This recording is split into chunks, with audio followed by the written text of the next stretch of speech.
Chapter 1st. Final day of Roswall Manor. Even now, recalling that moment, she found herself stricken with regret. The fingers she had extended were brushed away, even as she lovingly called out the girl's name. The girl's parting words were caring. There was happiness, as well as determination, in those tearful eyes offers. Seeing that, her voice died in her throat. Even now, she couldn't remember what went through her mind back then. Even now, she didn't know what she should have said. Even now, she had no answer to the question, what should I have done differently? That was why, even now, she was alone, cowering in the archive of forbidden books, unable to leave. Ryuzu. The fragment of an old memory from the far reaches of her mind made that word spill from her lips. She had spent those empty and stagnant months and years the same way, averting her eyes from that painful past. Why now, of all times, had she remembered that regret, that memory, that girl's name? The most likely explanation was her premonition, a premonition that was much like how she had been refused long ago. I'm getting you out of here, Beatrice. This time, my hand's gonna lead you right out under the big ol' sun, and we'll play around until that dress is totally black from mud. Though this time, it was her turn to brush aside the offered hand. The battle only continued to grow fiercer. The refined solace of the mansion was utterly shattered by the destructive powers at work. In the wake of a roar, steel met steel. A dance of sparks punctuated the ringing echo. Moonlight beamed into Roswall Manor, the stage where the waltz was reaching its climax. Marvelous. You are truly marvelous. Just stunning. One impact shattered a window. Another cracked the floor. The aftershocks shredded a painting on the wall. Desultory voice that reached the ears of the ferocious golden beast seemed utterly amused by the mortal combat that was unfolding. I ain't happy hearing praise from anyone but Ram. Blotting out the lovely voice with an angry cry, Garfield threw his mighty fist, which sailed over the head of his foe and punched through the wall behind her. The woman Treadtoe used the opportunity to slip into his blind spot, until Heck came at her again with a lethal follow-up. His arm ripped through the wall he had punched Glenn through, bringing a whole chunk of it with him. Seeing the incoming attack boasting a surface area 100 times larger than a fist, the woman, Elsa, let out an aroused sigh of admiration. The next instant was so crucial to the outcome of this battle that even blinking would have been fatal. As Garfield's attack lacked any openings, much like the wall he was wielding, instead of trying to fall back, Elsie opted to press forward. With superhuman agility, she minimized the damage she sustained as her black blade flitted toward his neck. A blow with the force of a gale sent Elsa flying back. However, she was certain that in the exchange her blade had reached. Marvelous. Pras from you didn't pay me h-pie. DMA. Elsa murmured in wonder as she remained crouched, one hand on the floor. It took only one look to realize that Garfield had caught her kukri with his fangs. He shattered the arrested blade with one bite and spat out what was left. From the first exchange, he knew this woman was someone he couldn't afford to be careless with. Faced with an opponent so powerful that normal methods were useless, Garfield glanced over his shoulder and behind him. There, standing stiffly while observing the clash between the pair, was a woman with jade eyes. Frederica. Hey sis, what are you doing just staring at me like that? Hey. Well, I had not intended on. Sorry, but it really don't look like I'm gonna have time to show off. The general put me in charge of keeping you safe. So please. Garfield chomped his fangs as he called to his hesitant sister. However, Frederica's reactions were dull, and her legs remained motionless, though it was no fault of hers. The battle between Garfield and Elsa had reached a level that left Frederica unable to intervene. Assistance was out of the question. Simply moving required courage. That being the case, it's time to show what a good little brother I am. Garf. Seeing Frederica hadn't moved, Garfield decided to act first. When he ferociously leaped toward his foe, Elsa smiled charmingly, already knowing what he intended to do. Thinking of your sister at a time like this. What a kind boy. As she spoke, the killer parried a bestial claw with her knife and leaped backward, clearing a great distance. Garfield followed after her, shifting the battlefield to somewhere deeper in the mansion. This cleared the path to the sleeping princess, Rem. If Frederica took Rem with her and left while her brother kept the enemy occupied, then there was nothing to fear. Garf. As he rained a flurry of punches, a clear, unwavering voice called out to him from behind. There was no time to look back, but his sister had only one thing to say to her little brother, whose back had grown far wider than the Oni in her memories. "I believe in you." It was a reunion of mere minutes after 10 years apart, but it was enough. She trusted in her little brother's strength, and he was determined to live up to his older sister's expectations. That was all they needed. "Damn right you do." His strength surged as a fire roared to life in his belly. Elsa twisted her body to dodge a swing of his bestial claws, but she was too slow. Garfield snagged her black braid and slammed her into a wall before proceeding Taurus down the corridor with her. Roaring, Garfield charged straight into the mansion, with Elsa still pinned against the wall. Dust and debris flew from the wall as it broke, leaving her unable to resist the heavy impacts. All he had to do now was snap her neck, cave in her skull, and grind her against the wall until she was reduced to paste. Then he'd regroup with his friends and, letting your mind wander in the middle of our dance. What a naughty boy. Faster than his mind could think, he miraculously flinched away out of sheer instinct. A moment later, what should have been a direct hit grazed his left ear instead. Now, off balance, Garfield completely lost this footing. In fact, the floor itself was missing. He fell right through the gaping hole that Elsa's swing had produced. The slicing attacks kept coming even as he entered a free fall. Garfield relied purely on intuition to deflect them with the shields strapped to both his arms. Defense, defense, defense. Ultimately, he couldn't intercept every strike. Blood flowed freely from fresh wounds thattered all over him. The moment he made contact with the floor below, Garfield rolled away to escape the zone of death. He rose from the carpet on all fours while glaring straight ahead. A white cloud of dust parted to reveal his opponent, as though she stood atop a moonlit stage. The beautiful assassin smiled, gripping her kukri with both hands. Her upper body was smeared with blood. "Looks like Sis is on her way. The rest is up to the general." Sensing the presence still on the floor above had already let off, Garfield sighed in relief at the completion of his first objective. According to Subaru's plan, the remaining objectives were... Wait, what were they again? Crap. I can't remember. Oh well. No doubt. There was a backup plan in case Garfield didn't win. A plan for keeping everyone alive as they sought shelter in the sanctuary. That didn't matter though. It was fine even if he forgot. As long as he won, there was no need to remember that plan. With that final thought, he slammed both his shields together in front of him. Garfield steeled himself with the clamor of metal scraping against metal. Elsa licked her lips at the sight. Elsa Gramhilda, the Bowel Hunter. Garfield Tinzel, the Sanctuary's ultra-strong shield. The assassin's blood-red smile melted into the darkness right as she started freely bounding in all directions, awaiting his pursuit. Just before they collided, Garfield crinkled his nose, bared his fangs, and howled, "This is one hell of a first battle, General, so you better hold up your end." Just how many times had he visited this oh-so-familiar room to meet her like this? The first time they'd met was in the evening of the day Subaru had first arrived at Roswell Manor. He had no trouble breaking through the illusion she had cast on the hallway with ease, setting foot into this very same archive of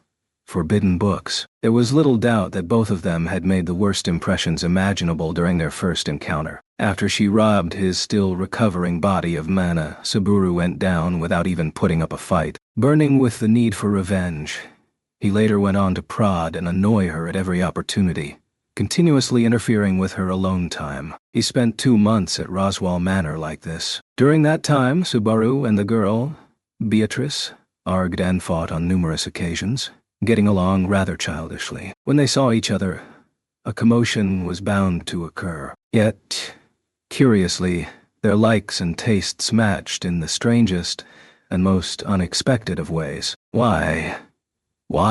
Somehow, it constantly bothered Subaru that she seemed alone. Even now, he thought of those days and the time they'd spent together as something irreplaceable that bonded them together. Subaru had returned to see Beatrice once more, and this time, he would never ever let go of her again. "You want to take Betty away from this place." Bewildered, Beatrice repeated the declaration Subaru had made upon entering the room. Still seated on the stool in its customary position, Shay hugged the black book to her chest all the tighter. She clutched the book of knowledge entrusted to her by her mother, its pages of prophecy blank. Is that any of your business, I wonder? No one asked you to do such a thing. I figured you'd say that, but I don't have time for a long debate. I'm bringing you out of here with me one way or another. What a self-serving.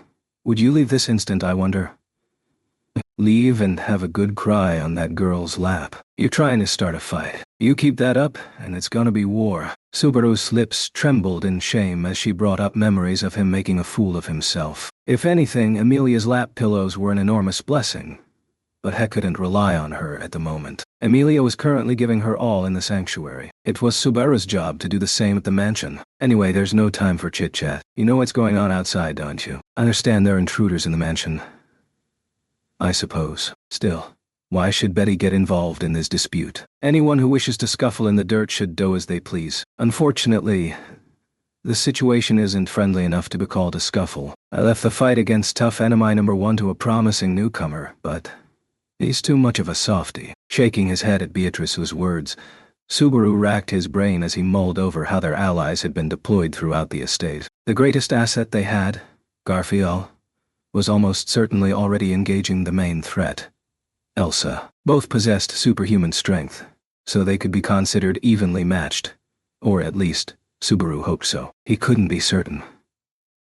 It was less that Garfield was too soft and more that he was incredibly kind-hearted. That was the proper way to express it. Subaru and company had strategically relied on that kindness to defeat him during their confrontation at the sanctuary. How his deeply emotional personality would influence the current combat situation at the manor was anyone's guess. Subaru couldn't dismiss the possibility that Garfield would, instead of pitying his opponent, be so concerned for his allies that it'd end up dulling his claws and fangs. To get everyone in the mansion out safe and sound, Garfield had to be in peak fighting condition to draw off their powerful foe. Basically, that means I have to eliminate any obstacles that get in the way of our lethal weapon so he can go all out. I've left Petra in Otto's hands, and I'm relying on Frederica to secure M, so that leaves just you and Betty. Is that what you are trying to say, I wonder? Yep, that's pretty much it. If there was nothing holding him back, Garfield couldn't unleash his full power. That was why the top priority was getting Petra and the others out of the mansion first. He was sure Frederica would secure M and meet back up with everyone else in short order. And the last piece of the puzzle is me getting you out of here. If you don't want to run hand in hand, I'll carry you in me arms or on my back. Whatever you like. Just so we're clear, I'm not budging on this. Don't make me repeat myself. Is your help even necessary, I wonder? When Subaru tried to take one step closer, Beatrice refused him in a low voice. She swiveled her head about, as if meaning to address the room instead of Subaru. Betty is in control of the Great Spirit's archive of forbidden books, a place isolated from the fleeting outside world. No matter what menace lies beyond those doors. Does it even matter, I wonder? Your concern is unnecessary. Nah, I can't let this slide. Your archive of forbidden books is awesome. Alright, no argument there, but it's got a fatal flaw. More importantly, the other side knows exactly how to beat it. This critique of her passage ability, the foundation of her confidence, made Beatrice raise her eyebrows with displeasure. Certainly, when it came to staying hidden, the archive of forbidden books offered countless advantages. However, Subaru had seen for himself on previous runs that these advantages were not absolute. Your passage is only effective on closed doors. If someone opens all the doors in the mansion, the last one would lead straight into the archive of forbidden books without fail. In a prior run, Elsa had used that method to trespass upon the archive, attacking Beatrice in an attempt to take her life. The archive wasn't safe. He was doing his best to explain, but why does the enemy know of this weakness, I wonder? Beatrice's question made Subaru catch his breath. Roswaal told them. That must be how they know. Shed arrived at the conclusion so quickly that Subaru had no chance to offer up any excuse. He could only gaze in astonishment as Beatrice's certainty deepened. The assailants had come to the mansion on Roswaal's instructions, and it was necessary to defeat Beatrice's passage in order to achieve their goals. Roswaal must have had a reason for why that had to come to pass. In other words, is Betty's death recorded in Roswaal's Book of Knowledge, I wonder? After voicing that musing, Beatrice briefly let out a breath. Phew. Like a spontaneous sigh of relief, the sight sent Subaru into a fit of rage. What was that sigh just now? Why do you look like you're okay with all this? If you have come this far, surely you understand. Roswaal is simply upholding what is written in the Book of Knowledge, I suppose. If this is the result, Betty's fate is already sealed. What the hell are you? Roswaal's book is his, and your book is yours, right? Or are you telling me that book you're hugging says at some point he's going to have you killed? Subaru jabbed a finger toward the Book of Knowledge, which Beatrice clutched as if hoping to shatter her resignation. The truth was that he already knew Beatrice's mysticdom was empty. Not once in 4 centuries' time had any prophecies of the future appeared within its pages. When Subaru shouted at her, Beatrice cast her gaze downward and slowly opened the book in her arms. Then she turned its contents toward him, revealing there was indeed nothing written inside. There isn't anything in here, I suppose. Betty's fate is a blank page. Then that means you don't have any reason to let Roswaal have his way. You should decide what you want to do for yourself the way you always have. The way I always have. Beatrice's eyes went wide, blinking as she softly repeated those words. Her voice, sounding as if it was devoid of all emotion, left Subaru speechless. However, those blue eyes of hers glinted with something unmistakable. A cavernous sorrow. Just what did Betty decide on for herself in all those days? As she murmured, Beatrice meticulously turned the pages of the tome with her slender fingers, as if she thought those pristine pages represented the sum total of the long years she had spent blank and empty. I've continued to protect this mansion, all alone, because Mother asked me to. When did I ever make a choice of my own? Who is this Beatrice you speak of, and what has she done for herself? Beatrice. Is Betty's life not as barren as this book, I wonder? Is it not as empty? I have decided nothing for myself. No accomplishments or achievements. I have nothing at all.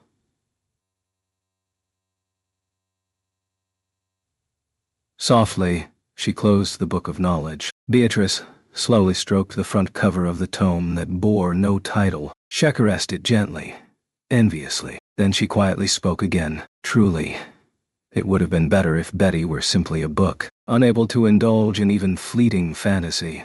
Beatrice confessed her sad, painful wish. If only she could be a doll without a heart, a storybook unshaken by the passage of time. Then she wouldn't have to suffer, but she couldn't, and so she grieved. Sadly, Betty does have a heart. After waiting for so long that all hope and faith faded away, certain thoughts came unbidden. Were these fears and worries, I wonder? Many a night have I gathered my memories and clung to them, anxious that I might one day forget my mother's face or smile. Digging her nails into the book she clutched to her chest, Beatrice bit her lip as she glared at Subaru. There were times when I was afraid of being alone and desperately wanted to be with someone, anyone. But as the years went by, everyone eventually left Betty behind. They all said something incomprehensible about how it was for something so important. Mother left, and so did Roswaal. Even Ryuzu, Beatrice shouted, on the verge of tears as her face contorted. The name she shouted struck Subaru as he recalled everything he had learned about Beatrice back in the sanctuary. In the short time the two girls spent together, she had undoubtedly formed a bond with Ryuzu Meyer, the girl who'd become a sacrifice to protect the sanctuary, something that scarred Beatrice's heart to this day. Betty, the spirit Beatrice, has always been alone, destined to be left behind by everyone else. But now I can rest a tiny bit easier, I suppose. Why? Why would you feel relieved that you might be killed by someone you know? The reason is obvious. Beatrice responded to Subaru's strained voice with a single nod. A fleeting smile came over her lips. It was one that showed a yearning for something that lay deep in the past, even if it's only within Roswaal's Book of Knowledge. The fact that Betty has been recorded. Does that mean Mother has not forgotten about her daughter, I wonder? With a little smile, Beatrice spoke those words, as if they were some kind of salvation. The girl seemed happy, as if a death sentence written in the mystic tome left by her mother was exactly what she hoped for. As if she could find peace by dying at the hands of a man who belonged to the same household she had treated like family for centuries. After 400 years of faithfully waiting and wishing, Beatrice was happy to finally fulfill her mother's wishes, even if it meant death. It was precisely because she'd insisted on following her mother's instructions with blind devotion that Beatrice couldn't do anything but accept her fate. She believed in Echidna the witch, like a martyr, ready to sacrifice herself for the faith. This much was plain to see in the pure liberation that suffused her smile. Give it a rest already. That unsettling, intolerable smile made the fire in Subaru's chest burn all the hotter. The tragic happiness Beatrice felt after seemingly confirming her mother's love was a twisted thing. It was utter garbage. As if condemning her daughter to death could ever be considered a form of motherly love. What do you intend to do? Subaru was so consumed by righteous indignation that they had stepped forward without even noticing. The disconcerting expression on his face made Beatrice stiffen warily. Were you even listening? I wonder. What is it you plan to do? Does it need to be explained that whatever you intend, Betty shall show no mercy? I wonder. I have already accepted my fate. What a load of bullcrap. You're just like Roswaal. You haven't changed a bit. Actually, you're a lot worse. At least Roswaal knows what he's doing. Why do you have to make everything more complicated, damn it? Boundless anger began welling up within him. When he thought about it, ever since he had become involved in the events surrounding the sanctuary, Subaru had been wrestling with his wrath over and over. He had been angry with himself during the trials. Angry at the witches who toyed with him. Angry at Garfield, the stubborn kid who looked down on him. Angry at Roswaal, the man who was trying to prove the frailty of Subaru's beliefs by doggedly adhering to what was preordained. And angry at Amelia, who refused to believe in not only Subaru's love, but also herself. And now he was angry at fate itself after seeing Beatrice abandon all hope. Beatrice, you're an idiot. Dumb as rocks, that's for sure. It hurts just looking at you. Wah! Subaru's sudden outburst of anger, and the abrupt sequel left Beatrice speechless. The irritation and confusion she felt prevented her from immediately raising her voice. Subaru took advantage of that bewilderment to pile on her even more. You had 400 years to figure this out. Why is the only thing you ever came up with so extreme?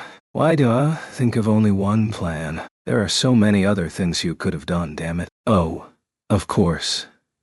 I thought about it. Betty tried checking if there was anything on these blank pages again and again. But nothing ever changed. That's why you're an idiot. What about trying to heat them to see if anything was written in invisible ink? Theses. No one falls for that trick anymore, even when it's Anna Volti New Year's card. Consider some more possibilities, would you? Persistently blank pages of the tome had convinced Beatrice that her fate simply led to a dead end. But if that wasn't necessarily true, if there was a possibility, then, like, what if your mother messed up and gave you the wrong book by mistake? The latest theory Subaru proposed was so haphazard that Beatrice didn't even know how to respond. That surprise quickly gave way to anger as Beatrice's ire only grew. Do you intend to insult Mother, I wonder? Mother would never make such a stupid mistake.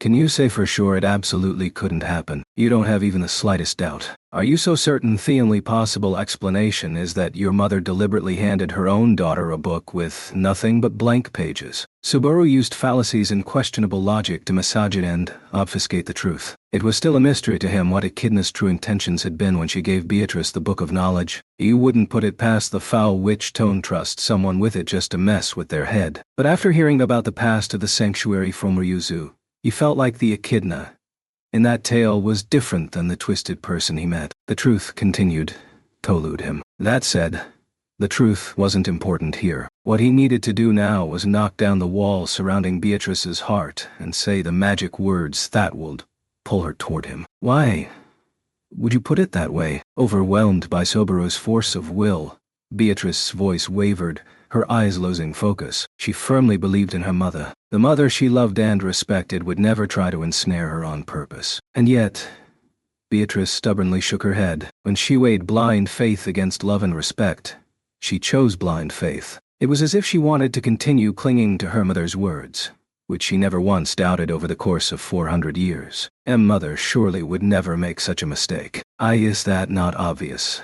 I wonder. This is Mother we're talking about. Would you doubt your own mother's words? Of course I would. The times I can trust her don't come along all that often. My mom's the same person who heard a report about a satellite falling into the atmosphere and somehow thought it was Aichi Prefecture. I stopped believing any news that came from her mouth after that. It'd be mega embarrassing if I spread around something that stupid again. It was impossible to forget how he'd been mocked by his classmates and neighbors for taking that story seriously and sharing it with everyone. To top it all off, the original culprit herself forgot she had started the whole thing and even asked him, "Why on earth did you tell people that?" Ever since that series of events in his third year primary school, Subaru had staunchly refused to blindly believe what either of his parents had to say about anything. In fact, he'd learned to doubt his father's word 7 earlier on in life. That was why Beatrice's unshakable faith in her mother as an infallible existence irked Subaru to no end. Even if I had twice as many fingers, I wouldn't be able to count on my hands how many times an argument between my dad and me ended with a fistfight. And that's in the span of less than 20 years. You've had 20 times that. You're telling me you never had doubts like that, Evidence? I simply do not understand. What is it you want, Petito say? I wonder. I cannot understand at all. Your desire, your objective, they make no sense. None at all. Fine. I'll say it straight so that even idiots like you and your mother can hear me loud and clear. Beatrice started clutching at her head. Subaru drew near and grasped both her hands. From above, he brought his face close to Beatrice, coming so close that he could feel the teary-eyed girl's breaths. Stop letting an empty book and a verbal promise you made 4 centuries ago control you. Beatrice, what you want to do is your choice. 400 years.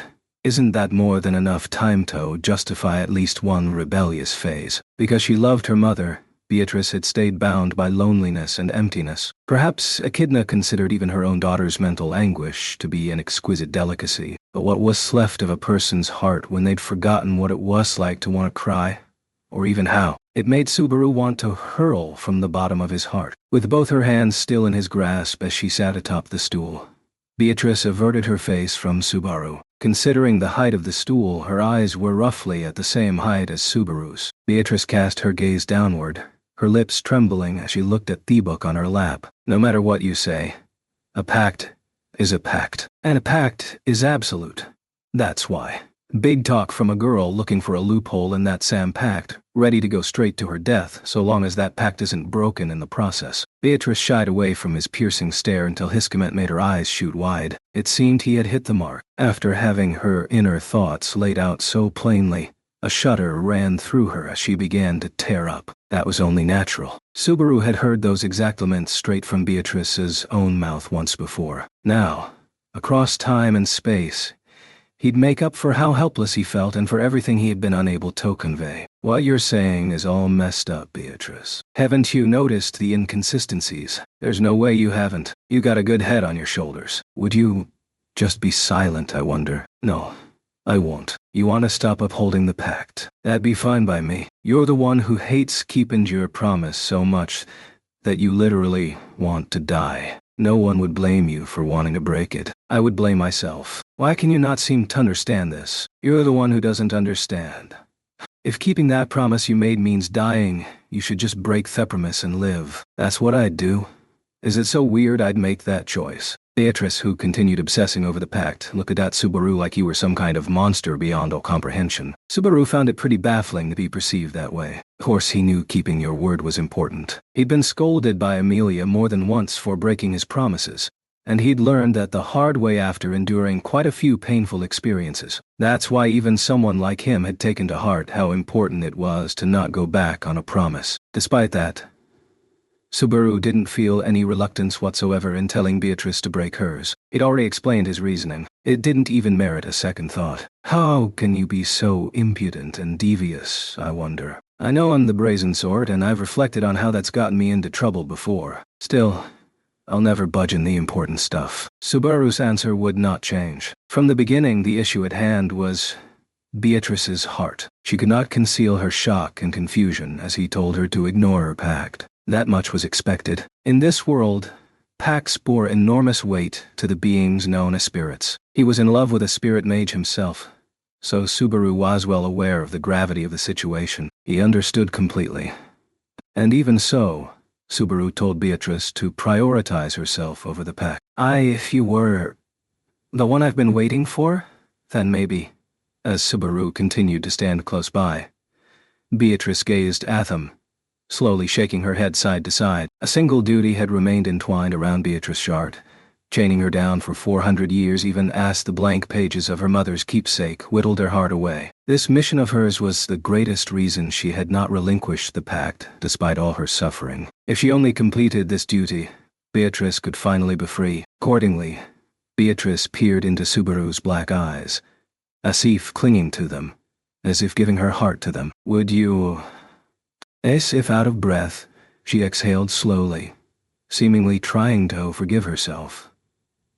Would you become that person for Betty? This was tantamount to asking him to finally bring an end to Beatrice's 4 centuries of emptiness. He recalled Echidna's words. This was precisely their plea that the Witch of Greed desired. Given that there was no right answer as to who that person was, would Beatrice eventually select one of her own accord? This was the question the witch had entrusted to her daughter in order to satisfy her own curiosity, forcing Beatrice into 4 centuries of loneliness in the process. The question Beatrice just uttered was the fruit of all that time.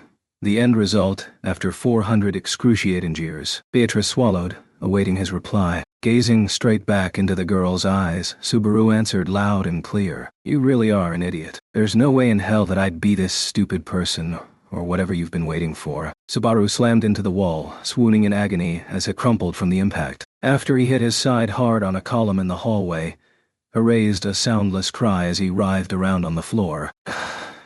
I can't believe it, that idiot. We were still in the middle of talking. Seeing the door slam shut right before his eyes, Subaru leaped toward it and tried to open it as fast as he could, but once he did, all he found on the other side was a Symplegist room. Passage had already activated, and Subaru had been barred from the archive of forbidden books once more. The moment he forcefully announced his true feelings on the matter, Subaru had been locked out. I had more stuff to say. Damn that short-tempered toddler. Had chosen his words poorly. His chest ached as he recalled how the last expressions he'd seen Beatrice make were ones of sadness and anger. He hadn't told Beatrice everything he wanted to say to her yet. If he didn't find a way back into the archive of forbidden books right away, Mr. Natsuki. A voice held Subaru in place just as he was about to run off in search of the archive. When he turned to check behind him, his eyes met those of someone peeking in his direction from the next room over. It was none other than Otto, who had accompanied Subaru to the mansion and should have been operating independently. And just like Otto, Petra was also sticking her head out to see what was going on. Subaru widened his eyes in surprise as realization dawned upon him. Damn it, you guys. Why are you still in the mansion? You only needed to open the doors on the first floor, and the plan was to run as soon as that was taken care of, right? That's true, but, unfortunately, a problem has arisen within the mansion. Though initially surprised by the unexpected reunion,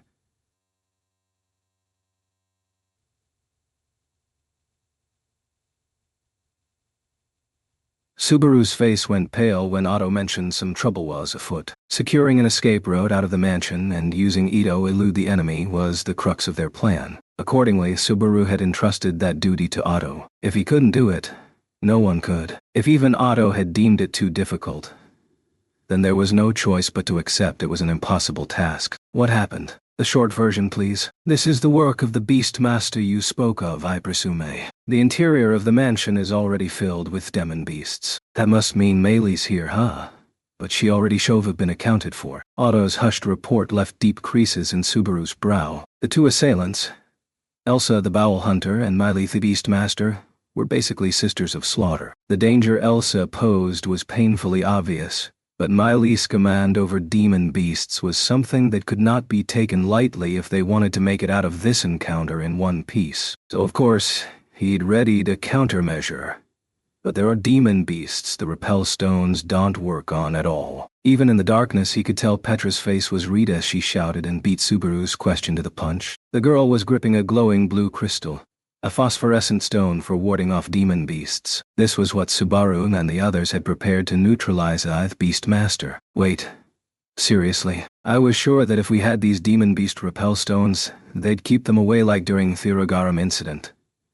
Why isn't it working? I don't know. Perhaps the ones that appeared here are exceptions, but at any rate, assuming these demon beasts have appeared throughout the entire manor, even reaching the Marquia's room will be extremely difficult. Otto left this part unspoken as he finished explaining how the odds had abruptly turned against them. Then, Subaru felt an impact come from below his soles, instantly drawing his attention. He quickly noticed there was an odd warping underneath the red carpet covering the corridor floor. It bulged further, and then it burst. The tremors and deformation of the corridor had merely been a harbinger. The real show of destruction was occurring on the floor below, causing the entire west wing off the mansion to collapse, taking the corridor they were in along with it. The windows cracked, the wooden beams flew apart, and the whole mansion seemed to groan under the strain. As he lost his footing, Subaru found his body suddenly floating in midair. Reflexively, he reached out and yanked Atani body toward him. As he fell toward the center of the hole, he tried to at least shield the small child pressed against his chest before they hit the ground. Make sure you don't let go.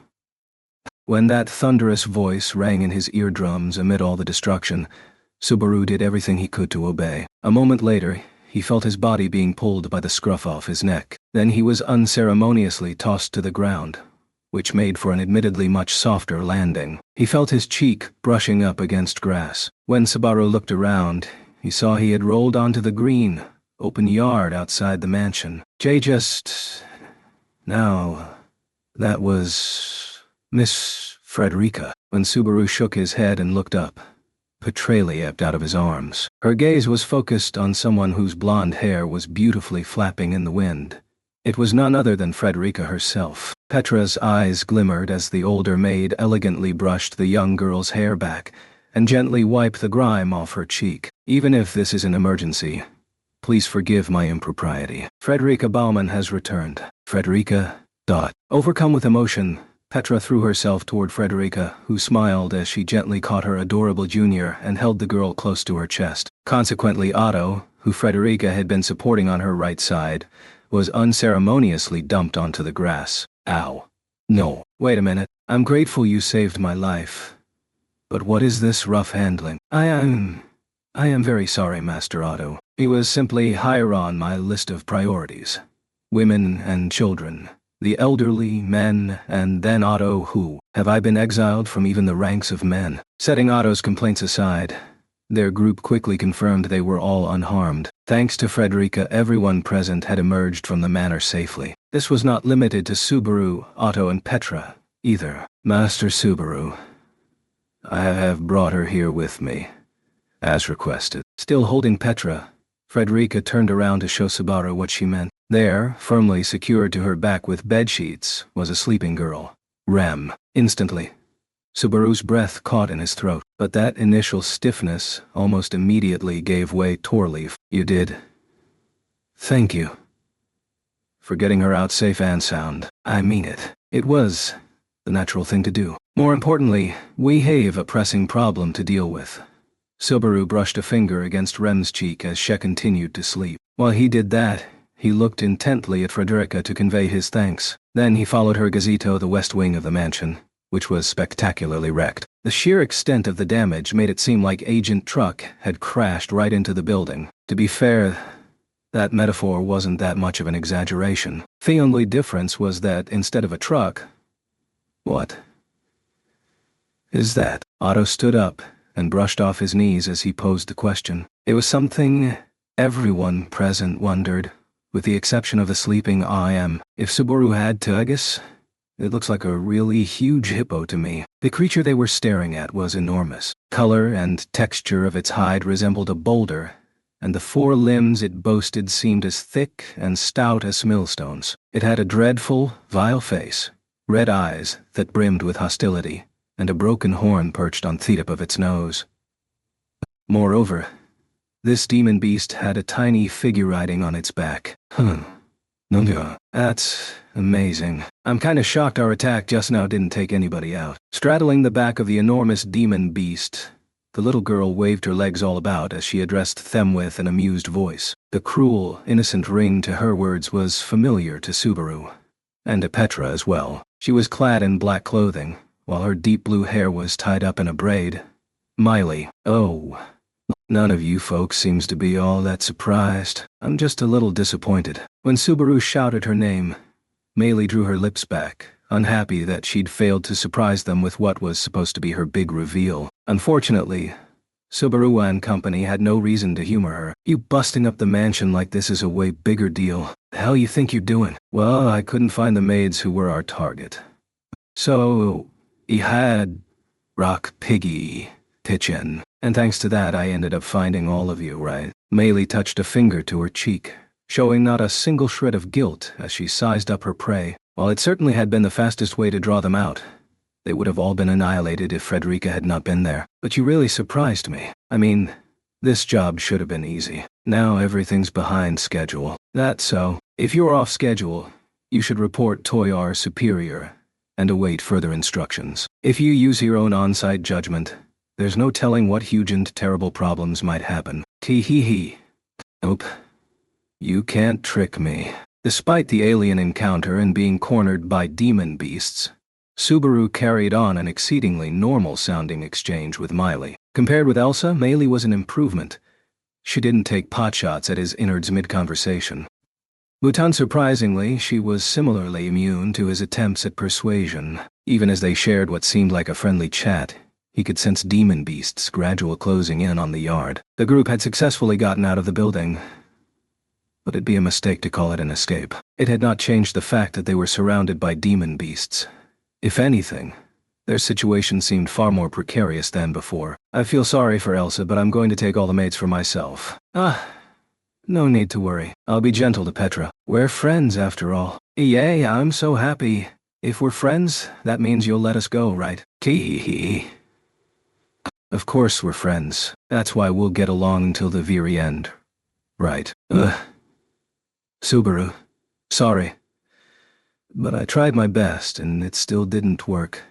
Their ways of expressing friendship were simply too different. Petra bravely attempted to negotiate, but that ended in failure. Miley was still young, but she was already thoroughly versed in the ethos of a hired killer. Her moral values had already been deeply twisted. To her, evil and good were indistinguishable. They would not find any common ground. Master Subaru. Frederica. What are... Whoa. Suddenly, before Subaru could come up with an escape plan, the older maid stood directly in front of him with Rem still on her back. Frederica did not respond to his call, and instead undid the knots, freeing Subaru instantly moved to her to catch Rem's sleeping body before it fell. And then, I shall provide that girl, no, that assassin with the proper hospitality. During that time, all of you. Miss Frederica.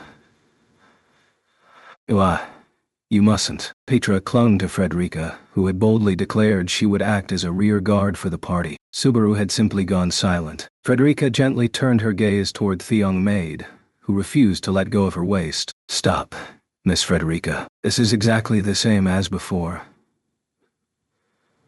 We've only just met again, and... No, it's different now. After all, last time, I was resigned to death. So much has changed. After 10 years, I have reunited with Garf, with my younger brother. And I have you, my unspeakably adorable junior. I have never been happier, and that's why I refuse to be defeated here. Frederica spoke to Petra while gently stroking her head. Seeing the will residing in those jade eyes from up close, Petra said no more. But surely she understood these were no empty words to make her feel better. The woman she looked up to refused to compromise on what she believed in, and she was ready to see it through with force. Frederica was truly Garfiel's elder sister. Frederica. We'll head for Roswell's room. Please do. I shall join you once I have given this girl a proper spanking. Subaru called out to her after securing Rem to his back. Offering a graceful reply in turn, Frederica readied herself for the imminent battle. Garfield versus Elsa. Frederica versus Miley. Having Thebeast person siblings handle the Sisters of Subterfuge was probably the best outcome they could have hoped for. Now they just had to survive the attack. Take Petra. Loud and clear. Grasping the barked instruction, Otto set off running with Petra in tow. With Rem on his back, Subaru raced ahead of them, guiding them to the entrance into the mansion from the yard. Hey, hold on. Don't decide stuff on your own like that. Petra, BBPTT. The sight of Subaru and company fleeing at full speed made Miley cry out from atop the demon beast. Thoughty-eyed, Petra gave an immediate reply, sticking out her tongue tauntingly. With that, Subaru and the others fled into the mansion. Miley moved to pursue them, but... Dear guest, from here on I will have to insist you remain with me and enjoy the Mathers family's hospitality. I'll make you regret this. Get her, Rock Piggy. Looking down at Frederica, who was blocking her path, Meili puffed up her cheeks as her temper flared. Heeding command of its master, the enormous, boulder-like demon beast issued a roar that echoed across the entire grounds. With a flutter of her skirt, Frederica's arms creaked as they transformed. Now, come closer. I'll be teaching you some harsh lessons today. Prepare yourself. Splitting up from Frederica, Subaru and company made a beeline for the mansion's main wing, aiming for the upmost floor. Otto, not anything to worry about from behind. Miss Frederica is managing somehow. However, we still have no good way to deal with demon beasts. As they raced down a corridor, Otto asserted the demon beasts were a pressing issue that remained unresolved. Subaru didn't have a new plan ready yet. What could they use against demon beasts that were immune to repel stones? How about we use your blessing of language and your pro-bargaining skills to negotiate with the demon beasts and convince them to let us escape? You'd get all the glory. Most demon beasts only go, me swallow you whole. That does not constitute a conversation. This isn't the time for joking around. If we don't do something fast, Miss Frederica will. Petra's desperate plea made Subaru and Otto cut the banter and focus their thoughts on coming up with a plan. At present, their goal was to reach Roswell's study, and the secret escape route leading outside, which was concealed behind a bookshelf in the room, that would allow them to circumvent the demon beasts surrounding the manor. However, it was inevitable that those monsters would impede them prior to their arrival. Mr. Natsuki. There's some black-winged mice in front. Whoa. While Subaru was deep in thought, some black shadow had flown toward him in the moonlit corridor, and we were ready right before his eyes. These were demon beasts with round bodies, about the size of puppies, that resembled flying mice with black, bat-like wings. Two of the creatures, worthy of the name black-winged mice, aimed their sharp fangs at Subaru. Go away. Petra raised the rappel stone aloft, instantly driving off the black-winged mice. You saved my bacon, Petra, but this means the stone isn't completely ineffective, doesn't it? Against normal demon beasts, it works just fine. For the moment, it is ineffective only against a single demon beast, so long as that beast is not, meaning that one is special, he was about to say, but two things happened before he could. The sound of an impact ringing out, followed by high-pitched death cries. From the back of the corridor, in the darkness where the moonlight did not reach, a monstrous claw flashed, drawing out screams and fresh blood simultaneously. The fearsome blow tore the wings off the black-winged mice, leaving them helplessly falling and rolling onto the carpet. Pitch-black blood coursed from their wounds as the two demon beasts convulsed. An enormous maw reached forward to snap up their bodies, chewing on them. The murderous sound of snapping bones and bloody flesh being consumed reverberated across the corridor. Then, he saw it. The creature had the head of a lion, a torso like that of a horse, a tail resembling a serpent, and a fearsome twisting horn protruding from its face. A sovereign among demon beasts, with the entirety of its being embodying the word danger. This was the demon beast that Subaru had once seen slay Petra, and its name was... totally forgot it, but...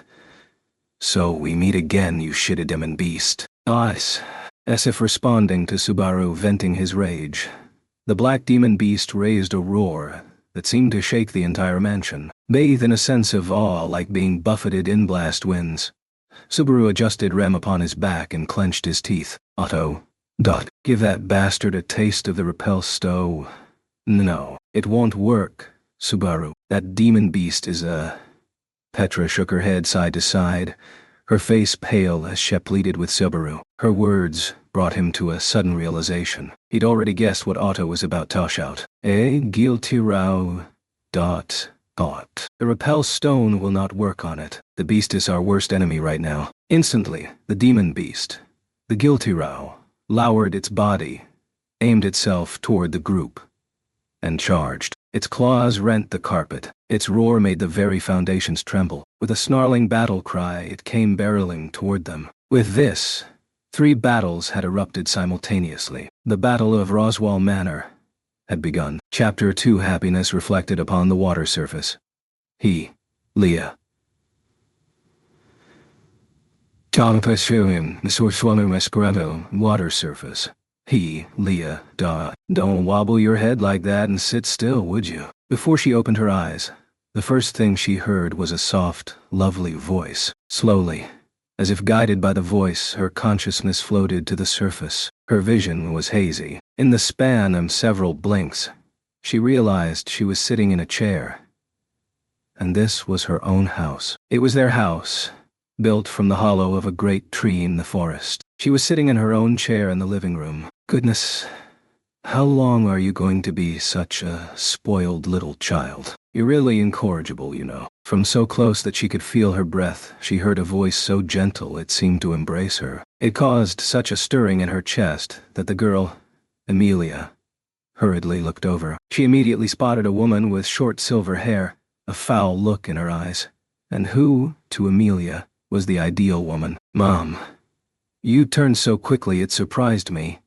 Did you doze off? Were you catching a nap while leaving me to do your hair? We truly have a lazy princess on our hands. As Amelia's eyes went wide, her mother, Fortuna, smiled with an air of exasperation. She did not understand why she felt so deeply moved by simply seeing the sharp eyes and soft expression of her mother. Mom, what's wrong?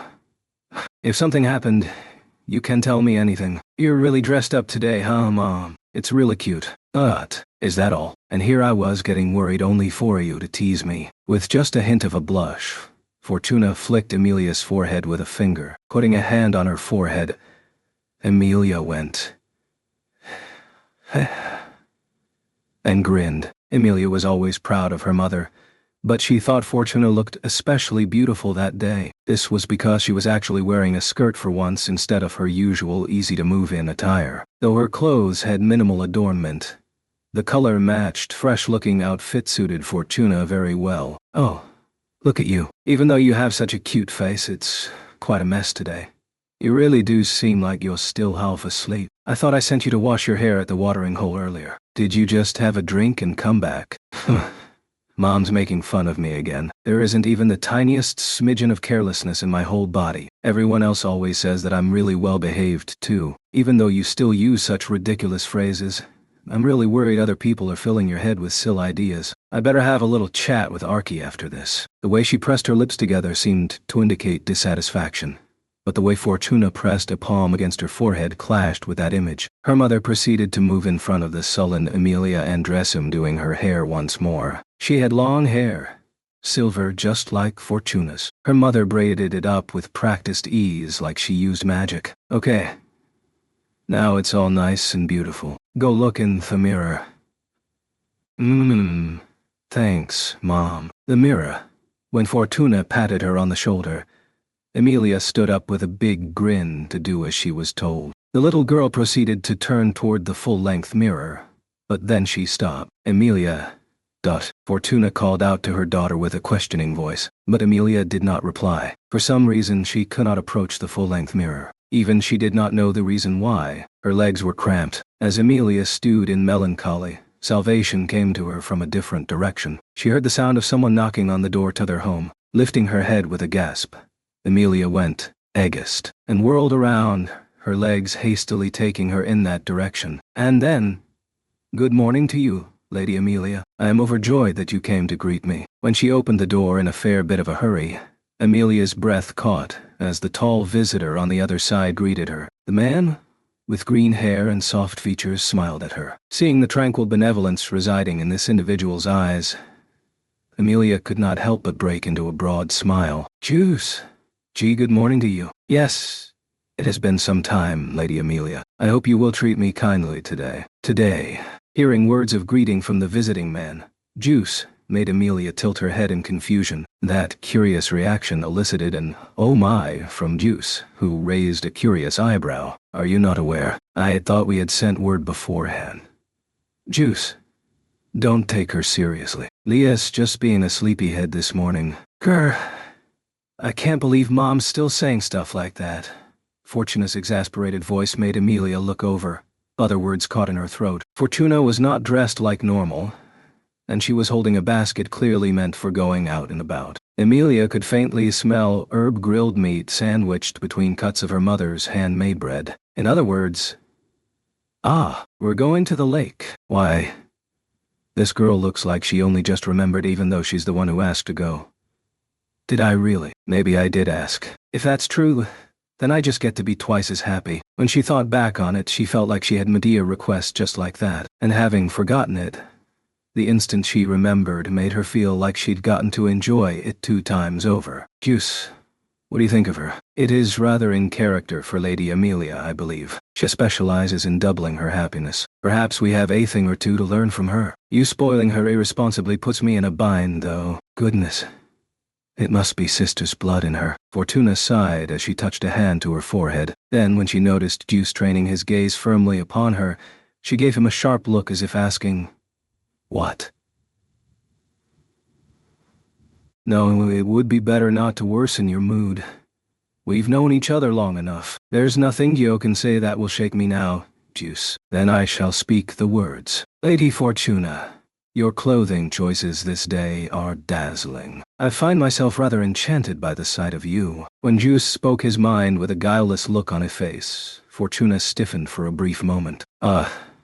Thank you. Then Fortuna's face turned red. An instant later, with a powerful punch to his shoulder, she sent Juice flying. Forgotten in the commotion, the basket was in danger of falling onto the floor, but Amelia caught it just in the nick of time. Did I truly say something rude I should not have? No, it's not that. Mom gets embarrassed really easily, so she couldn't help but blush when you said that to her, Juice. Tee-hee, Mom's so cute. Don't go around making things up. Juice is... he is and wicked to the core. With the quarrel at home out of the way, the 3 amicably strolled along. Fortuna marched ahead in a huff, with Amelia and Juice walking side by side as they headed for the lake in the forest. The incident upon their departure had Fortuna in a mood, and Juice had gotten worked up over that. But from Amelia's point of view, Fortuna wasn't really angry. She was just shy. Amelia was a little aggravated that Juice seemed to be the only one who wasn't picking up on that. But the relationship between Juice and her mother was close, if a bit prickly. And certainly a happy one. Oh my, Lady Fortuna. And Amelia and Juice too. Good to see parent and child getting along. The housewives living close by commented and called out as they watched the trio heading down the path toward the lake. Before Fortuna could whip out a snappy retort, Juice said, "You are obviously very loved," and the happy smile on his face made Fortuna swallow her words. I suppose, was the only reply she could muster. Then, as Fortuna inconspicuously matched her walking pace with Amelia and Juice, Amelia quietly waved back to the housewives, whereupon the wives smiled mischievous looks on their faces. They walked in that manner for a while until the forest abruptly fell away and their destination, the lake, came into view. As usual, the air here is very refreshing. I feel like I'm in a better mood already. That is because you are always carrying such weighty burdens, Lady Fortuna. You must stretch your wings on sign a while. By all means, allow me to aid you in doing so. Fortuna put her things down on the lakeshore and made a little stretch as Juice expressed his consideration for her. When he busily set aside a place for them to sit and made preparations for the picnic, Fortuna narrowed her eyes. Then, as she gazed upon the scenery, she called out to Amelia, "Today, I'm being treated not as the leader of my people but as an old little girl. I can't relax like this. Hey, Amelia, say something, would..." Amelia dot in. "What's wrong?" Fortuna extended a hand toward her beloved daughter, who was immobile as she stared intently, pouring her gaze into the scenery at the edge of the lake. "You've been really odd this morning. If you don't feel well, we can go home and..." Then, just as she offered a voice of concern, Amelia's tummy made a cute sound as it pleaded in hunger. Instantly the concern on Fortuna's face crumbled. All she could do was heave a deep sigh. "Mom, I'm really hungry. It's obvious even if you didn't tell me and didn't show me such a tragic face. Goodness, you make people worry only for it to turn out like this. You truly are a child who keeps other people busy." As the corners of her eyes fell with relief, Fortuna flicked Amelia's forehead, then pulled her close against her own chest. She did not crouch for this. Amelia was simply leaning forward.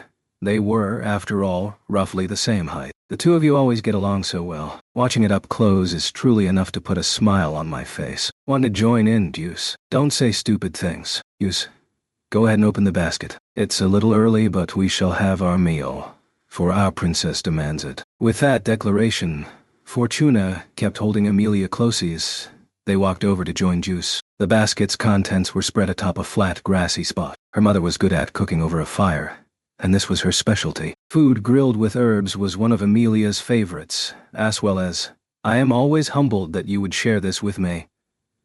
The flavor is simply irresistible. With a munch, and a happy-looking face, Juice stuffed his cheeks full of grilled herb food. Fortuna's cooking specialty was nothing short of a feast to him, so it was guaranteed this was what they would have every time the trio went out for a picnic. It was undeniable. Something was stirring in her chest. "Juice, if you love Mom's cooking so much, you should just live in the forest with us." Amelia pushed that feeling back down and raised the possibility of a life together for the intimate couple. Instantly, Fortuna's face reddened. Amelia," she cried, "don't say such thoughtless things. It's very hard for Juice, too. He has to thread his way through a busy schedule just to poke his head over here at all." "I am greatly pleased to hear you say this, Lady Amelia. Were it only possible, I too desire this from the bottom of my heart." The nervousness on her mother's face was in stark contrast to Juice's calm demeanor, but the echo of Juice's words, "were it only possible," left Amelia dissatisfied. "If you want to do it, then just do it. Not because it's possible. If neither of you has a problem with it. Besides, no one's going to get in the way. Or am I in the way?" "Not at all. That is not so." She voiced the concern that her being there was their reason the amiable pair could not be with each other. And since Fortuna and Juice both denied it was so, she blurted out her next words without thinking. "You two sure get along really nicely." "Oh, there you go again. Juice, say something, would you?" "Yes, you mustn't, Lady Amelia. Lady Fortuna is someone with a very important duty. If one such as myself remains for too long, ill rumors shall arise and cause her trouble." "Rumors of Mom and Juice. I feel like it's too late to stop those." Juice's poor defense made Amelia put a finger to her lips as she replied. Juice looked like he had no idea Towhat she was referring. "I mean," went Amelia as she continued, "the aunties near home said we look like a happy family that gets along really well." Thought. I was quite certain this was referring to Lady Amelia and Lady Fortuna only. "I expect nothing less from you, Juice. But Mom understands, right?" Amelia's assertion made Fortuna avert her eyes with aired face. Even Amelia could see right through her mother. Surely, Juice felt the exact same way. "I think it's a really good idea." "I do. So, both of you think about it, okay? No one in the forest, including me, thinks there's anything weird about it. And I absolutely won't stand for it if anyone says anything bad." With some half-eaten grilled herb food in hand, Amelia realized she'd become rather worked up about this. Even so, she'd wanted to say it. She had to say it. She didn't want Fortuna and Juice to be afraid of being happy together. She wanted them to be happy. Stuffing her cheeks with the remaining half of the grilled herb food, she chewed it down, swallowed, brushed her knees, and stood up. "I've said what I wanted to say. I leave everything else to the young couple. Go right ahead." "Amelia, truly, where did you learn of such things?" When Amelia spoke those words with her hands on her hips, Fortuna wore her familiar, exasperated look. However, that expression immediately fell away, changing into a smile she could not hold back. "Tee-hee. Ah-ha-ha. Oh, Amelia. Truly, you are a really cute girl. Aha. Lady Amelia has... I see. She has grown up sound and well. Truly. A joyful thing. Well, of course she has. She's my daughter. My pride and joy. It goes without saying." "Oh, yes.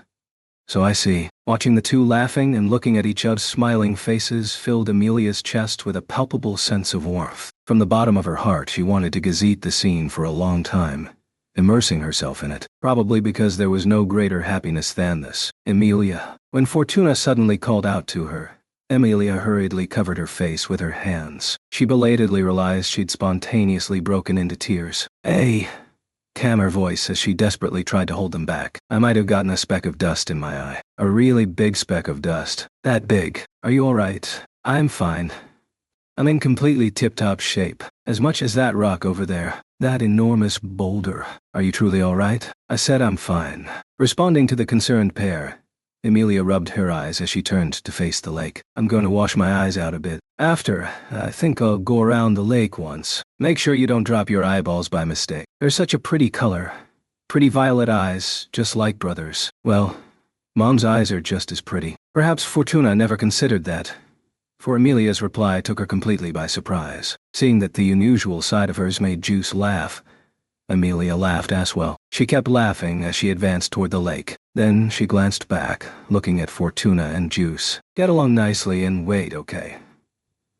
And always really get along. Yes, you worrywart. But don't make us wait too long. That would put me in a serious bind. No, there is no need to hurry. Take your time. We shall wait for as long as is required, Lady Emilia. With a smiling pair, with her parents seeing her off, Emilia took a deep breath. Then, unable to hold it in any longer, she turned around, looked straight at the two of them, and parted her lips once more. I love you both. From a plateau with a view of the entire lake, Emilia stood, gently caressed by the wind. She was closely watching the intimate couple on the distant shore at the other end of the lake with her violet eyes, which her mother always praised so much. Juice said something without realizing the impact of his words. Fortuna went red in the face as she refuted him. Emilia pursed her lips as she watched the lightly amusing sense. And then, Emilia, isn't it dangerous for you to be here all by yourself? Hearing a familiar voice call out to her from behind, Emilia looked back. She was standing atop a sheer cliff with the lake spread out below it. Facing her was a handsome young man with golden hair and green eyes. Archie Elior, one of the elves living with them in the Great Tillier forest, and, to Emilia, practically her own brother. Archie, somehow, your voice and face seem different, Emilia. Did you leave your usual head-in-the-clouds-ness off by the wayside? You're starting to worry me. That's a terrible thing to say, stupid Archie. I didn't know you. Go away. Sorry. If you're seriously worried about something, then I'll seriously hear you out. All right. Faced with Emilia's sullenness, Archie flashed a pained smile as he raised both hands in surrender and walked in her direction. Then he stood alongside Emilia upon the cliff. What's wrong? He asked, tilting his head. Today, Lord Archbishop was supposed to come to the forest, yes. Weren't you with... isn't that him over there? Did you give them some time alone? By Anacon's. That's right. What do you think of them, Archie? I think they're a good match. Everyone in the forest thinks so too. Lady Fortuna is so strict with herself, even though we would prefer it if she thought of her own happiness more. As he shared those thoughts, Archie reeled in shock. Forehead caught sight of Emilia's wet eyes and the tears ready to spill out from them. Emilia. It's all right. Even if Lady Fortuna and Lord Archbishop would join together, they would never forsake you. It's not that, stupid. Not that, huh? Then, how about this? Certainly it might be difficult right now, and I do not know how many years must pass in the meantime, but someday both of them will. Time. Arsarki hurriedly tried to comfort her. Emilia lifted her head, lips quivering. If they'd had time, the distance between Fortuna and Juice would have narrowed. To be blunt, the current speed of progress seemed no faster than a snail's pace, but eventually, the day would surely come when they would be together. When that day came, everyone in the forest would celebrate. Of course, Emilia would celebrate most of all, and if possible, she wanted not only the people of the forest but the people of the entire world to celebrate the couple. That would be a world of peace, of tranquility, of freedom in all things, where everyone could smile together. But that world doesn't exist. Lowering her eyes rimmed with long eyelashes, Emilia touched her hair ornament as she murmured. The floral hair ornament she had inherited from her mother, of which two should not exist in that world. Her mother, all dressed up and waiting for her on the lake shore, wore the very same hair ornament. In other words, this was a place apart from the forest that had already met its snowy end. An unknowable idealized future. Looking at this unknowable present, have you not thought, I want to live here? Archie. Here. I, Lady Fortuna, Lord Archbishop, and everyone else are living safe and sound. No tragedy will ever befall this place. It is a happy world. Emilia, you could have a good life here too, free of worry and hurt. To Emilia, who had realized this was a false world, Arca raised a gentle plea for her not to make such a sad face, that he found nothing suspect with his own theory was proof itself, that this world was a sham. It would have been a lie to claim his plea. Archie's plea didn't sway her heart. Surely, you want the two of them to be happy. Surely you want to live here to see it. After all, this is your ideal present. The future you yourself desired. The future that Yes. I think you're right. I'm sure you're. She wanted Fortuna to be happy. She wanted Juice to make her mother happy. If only everyone in the forest could smile together. If only she could get along nicely with Archie. To always be in such a world of happiness. If only she could pretend not to know. To somehow forget her mother's tragic demise and Juice's unspeakable grief. Lady Fortuna has already passed away. Lord Archbishop's well-being, or lack thereof, is unknown. Everyone in the forest has been turned to statues of ice. Yeah. Our homeland has been frozen over, blocked off to all outsiders, and now you have even parted ways with Thespirit, who was like family to you. Emilia closed her eyes as she digested the words Archie was speaking to her. It would have been easier for her if that voice reproached her. It would have been easier if it had blamed her for her errors in judgment, berating her for her poor thinking, to insult her for her shameful lack of gratitude. But Archie had puffed out his chest and said he would do no such thing. What infused his voice was not anger. Instead, even though you could be happy here, even though you wanted this world, you poor thing. All he wanted was for Emilia to be happy, to be at peace. It was exactly as he'd said. This was a world that existed for no reason other than to make Emilia happy. Sorry, Archie. Why do you desire a future that will hurt you so much? I don't want to be hurt.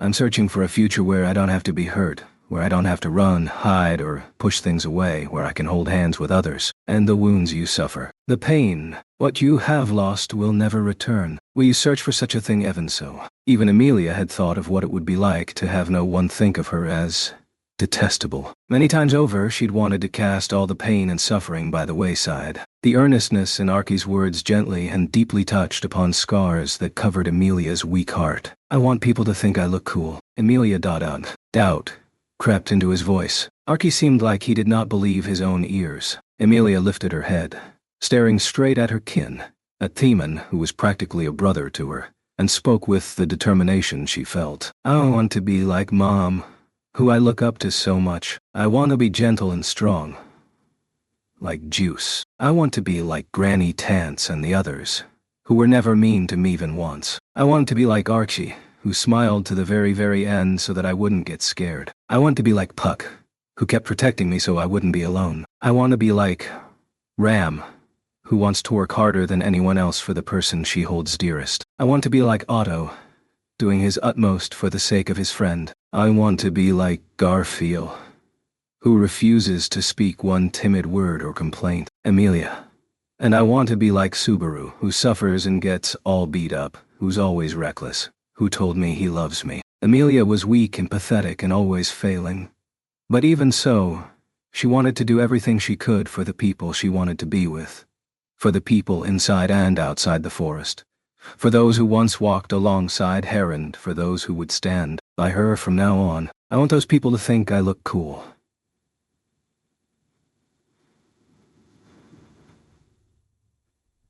I want to reach me hand out to the others the way so many people assured me that things would be all right. It was time for the girl who had always been saved by others to start saving them. The boy who always endured so much for Emilia Saka had put his trust in her, promising that everything would turn out all right in the end. That was why Emilia would live in the outside world. I'm all right. I'm not afraid of the outside world. I'm not afraid of the future. Thank you for worrying about me. I'm all right, big brother. Being called that made Archie open his eyes wide. Emilia smiled, seeing his surprised face. She'd always thought of him as a brother, but shyness and her defiant heart had kept her from calling him that even once. But now, there was no reason to be embarrassed by Thosasani feelings. She could boldly say what she had always felt. In Emilia's forest homeland, she had a mother, a father, and an older brother. She had a family. Faced with Emilia's charming smile, Archie kept trying to say something, but the flood of complicated and mystifying emotions within him dissipated without taking any definite shape. After all, Emilia, you're so stubborn. Once you've decided on something, you never listen to anyone. I wonder if you have any idea how hard that was on Lady Fortuna and the rest of us. Wow. I'm really sorry about that. It's fine. I mean... Then Archie's words trailed off as he smiled. His face contained not worry but a beaming smile. It's an older brother's place to indulge his little sister's Esselfish ways. The way he spoke with a smile on his face made Emilia truly feel the depth of his love. Just how many times had she been protected? And just how much love and tranquility had she received? Thank you, big brother. All of Emilia's and Archie's feelings were encapsulated in the smiles they exchanged. Then she turned her back to him, standing atop the cliff once more. From that vantage point, she could see Fortuna and Juice in the distance, as well as the surface of the lake immediately beneath her. Suddenly, the two noticed Emilia in the distance and waved to her. She waved back, burning the sight of them happily together into her eyes, her mind, her soul, and her memories. She left it all behind. Thank you for showing me this world, Echidna. He was speaking to Archie, standing behind. No. This was not Archie. She spoke to Echidna the witch, including Archie, who was aware of far too many details that he should have never known. This entire world was an illusory space to begin with. Remembering the trial, Emilia understood this was not reality. Perhaps the mother, father, older brother, and everyone else she saw here were all nothing but fabrications. Even if that was true, Emilia still felt gratitude in her chest. Maybe this is a world that could never exist, but I never thought I'd see the day that Mom and Juice, that Mom and Dad could be together like this, smiling side by side. So thank you. It scared her to acknowledge this as an unreal, fleeting dream. However, even if it was a world that would never come to pass, Emilia had gotten a chance to see the happiness that had been possible. In this world, she had felt joy, love, and a happy sadness that sent shivers through her whole body. She was glad from the bottom of her heart that she got the opportunity to bear witness to everything she had seen here. You... Responding to Emilia's words of thanks, Archie. No, the voice was feminine. It was the voice of the witch. Emilia's memory of being hated by her during the course of the first trial was still fresh. She'd half given up on hearing her voice in that world, let alone seeing her face. But there, the witch appeared in that transient world at the very, very end, and her voice trembled. Echidna. Turning around, Emilia faced the witch head-on. That's a me moment. Emilia wished she hadn't. When she turned it around, there stood Echidna, her expression so raw it made Emilia regret seeing it. For Echidna was simply standing there, staring at Emilia with a face ready to break into tears. I hate you. I just hate you. Emilia didn't comment on the hesitation she detected in the words Echidna wrung out. Then, right before Emilia's eyes, Echidna's body became hazy. Like a ripple moving along the water's surface, her existence became distorted, and the witch's form seemed to melt as she retreated from the world of illusion. There was nothing left behind. With the one who had supposedly been Archie gone, wind and time began to flow once more. Echidna! Having instilled such bitterness that she had wanted to say nothing, Emilia clenched her own chest with her hand. From there, she put her breathing in order.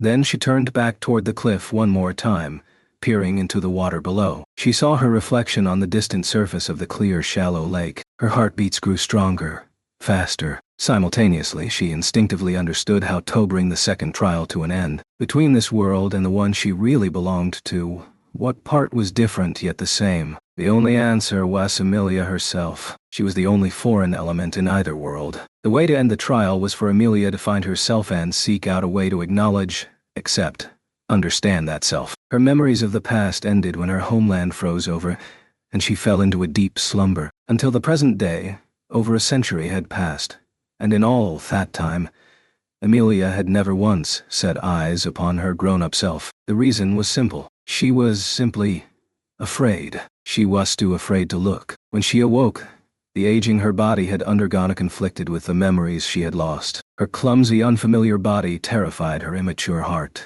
and the way the people living close to the forest treated her drove that fear deeper still. Her features inevitably drew comparisons to the witch of jealousy, and Emilia spent that time in misfortune. This made people uneasy, so they persecuted her, causing her to harbor even greater fear than before. She deliberately avoided mirrors, and she'd trained herself to not even look at the reflective surface of water. As part of her contract with Puck, he picked how Emilia would groom herself each day. Normally, he hid everything under his aloof, frivolous demeanor, but this too was actually all to protect Emilia's fragile heart from reopening old wounds. Truly, just how much have people been protecting them? How much had she failed to notice while she'd been sulking all on her own? The time she'd spent ignoring the love others gave her had finally come to an end. Oh, with resolve in her heart, Emilia closed her eyes, and moments later, her feet left the ground. In an instant, gravity dragged her floating body downward, pulling her into a fall upside down. The rushing wind entwined her long silver hair around her body. Her figure was perfectly straight as she plunged headfirst,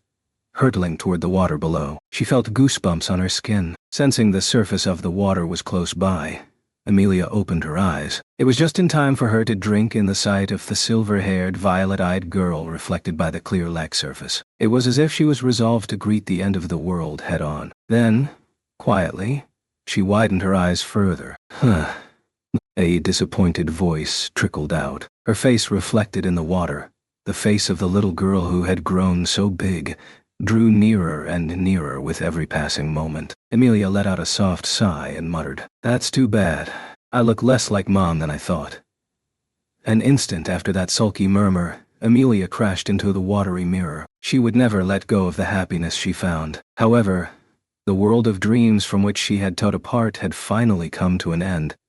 Neither the cold nor the impact of breaking the water surface receded when Emilia's mind returned to reality. When she came to, the first thing she saw was the small, cold room in the dimly lit tomb. Lying upon her side, Emilia blinked again and again, thinking back to the trial that had ended a moment before. Perhaps it had been an illusion. The scene was one that could have existed, and that fact made her chest throb. My feelings for Mom, for Dad, for Big Brother and everyone else I hold dear, those haven't changed. If anything, her feelings for them had only deepened and grown stronger. She kept these emotions stored away in her heart, and she would carry them with her forevermore. Her resolve had crystallized. Both of Echidna's trial had given her something precious. The words of thanks she offered the witch were not false in any way. With this, the second trial is over. That's good, right? As she rose to her feet, Emilia set aside her questions about Echidna's final actions for later. There was a tangible sense of accomplishment, and judging from the look of the witch as she departed,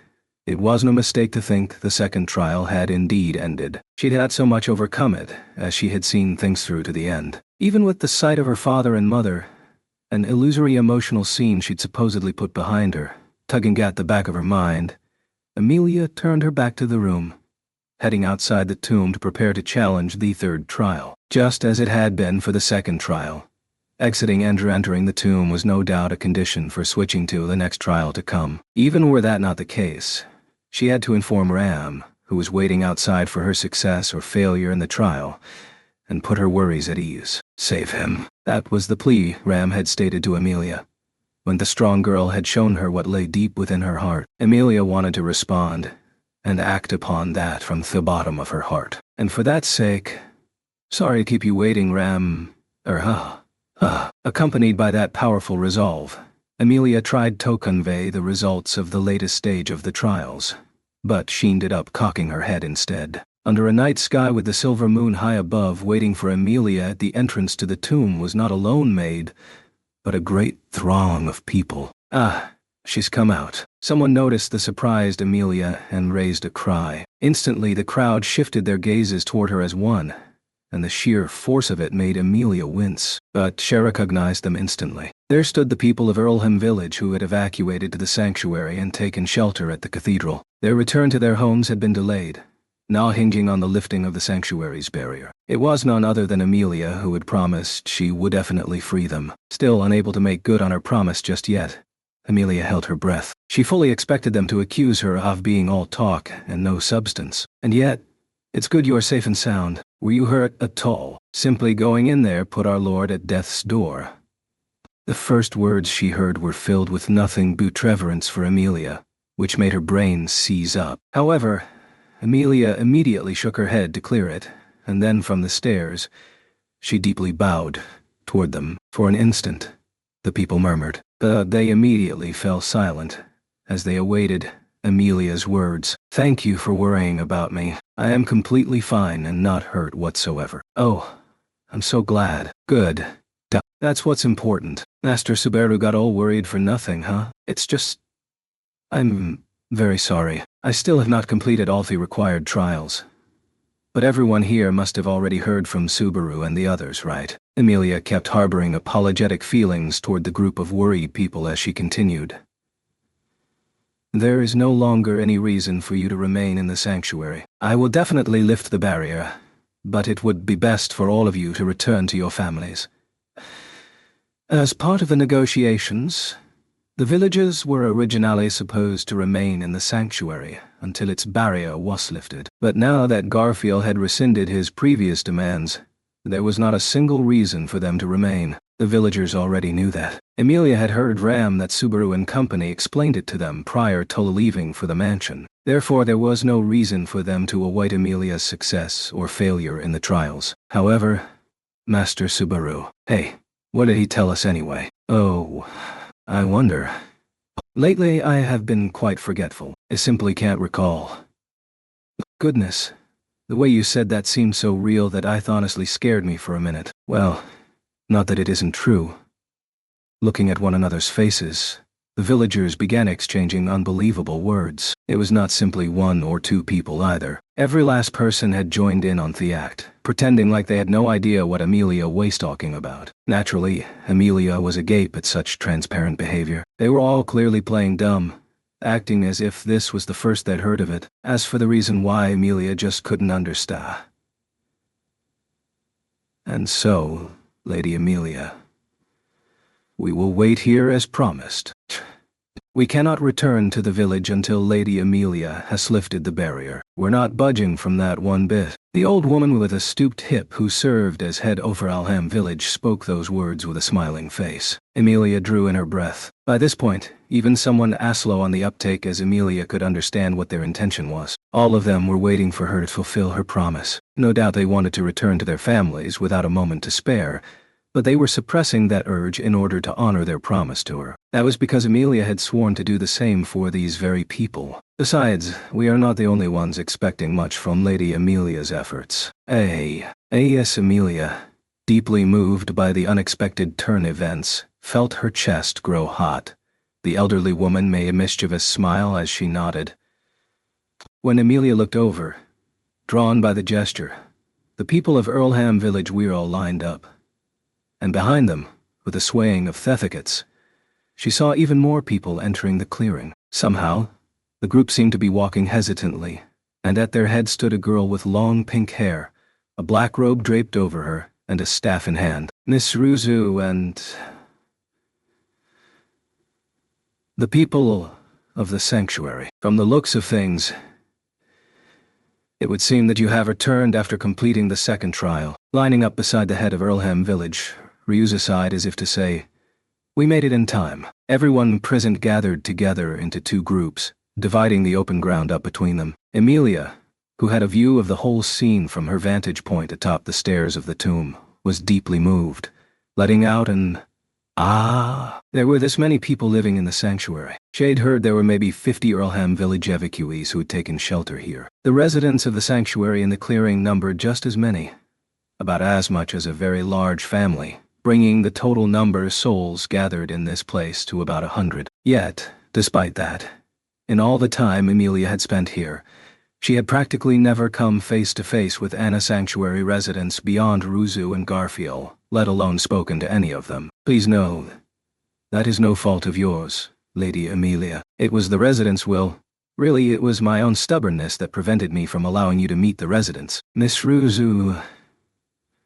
Lady Amelia, you have done well to have overcome Thetriel. We are grateful for this. And, bowing her head deeply, Ryuzu had said exactly what Amelia had guessed she would. Then Ryuzu glanced at the elderly woman standing beside her. After hearing from young Gar and the villagers here, listening to both the residents of this place and outsiders alike, I, too, have finally been able to rouse these old bones. I suppose you might fault me as an opportunist. I'm not one to talk about anyone having doubts and being stuck in place. I spent about 100 years dozing off, after all. Still, our obstinacy has lasted generation after generation across 4 centuries, so I will call us even. Unable to bear the sight of that downcast face, Emilia offered some joking words, which seemed to help Ryuji relax. She was acting like Subaru. This was how he usually lightened the mood during weighty occasions. I understand what Garfield probably spoke of, but was everyone else able to hold discussions with the people of the sanctuary as well? Nothing quite so grand. Just living in the same place naturally leads people to build relationships. We elderly often have spare time to exchange words while doing the cooking and the laundry. And so we elderly with too much time on our hands spoke about various things. I have long lived in the sanctuary. Yet, I have never had a chance to exchange words with an outsider quite like this. Musing out loud, Ryuzu and the Earlham village had turned to each other, wearing little smiles. Externally, they didn't look even remotely the same age, but to Emilia's eyes, it seemed like an exchange between old friends, and Emilia thought this was a powerful, deep, and most precious thing. "Lady Emilia, may we have a few words with you?" "Yes." Then someone raised their hand and stepped forward. He was a resident from the sanctuary, a man with a head full of bestial hair and ever so slightly canine teeth. As someone who lived here, he was undoubtedly a half-blood himself. The man, whose age he would put at 30 thereabouts, bowed his head with a rather tense expression on his face. "To be honest, no. We still haven't decided in our hearts. We aren't sure whether to trust you or not. We who know nothing about the outside world can't help but be scared of leaving the sanctuary. That goes for me too. I was born and raised here. Just as Garfield had asserted, this was the sanctuary in its present state. Many of the people dwelling here had undergone persecution for having blood that differed from both humans and demi-humans, causing them to seek this land as a place where they could find some peace. Others were born here, spent their entire lives in this place, and then returned to the soil. That was the way of life that had continued since the establishment of the sanctuary 4 centuries prior. Lifting the barrier meant losing something that they had always taken for granted. How much did this mean to them? In terms of taking something for granted, Puck had been the closest comparison Emilia had. To Emilia, his sudden departure was the last thing she wanted. It was only natural that the residents of the sanctuary were just as reluctant to have such a thing imposed on them by others. If Master Roswaal is looking after us even on the outside, how would that be any different from us living here? I'd always thought maybe we don't need to change. Yeah. However, lowering her eyes, Emilia took in the man's words. She waited more with a gloomy heart. When she looked back, the man had stretched and straightened his back, his tense cheeks hardening as he continued. However, all of us heard heard that little kid's angry voice. We know exactly how that hard-working kid feels, and it makes me feel pathetic. When his face grew tearful and his gaze turned rueful and reproachful of himself, Emilia's chest tightened. He's still a child of 14. How many years has he spent stuck in his ways like that? He is a good kid, and you're, too, Lady Emilia. I'm not. Until tonight, I was a totally good-for-nothing girl. It wasn't like she'd accomplished anything. Not yet. Though Emilia denied she had anything to be proud of, the man said, "Even so," shaking his head. "Master Roswaal told us it was futile, and everyone was afraid, cowering from the trial. But even so, here you stand. You entered the tomb, and you came out. That's why.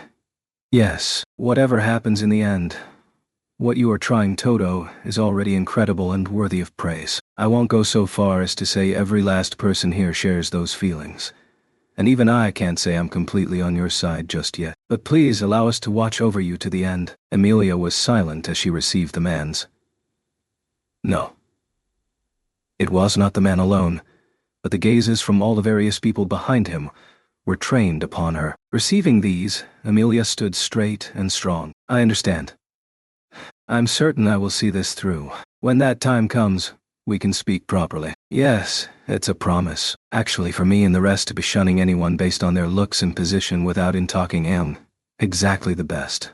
Why, As the man deeply bowed, something sent him leaping into the air. When Emilia looked harder, the cause was Ryuzu, who was standing beside him and had suddenly dug her nails into his side. The man gave an objecting look, as Ryuzu laughed at the top of her lungs. Too long, too serious, and midway through, you switched from us to me. Shame on you, shame. I'm very sorry, Elder. Either way, our current point of view is as he said just now. This too.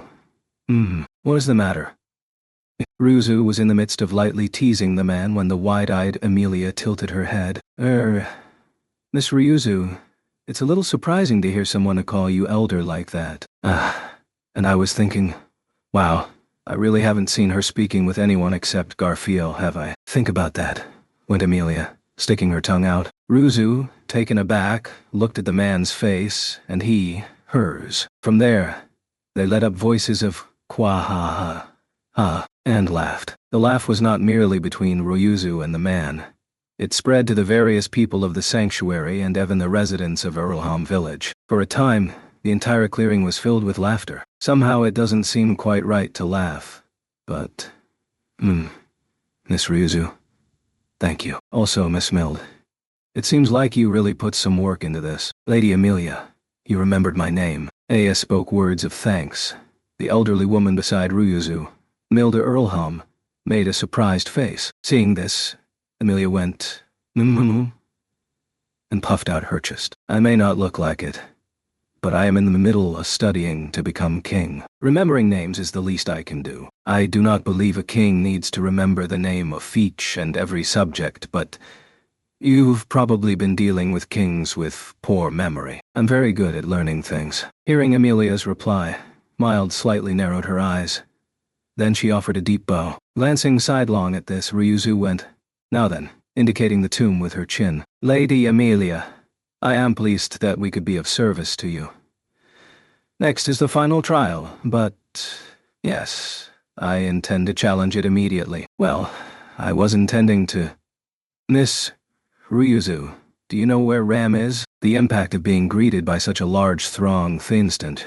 She exited the tomb, temporarily forced it from her mind. But as far as her eyes could see, Ram was nowhere to be found. Emilia had wanted to inform the girl who'd motivated her to break through the trial that she had finally found some success. But Ram is attending to a duty she cannot afford to shirk. She left a message, praying for your good fortune. Chasade. Lady Emilia must do what only she can do, and Ram must do the same. Let us do our very best. Ryuzu mimicked Ram's way of speaking, drawing a strained smile onto Emilia's face. It was just like her to say something like that. Ram's duty was no doubt connected to the feelings that she had conveyed in her request to Emilia. And when she thought how Ram might fulfill that duty, there was a slight throbbing in her chest. Pushing that feeling down, Emilia chose to trust Ram, just as Ram had chosen to trust Emilia. I have to say, though, no one waited for me to come back at all. Not Subaru, not Ram. Oh ho, I see how that would sour your mood. It is a pity those you care deeply for are not present. If this pitiful old face is good enough for you, I'll wait right here until your return again. Oka, I guess it's time. Emilia had begun to pout, but after hearing Ryuzu's response, she smiled and then turned. Right before her, the entrance to the tomb awaited. Entered without any hesitation. Well, I'm off. Various voices from the residents of the sanctuary and Earlham village alike called out after her. There were so many expectations pushing her forward, more than the first time and more than the second. Carrying these alongside the powerful resolve now residing within her, she walked toward the back of the tomb. And then face the calamity that shall come. The third trial came. Chapter 3. Giltirao, Black King of the Forest, strikes. With every clash of steel against steel, there was a string of high-pitched sounds that seemed to be a woman's cries. Jaja, ah-ha-ha-ha-ha-ha. Marvelous, marvelous, marvelous, marvelous, marvelous. Flipping her body around like she was dancing, shamed a curved blade at his vitals with no fixed path, flashing from up, down, right, and left. It almost seemed like some sort of extreme training, but every blow landed without any warning, infused with enough power to instantly end his life. The tip of the bent blade rent the air, surpassing sound as it swung with godlike speed. The seemingly supernatural, murderous technique was being countered by Garfiel's own superhuman skill. Using the silver-colored shields attached to both arms, He chose to deflect, rather than block the incoming blade. He kept redirecting the force of the woman's attack skyward, creating openings for counterattacks, so he stood a chance at reeling in victory by force. Even that very moment he guided a powerful blow aimed at his neck off to the side before sending a kick straight into the woman's torso. Had Garfield's kick connected cleanly, it would have undoubtedly ruptured her internal organs. But I've already seen that one. The woman's eyesight was truly frightening, surpassing all common sense. Her whisper was not a joke or a taunt either. Every technique she witnessed in battle did not work a second time. Having already foreseen this second straight kick, the woman avoided it with minimal movement as she lined up her next attack, a backward slash with her blade. That blow, apparently intended to serve as punishment for foolishly resorting to the same technique a second time while fighting a powerful foe, hit its mark. Ah! In that same instant, Garfield's foolish kick slammed right into the woman's face. She bit down to suppress the groan of pain that threatened to escape from the back of her throat. Her knife had entered his right foot, carving his flesh all the way up to his femur. If he'd been even slightly slower, she would no doubt sliced off the entire leg. But for that price, Garfield had landed a clean blow on the woman. In the battle up to that point, Garfield had grown to admire and trust the skill of Elsa, his foe, the excellence of her technique, her overwhelming combat intuition, the physical abilities she'd honed, and the impossibly fine control over her own body. Few could claim to be as strong as this woman. He was certain that if he showed her the same technique twice, she'd definitely see right through it. It was this absolute trust in her ability that allowed Garfield to land a direct hit on her. He was sure he'd torn the woman's sultry face. Even if it did not end her life, it would leave her gravely wounded and unable to continue combat. But Garfield did not let his guard down. After all, that hurt, and quite a bit. Makes me appreciate being alive. Damn it.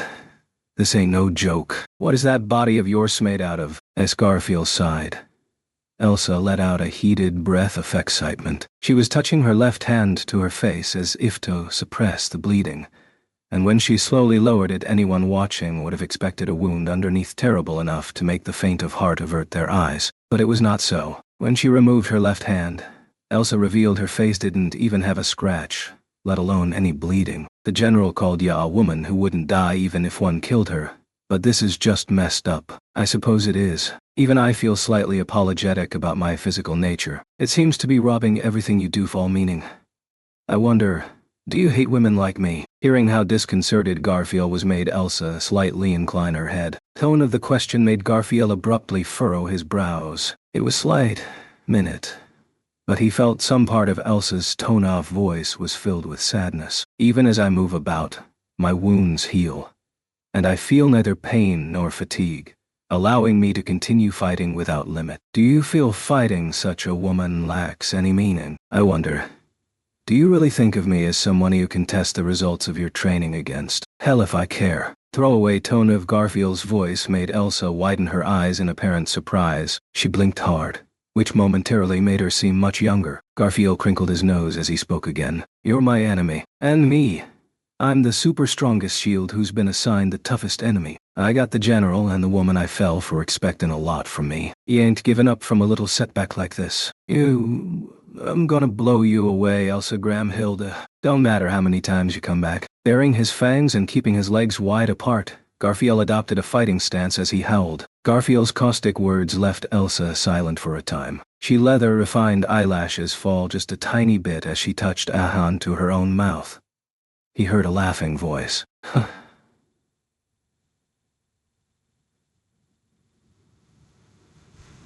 The hell are you laughing at? Tee-hee. I am quite sorry. I heard some unexpected words, so I could not help but find them amusing.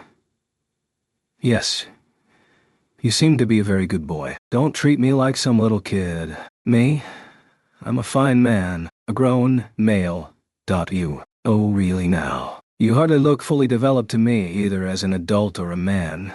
As Elsa relaxed her cheeks, her ridicule drew a snort out of Garfield. Garfield couldn't read Elsa's emotions. To be blunt, he wasn't interested in them. That moment, what was important to him was fulfilling his role, by beating the opponent before his eyes to a pulp. In so doing, he would prove the Sanctuary's Midas Shield could fulfill that role even in the outside world. You truly are marvelous.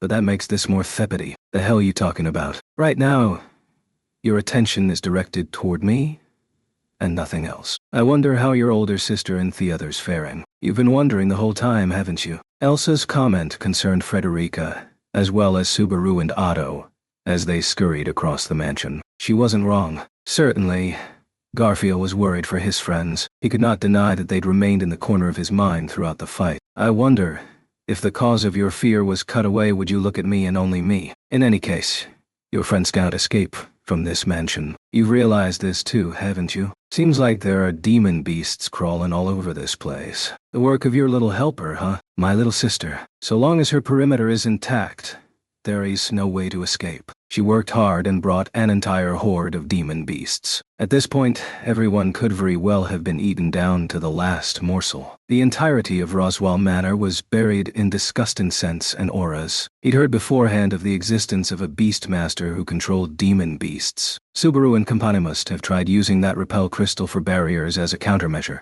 But the beasts still remained in the mansion that very moment. He knew from the faint tremors reaching his eardrums and what he could pick up from their auras. In other words, some kind of unforeseen problem had arisen. It no doubt had something to do with Elsa's little sister, the Beastmaster he had yet to personally lay eyes on. The more he thought about it, the deeper he sank into worry. Really, you want to rush over to your friends this very moment, don't you? Not that I'll let you, but if that nervousness is dulling your fangs, that is very, very disappointing. Garfield, too, understood a warrior's desire to battle an enemy at their finest. But Elsa was different. She thought like a huntress, using every power at her disposal to take down her prey. Considering her way of thinking, she probably thought the current situation put Garfield at a disadvantage. But that was completely off the mark. Don't get the wrong idea, lady. Am I wrong? No, you just don't get it. Demon beasts are wandering around, yeah. And what? You think I gotta go save 'em or something? Stupid crap like that ain't gonna stop the general. Garfield, supposedly unable to fight at full strength out of worry for his friends, seethed with an uncontainable heat that blazed within him. He boldly stepped forward, baring his fangs as he closed the distance between him and Elsa.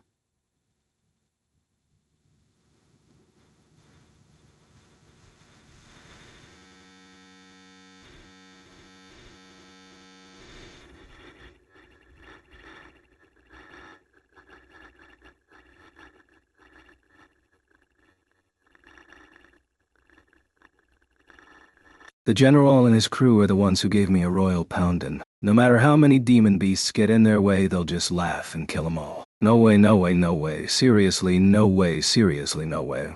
We're totally done for. Practically out of breath, Subaru collapsed as he rambled in a tearful voice. He put Rem, who was on his back, over his knees, breathing raggedly as he lay low on the first floor of the mansion. Otto and Petra were right beside him, both completely exhausted. In that moonlit corridor, their group had encountered the demon beast Giltirao, and combat had ensued. Combat was a poor word to describe it. There was no way that Subaru and his current companions could land a blow on such a beast, so there had been no option but instantly fleeing. They'd tumbled into the nearest room, and seizing the opportunity when the monster's huge frame got stuck in the entrance, they fled out the window into Third, putting some distance between them and their hunter. From there, they'd return to the mansion via a different room, but that demon beast. Is it biding its time and patrolling the entire building? It may have been assigned to guard this position.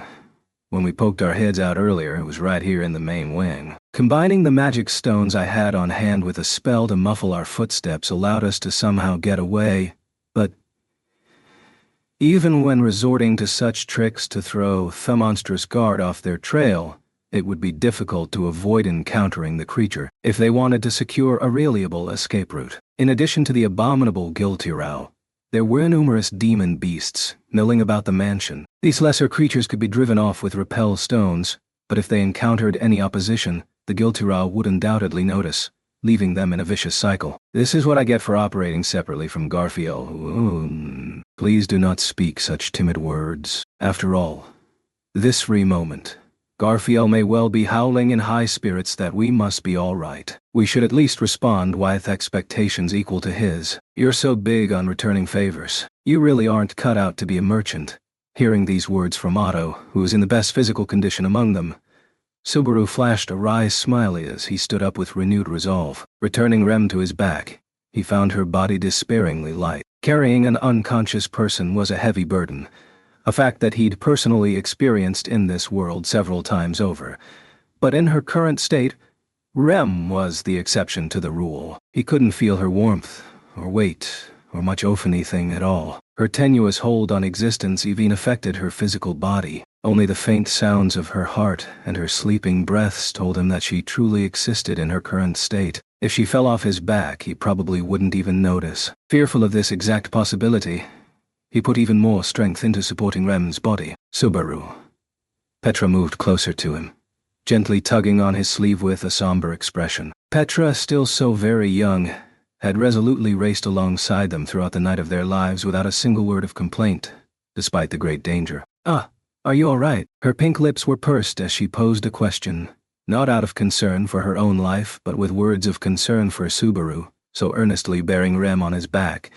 Even Ash's own breaths ran ragged. Petra's feelings were like a healing salve to Subaru. Without such salvation, he would never have been even half as determined to go on. Despair wouldn't get them out of their predicament. Subaru Natsuki rose back to his feet. Have you thought of something? Perhaps seeing something in Subaru's expression, Ada closed one eye and questioned him so. He didn't even consider disguising the expectations and trust in the tone of his voice and his gaze. When Subaru looked over, he noticed Petra's eyes peering up at him, held the very same expectations and trust. Feeling those gazes on him, trusting without doubt that they must have thought of something, Subaru's breath caught. Then he wore a pained smile. Hey, come on now. Just what do you two expect me Toto here? After deeply exhaling, Subaru rocked his body, gently adjusting Rem against his back. Expectations. If he was to invoke that word, it was Rem who expected more from Subaru than anyone. That moment, he was carrying her on his shoulders. That moment, Otto and Petra were staring at Subaru, expecting something from him. He breathed out. Then he decided, with his gut, we were trying to run from this mansion, but that means blowing past that demon beast. That's something wrothing. However, it is difficult to defeat the beast with what we have at our disposal. What should we do? Otto posed his question. Considering the capabilities of each person, the resources and techniques they possessed, and the mansion that served as the stage, how could they meet all the required conditions? Think. We're short on martial and magical ability. So it's finally time for me to put my unparalleled modern knowledge to good use. First, the demon beast, Giltirao, the Black King of the forest, picked up a faint noise. It was a quiet, seemingly fearful sound, the sort of sound prey made as it clumsily attempted to sneak around. Hearing this, the Giltirao lifted its lion head upward, then almost seemed to sigh with raw disappointment. To the Giltirao, hunting was the very reason for its existence. It could think of no greater joy than to catch fleeing prey with its claws, plunge in its fangs, and drain the life from its mark, to sate its empty belly. What mattered for the hunt was whether the prey was worthy of the fangs of the king, hunting strong, sturdy, able-legged prey, taking it down through brute force. The current hunt completely failed to live up to those standards. Having its expectations dashed put the Giltirao in the most terrible of moods. Of course, it did not even think of defying the orders of its master, but it would obey those orders and nothing else. It simply owed a debt to the master, who had liberated it from the curse of the horn. Accordingly, it had listened to her request. Moving its nose around, the Giltirao pursued the sound of the footsteps as its prey tried to slink away. Defenseless, thoughtless, unrestrained, futile. They were the footsteps of the weak, lacking any elegance whatsoever. The Giltirao sprinted with shocking agility that contrasted with its huge frame. Its 4 thick limbs did not make a sound as they trod upon the floor, a feat that brought into sharp relief why it was also called the Shadow Lion. Like an assassin, the Black King of the forest was a silent nightmare as it raced, seemingly leaping through the halls of the moonlit mansion. The footsteps it followed gradually became less guarded, betraying no sign of noticing the death stalking so very close. The one making the footsteps was right around the corner. The king swung a claw just beyond that corner, a single blow that would rend the prey's back apart, throwing its corpse to the ground, and expose its humiliation in full. However, Right after swinging its claw, the Giltirao paused, sensing something was off. The presence it was certain was there had vanished, and the only one standing in the corridor was the great and dignified king. The foolish, fragile, disgustingly weak prey had vanished, nowhere to be found. A moment later, another sound of shoes reached its ears, and the Giltirao ferociously took up its pursuit once more. Its target was using the stairs, heading for the floor below. The sound of fleeing, running footsteps made the Giltirao reassess its prey ever so slightly.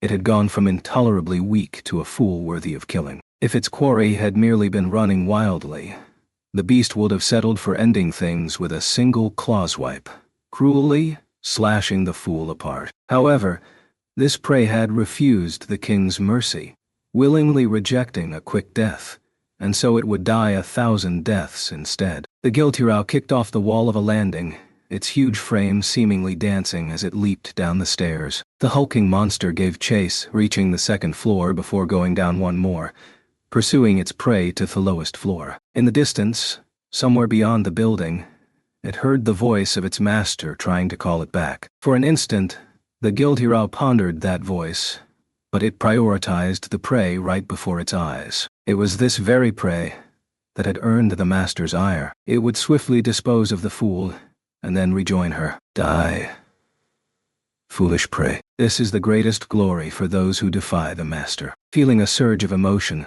the king forgot even to suppress its own sound as it sprinted. The thunder of its very powerful footsteps announced to its fleeing prey, "The king, death itself, has come for you. Go ahead, try to run. Flee, pathetically, in a panic. Show me your back, so that I may flay it open for you." Up ahead it heard the sound of a door closing. The Giltirao did not hesitate to force it open by slamming its body home. This sent the door flying with great ease, and the Giltirao was greeted by a particularly spacious room. It was not a small, cramped room like the stupid, ignorant prey had fled into earlier. It was a spacious room where the Giltirao could swing its claws and leap around with its giant frame to its heart's content. Perhaps the prey was finally invoking the last of its spirit to challenge the Giltirao to a duel. However, the prey was nowhere to be seen, and at the back of the room, the monster heard the sound of yet another door closing. The door of an entrance, separate from the one it had destroyed, and connecting the guest room to a smaller one, had shut. In the end, that is all you have, thought the Giltirao, genuinely disappointed. The guest room came with a large table with a white cloth over it, and, atop that, a row of lit candles. The flickering flames illuminated the king's red face as with heavy steps it headed for the little room in back. Its vile tail, like a great serpent, sharply swung about, easily slicing the wooden door apart. Savagely springing its forelegs up, the Giltirao drew in its breath. It then pushed in with a roar. Devastation. If there was a word worthy to describe what occurred in this sad tale, that was it. Absolute devastation. As the Giltirao swung its tail about, wildly raging with its bestial claws, the interior room was dominated by destruction worthy of the name. The cupboards storing foodstuffs and the cold storage were destroyed, while smoke erupted from the sacks and boxes lining the wall. The floor, struck by the heavy impact of paws, broke apart, and the carpet covering it was destroyed. A moment later, the Giltirao's vision was blanketed with white smoke. A vast quantity of dust sprang up, clouding the air and irritating the great beast's nostrils. It was enough to rob it half its eyesight, and even prevent it from breathing in enough to roar. "You fell for it." Then a voice rang out, as if the prey was shouting in victory. Then it heard that voice not from the small room, but from the previous wide room. "Eat the power of science, baby." Dust explosion. After a brief noise, it threw something into the small room. Something flickered red within the Giltirao's nearly all-white field of vision. It was one of the candles from the guest room. The candle struck the wall, and for a moment, the reddish flame glowed brighter as it landed upon the floor. But that was all that happened. The candle remained on the floor, showing no further sign of change. The one who had thrown it was frozen in place and sounded like there'd been a miscalculation. The Giltirao's regal instincts screamed this was a golden opportunity. Something had put its opponent into a disadvantageous state. Even if that had not been the case, surely this trick would have been insufficient to put the Giltirao in peril. Nay, It would not underestimate its foe further. It would utilize every store of power. It would rend its prey apart, flay its skin, and feast in victory on the flesh and blood. Ah. That's why we told you. We shouldn't have tried this nonsensical method. Normally it's faster to do it this way. The instant it leaped out of the little room, the Giltaru picked up a high-pitched voice and an even higher-pitched voice, clearly different from the prey it had spotted earlier. And the instant after it had that realization, a large quantity of something poured down from overhead. It was a liquid, certainly not water, and it felt slippery to the touch. Bathed in the yellowish fluid, the king felt its fangs trembling at having its proud black mane tarnished. However, it had the luxury to consider this for but a single instant. This is the personal merchandise of Otto Suwon, oil bought with the entirety of his life savings. How do you like my wares? As the prey shouted with joy, the king, the Giltaru, had no way to stop what came next. The candles ignited the oil that had drenched the entirety of its body, wreathing the king with abominable flames. The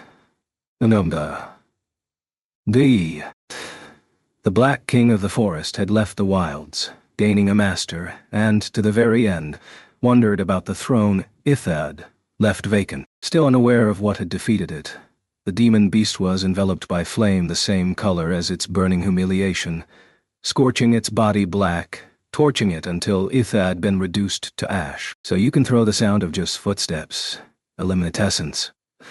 Little tricks like that are all your magic can do. Having you belittle them weighs upon my mind, but I am impressed you remember such a thing. That said, will these spells prove useful? At most, they can make an opponent turn their head for but a single instant. Super useful. ...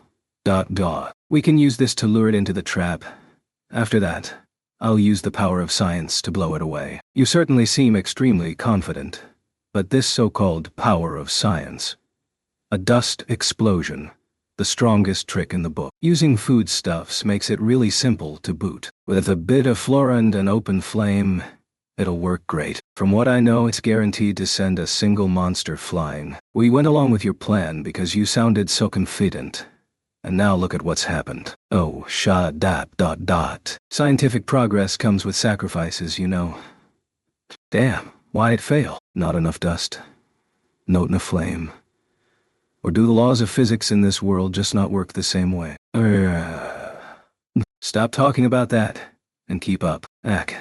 It's no good. No. With Subaru and Otto angrily yelling at each other, Petra scolded them with a desperate look on her face. The noisy trio was being illuminated by the brilliant light-off red flames. That was only natural, for at present they were doing their best to put out the fire in the dining hall. However, the flames seemed to be only getting stronger. You used too much oil, damn it. You sure as hell spread it around enough. How'd you plan on putting it out? As if anyone can hunt down such a huge demon beast while holding back. In the first place, it'd be the somersault whether I used it all up or not. You're buying every last drop either way. Both of you. This isn't the time. We can't put it out. Let's run. With a frustrated look on his face, Subaru hurled a tablecloth, which had also caught on fire, into the quickly growing flames. There was no sign of the inferno in the pantry burning itself out. It had already spread to quite a bit of the dining hall, and black smoke began to seep out. We managed to defeat the demon beast, but the cost we paid is too high. The source of the flames was the black and charred demon beast, the Giltaru. Just as they'd planned, Otto's sneaky magic had led it downstairs, where they used a dust explosion in the pantry to bring it down. Or not, since the dust explosion had failed. Instead, Otto had secured their victory by using his stock of oil to burn the thing to death. The beast was a muscle brain befitting its enormous frame, especially considering how it never suspected a thing as it fell into the trap. But because it flailed around wildly as it died, the flames had transferred to everything around it, completely setting the mansion on fire. This isn't a repair job anymore. It's a tear down and rebuild job. Is this really the time? Let's run, before we lose the stairs. Quickly. Quickly. Subaru found it surreal to watch the familiar sights and spaces catch on fire as the other two grabbed him by his sleeves and dragged him off. Pulled by the pair, Subaru readjusted Rem on his back as they ran from the burning dining hall. Otto and Petra used repel stones to drive away any demon beasts that appeared along the way. There were also signs that demon beasts were fleeing the building, instinctively fearful of black smoke and fire. But what if Garfield burns to death from this? Without the Gilturao prowling around, Garfield can escape too. Besides, surely he can send demon beasts packing and leap out of the building all by himself, even without using the escape route. Subaru was trembling from unwittingly wrecking the entire battlefield, but even in that situation, Otto remained as clever as ever. Thanks to that, they arrived at the upper floor in good order. Fortunately, no other demon beasts immune to the effects of the repel stone appeared. Subaru and company filed into the study, and Petra operated the mechanism on the bookshelf on the wall. Slowly, making a sound, the bookshelf moved, and the hidden passage heading underground, linked to the outside, revealed itself. We did it, Subaru. It's the hidden passage. With this, we can get out of here. Yeah, I suppose so. If you head down to the bottom of these stairs and follow the passage, you can escape outside. The exit will be well outside the perimeter. That just leaves.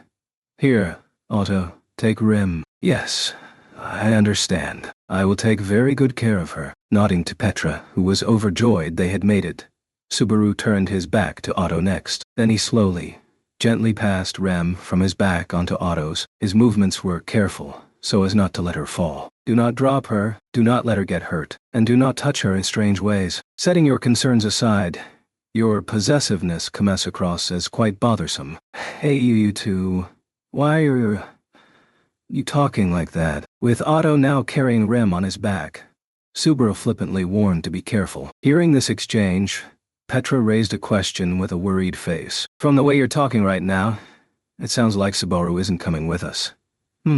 That's just how it is. Sorry, but I can't run with you. From this point on, I gotta go it alone. Why? When Subaru confirmed her suspicions, Petra's face paled as she clung to him. Let's run already. The mansion's on fire, and it'll just make more trouble for Miss Frederica. There's still a lot of demon beasts, and it's not like you can beat them if you fight them, Subaru. So let's run. Well, that's all totally true, but I can't run from this. I can't run. Not yet. Even though he was happy seeing Petra try to stop him, Subaru gently took her fingers off him one by one. As he did so, the sadness in her big eyes spread even further. In an effort to chide Petra, Otto, standing right beside her, tossed his voice her way. Petra, Mr.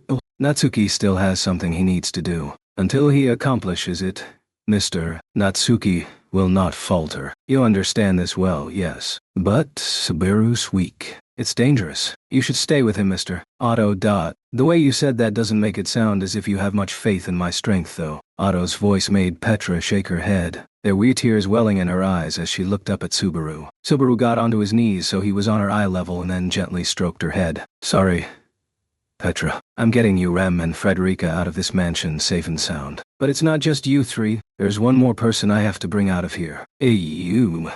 Nini Beatrice. Even though she hates trouble and acts all lonely, she's a total busybody. Always trying to do everything by herself. Suffering 'cause of the dumb answers she comes up with and cowering 'cause she won't settle things herself. When Subaru described the girl, the loneliness of her existence made Petra widen her eyes. I mean, Beatrice is pretty much the same age you are, Petra. Your heights might be a little different. Come to think of it, Petra, you might be a lot like her first friend.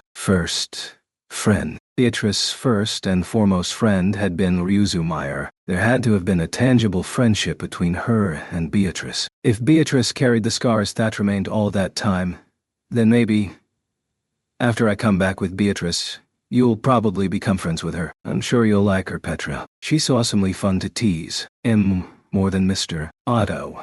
Yeah. Fun enough that you won't have use for a Tony more. Judging from Otto's expression, he wanted to say something, but Subaru deliberately ignored him. Then Subaru stopped stroking Petra's head and rose to his feet. I'll go look for Beatrice. I plan to try hard enough that I didn't burn to death, but if I do, carve on my tombstone thought I died because of the fire from Otto's oil. Okay. Inscribing tombstones being too much trouble, I will give you a smacking if you do not return safe and sound. Truly I will. Otto seemed to wince as he made his declaration. Then he tilted his back, turning Rem's sleeping face Subaru's way. The princess, still asleep as always, couldn't even bear witness to Subaru's resolve. as he prepared to depart. That was fine. It wasn't Rem's place to see Subaru off. It was Subaru's job to go to her. Subaru, be careful, okay? Petra offered up her very own repel crystal. Accepting this, Subaru set off. He did not reply to Petra's voice as she called out behind him. Petra didn't need him to do so either. Bit by bit, the flames were covering the mansion, and the place he had spent many days in was quickly turning tosh. Would the fire reach even the archive of forbidden books? As he looked for the door to reach her, Subaru could not help but wonder. Chapter 4 next time. I'm sure we'll have Tizen sing that the trial had begun. Emilia's mind instantly awakened. This trial felt closest to the first one. She was aware of her own existence and firmly conscious that she was undertaking a challenge. It wasn't like the second trial, when her own existence was far more indistinct. However, there was clearly one point that differed from before. Here, Emilia had no body. Her 5 senses had vanished, and her body had been lost. What was present was her consciousness alone. It felt like her consciousness was floating in the sky. Perhaps this was what it felt like to have one's fickle soul cast into the water by its lonesome. In spite of this mysterious circumstance, Emilia felt no sense of danger as she strove to slowly grasp the situation. Her non-existent brain seemed to understand this place posed no danger, and that her mind here was able to have such realizations. Her surroundings were dark. A space of nothing save darkness spread forth, within which Emilia's body did not exist. That she did not lose herself even so was due to the multiple lights that were floating in the darkness. These faint lights of various colors were hovering around Emilia. The glow they emitted resembled that of lesser spirits, but Emilia felt no life force coming from these lights. They were inorganic. Perhaps they were closer to magical crystals that gave off light. Either way, she and the lights were the only things in that world. They continued swimming in that space, with nothing moving but the flow of time. Nay, in that circumstance, she could not firmly grasp whether even time was flowing or not. The witch who normally served as a guide had not appeared. In the darkness, Emilia hesitated over the unchanging situation into which she had been cast. The situation being what it was, her consciousness naturally ended up drawn to the lights. Selecting a silver-colored one from the multitude of lights, Emilia was just a tiny bit apprehensive when she tried to touch it. The very notion of touching assumed you had a body in the first place. Was that even possible here? Rather than ponder, it was faster to try it and see. Reaching that conclusion, Emilia immediately tried Itut. Her consciousness overlapped with the light, and this indeed was not touch. It felt more like she intermingling with it. Hate. Hate. I hate you. I really hate you. Really. Really. All of it is true. Always. Since the moment I met you, I have hated you. I cannot stand the sight of you.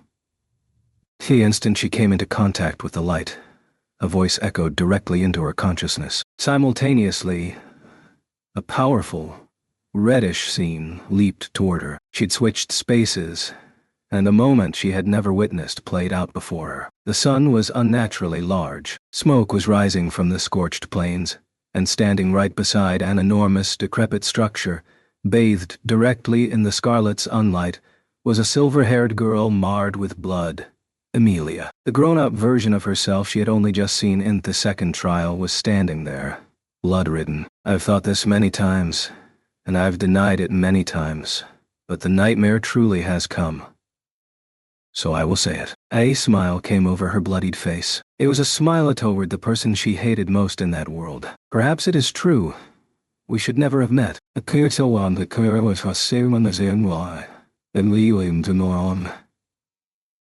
the corner of one of her purple eyes, a tear formed a single line as it gently fell. The drop coursed down her cheek, and just before it fell from her chin onto the blood-marred ground, the world burst apart and vanished.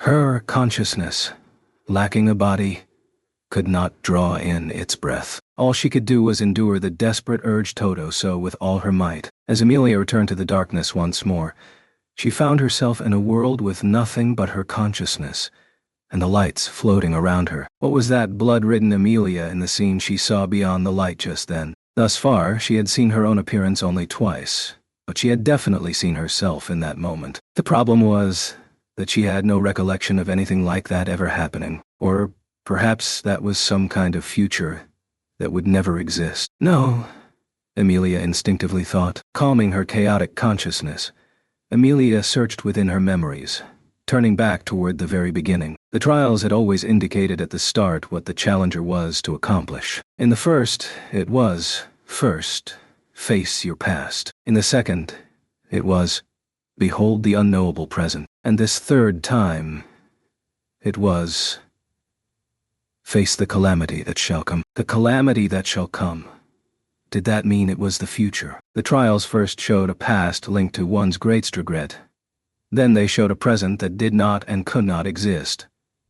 Last, the challenger was shown a future she would inevitably have to confront head-on. These were the entirety of the trials the tomb had prepared for her. Would that future, of a place enveloped with some kind of twilight, a future where she would tearfully hate someone, actually come to pass one day? After a time, neither accepting nor rejecting it, Amelia's thoughts were interrupted as she realized something. The light Amelia had touched earlier was gone, leaving only a palpable void. Even so, the lights numbered 20, so there were still plenty to go. This was the moment she suddenly grasped the meaning behind the phenomenon. The lights. Each and every one of the lights hovering in the darkness was a future that awaited Amelia. This trial probably would not come to an end until she had witnessed them all. Were the futures she would bear witness to all different from one another? Or would they be continuations of the one she just visited? The answer would come once she touched another light and saw its future. When she moved to the next light over from the blank space, it became a clear blue passage, like an azure sky. It's just like you said, that kid's our enemy, and our wounds run deep. I can't use healing magic, so even if we're back out now, I might not be able to save you. But that kid's still a kid. Isn't this enough? The scene differed from the one before, with two figures standing atop sheer cliffs with a commanding view. One of them had his back turned toward the deep forest behind him. She could not see his face, but she remembered his voice. It was one of the people closest to her. Perhaps not as much as the other person, but she definitely remembered him. The person atop the opposite cliff was on one knee, and as he knelt in this position, he was looking down at the other. Though she could not see his expression, Amelia could tell both of them were making terribly melancholy faces. You're a hero. You can't be anything but a hero. I thank you for saving me, damn it. When the other figure reached out with his hand, the figure with his back turned lobbed words of gratitude his way. It was a parting of nigh unbearable sadness. It was a moment of parting marred by indelible despair. The projection had run its course. She returned to the world of darkness. She had pathos and melancholy both. But more than that, she held a question toward this trial. She did not see herself anywhere within the world she had just visited. Neither of the people in that place was Amelia. She could guess who they were, but why had she witnessed a scene, a future without her? Was she being shown a future that was the result of her own choices? Then how was she supposed to face the calamity that would inevitably come? Amid that silence, the blue light vanished. Just like the initial silver light, a void had been born. Nearly 20 more lights continued to surround Amelia. Awaiting within each and every one was a tragic future that was the result of her choices. Determined to accept them all, she stretched her consciousness toward the next one. In one future after another, Amelia's choices, and the calamity they would invariably bring about, awaited her. She saw the future. Without that, have you not even a sword to swing, you damn thief? Subaru and Amelia are both tired, right? Oi. Sorry. And yet, even I've become a burden on you. I always wanted to say I'm sorry for never measuring up. My granddaughter, my pride and joy, has grown to be a good child. As she touched the variously colored lights, Amelia continued to see different futures. Sorry. I'm so sorry I can't kill you because I'm weak. Sorry. Not she. Even so, I'll keep you to myself, for all eternity. I'm sorry I'm so weak. What? You feel like this is fulfilling your promise? If so, then you should have left me to die wrapped in a mat in that cave. If you were going to show me a dawn like this, it should all have ended there. Damn it all. I absolutely will not allow you to die for some nonsensical reason like a curse. There were wails. There were angry shouts. In different forms they indicated endings, renewals, meetings, and partings. Oh look, I won again. To think someone I want to kill this much turned out to be such a gentle person.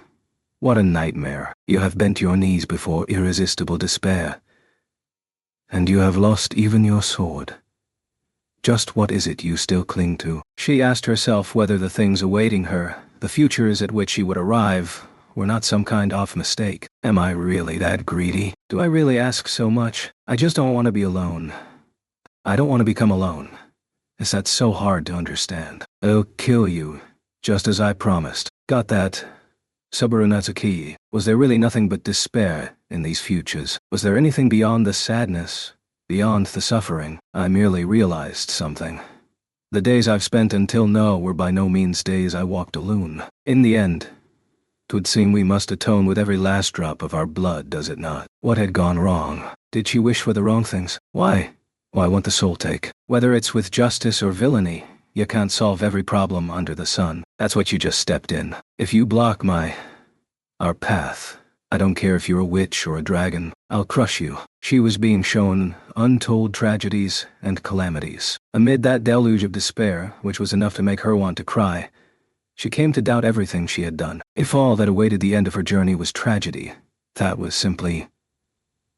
I believe praying for one's desires is arrogance. Prayer is for seeking forgiveness. In the future of the final light, a girl her waking self should never have set eyes upon spoke those words. It was not fleeting enough to be hopeful and too bold to be despairing. Her non-existent pulse quickened. After all, she'd seen nothing. Nothing but sad, agonizing futures in all that time. I want to have a proper conversation with you, no matter what the future holds. She thought if a certain boy was with her, they could speak together and laugh about the futures they hoped for. Even if all that awaited her were worlds of tragedy, she felt in her heart that if she could at least have that much.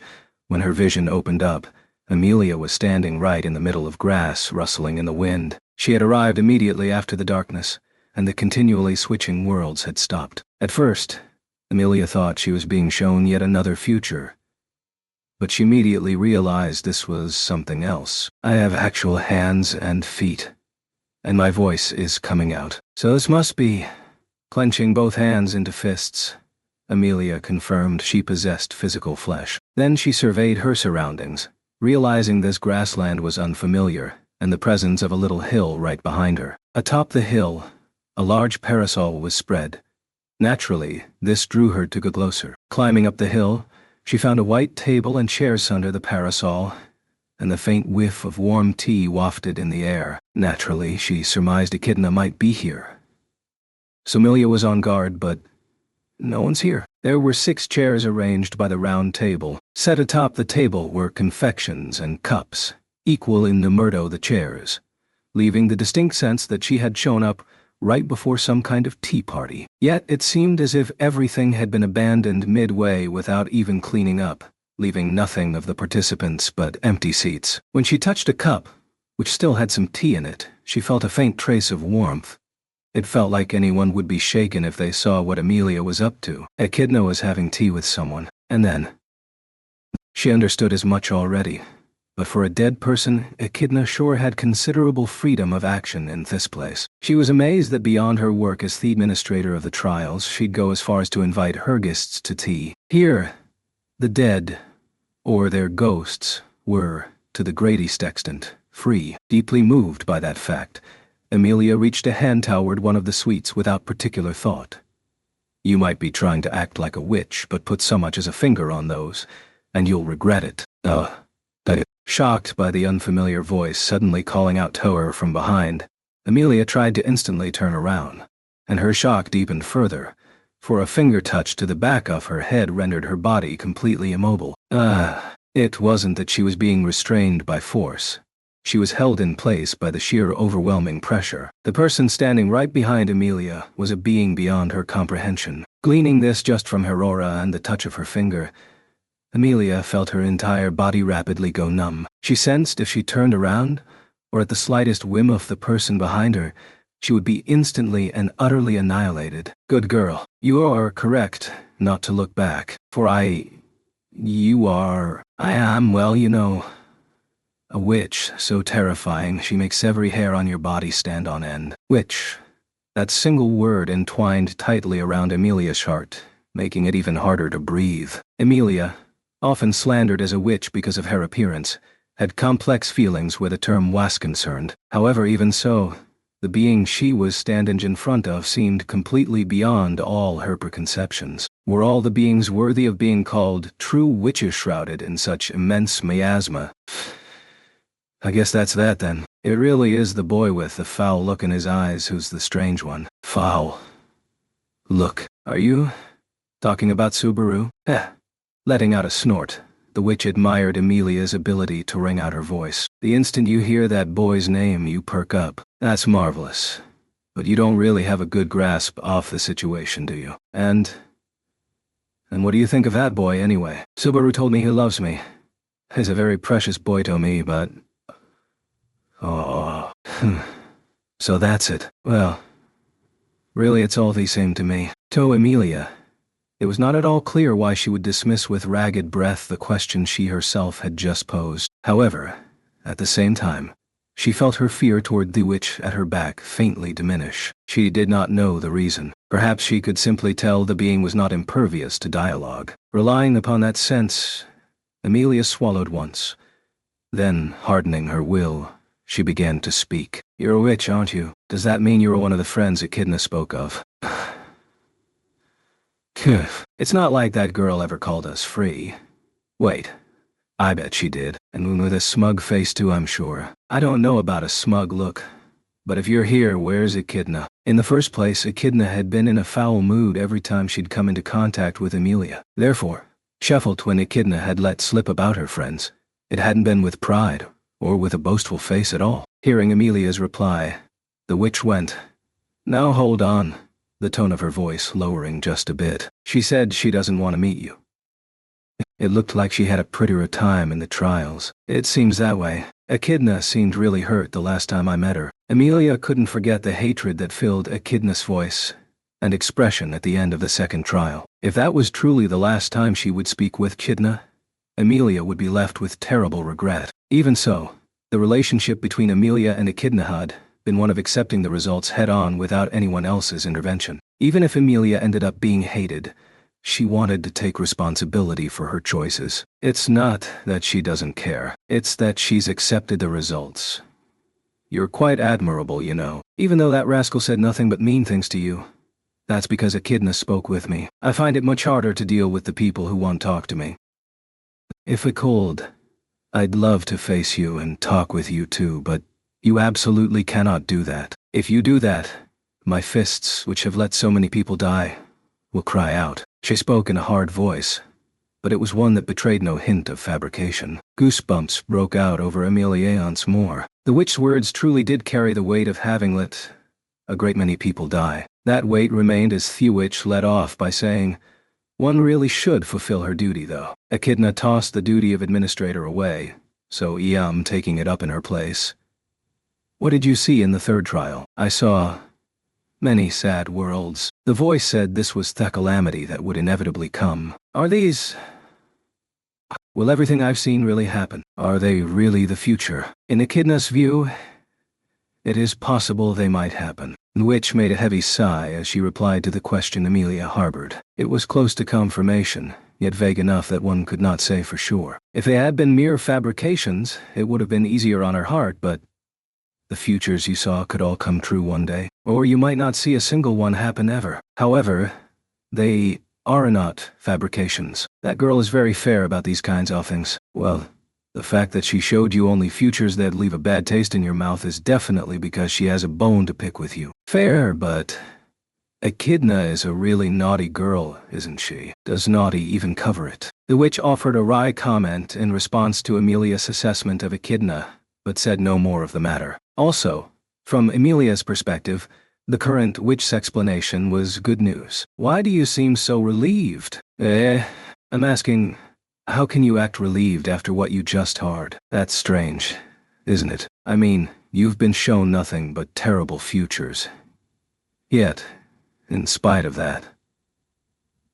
But they're not certain, right? Emilia had seen nothing but tragedies. It had been an unrelenting series of lamentations and tears of blood. It had been enough to make her question whether she was making the right choices. But the futures I saw were a result of choices I've made. But there are also futures that won't turn out that way. Now that I know that, I'll be okay. I can clench my fists and fight. Someone really insisted that I have to do that, you see. They might have all been painful futures, but even then there was still hope. That was what she had learned. If Emilia seemed ready to falter, her memories of her parents and her older brother would sustain her. And if she was ever inclined to give up, the feelings scribbled on those walls would ignite a fire in her heart. If sad futures await, I'll run around them. If that doesn't work, I'll leap over them with all my might. If people have fallen along the way, I'll pull them up. If I keep doing those things, I'm sure I'll wipe away all those tears from before. You say that so full of confidence, so recklessly. You might end up broken in no time flat. If it was just me, maybe. But I'm not alone. Emilia puffed her chest out in response to the witch's provocation. Just as in the past and present, Emilia surely wouldn't be alone in the future, and she had a large group of dependable people around her. That wasn't to say it was good to blindly depend on them, but if they relied on her, and she on them, they would be together always. Even as she depended on others, Emilia would develop her own self-reliance. It was a choice she could never have made before, what with her lacking confidence and fear of the future. You're strong. That part of you isn't like your mother at all. You know my mother. The unexpected connection surprised Emilia, leaving her voice slightly hoarse. Her reaction made the witch hesitate for a time, after which she let out her breath. Yes, I know her well, but I will say nothing of her. I've promised not to. The depth of emotion and the echo of unhealed wounds infused into the witch's voice made Emilia's words catch in her throat. If she was honest, she did want to know about her mother. But, I understand. I won't ask anything then. You're fine with that. I can tell it isn't that you don't want to tell me. It's that you can't. Besides. For a moment, she paused and closed her eyes and pictured her mother. My mother is Fortuna. The trials helped me remember her. That's plenty for me. In her younger days, she was proud of having had two mothers. Even in the present, she might be able to say she had three fathers. Even so, I remembered Mom, I remembered Dad, and I remembered my big brother and everyone in the forest. That's plenty. This was all because of Echidna's trial, so I see. So even Echidna's wicked deeds result in something good once in a while. As Emilia touched a hand to her chest and reminisced about her family, the witch's voice seemed to almost crack for a moment. Perhaps Emilia had misheard, but it sounded like a sob. Could it be that you're crying? I'm not crying. I don't cry. I don't have the right to cry.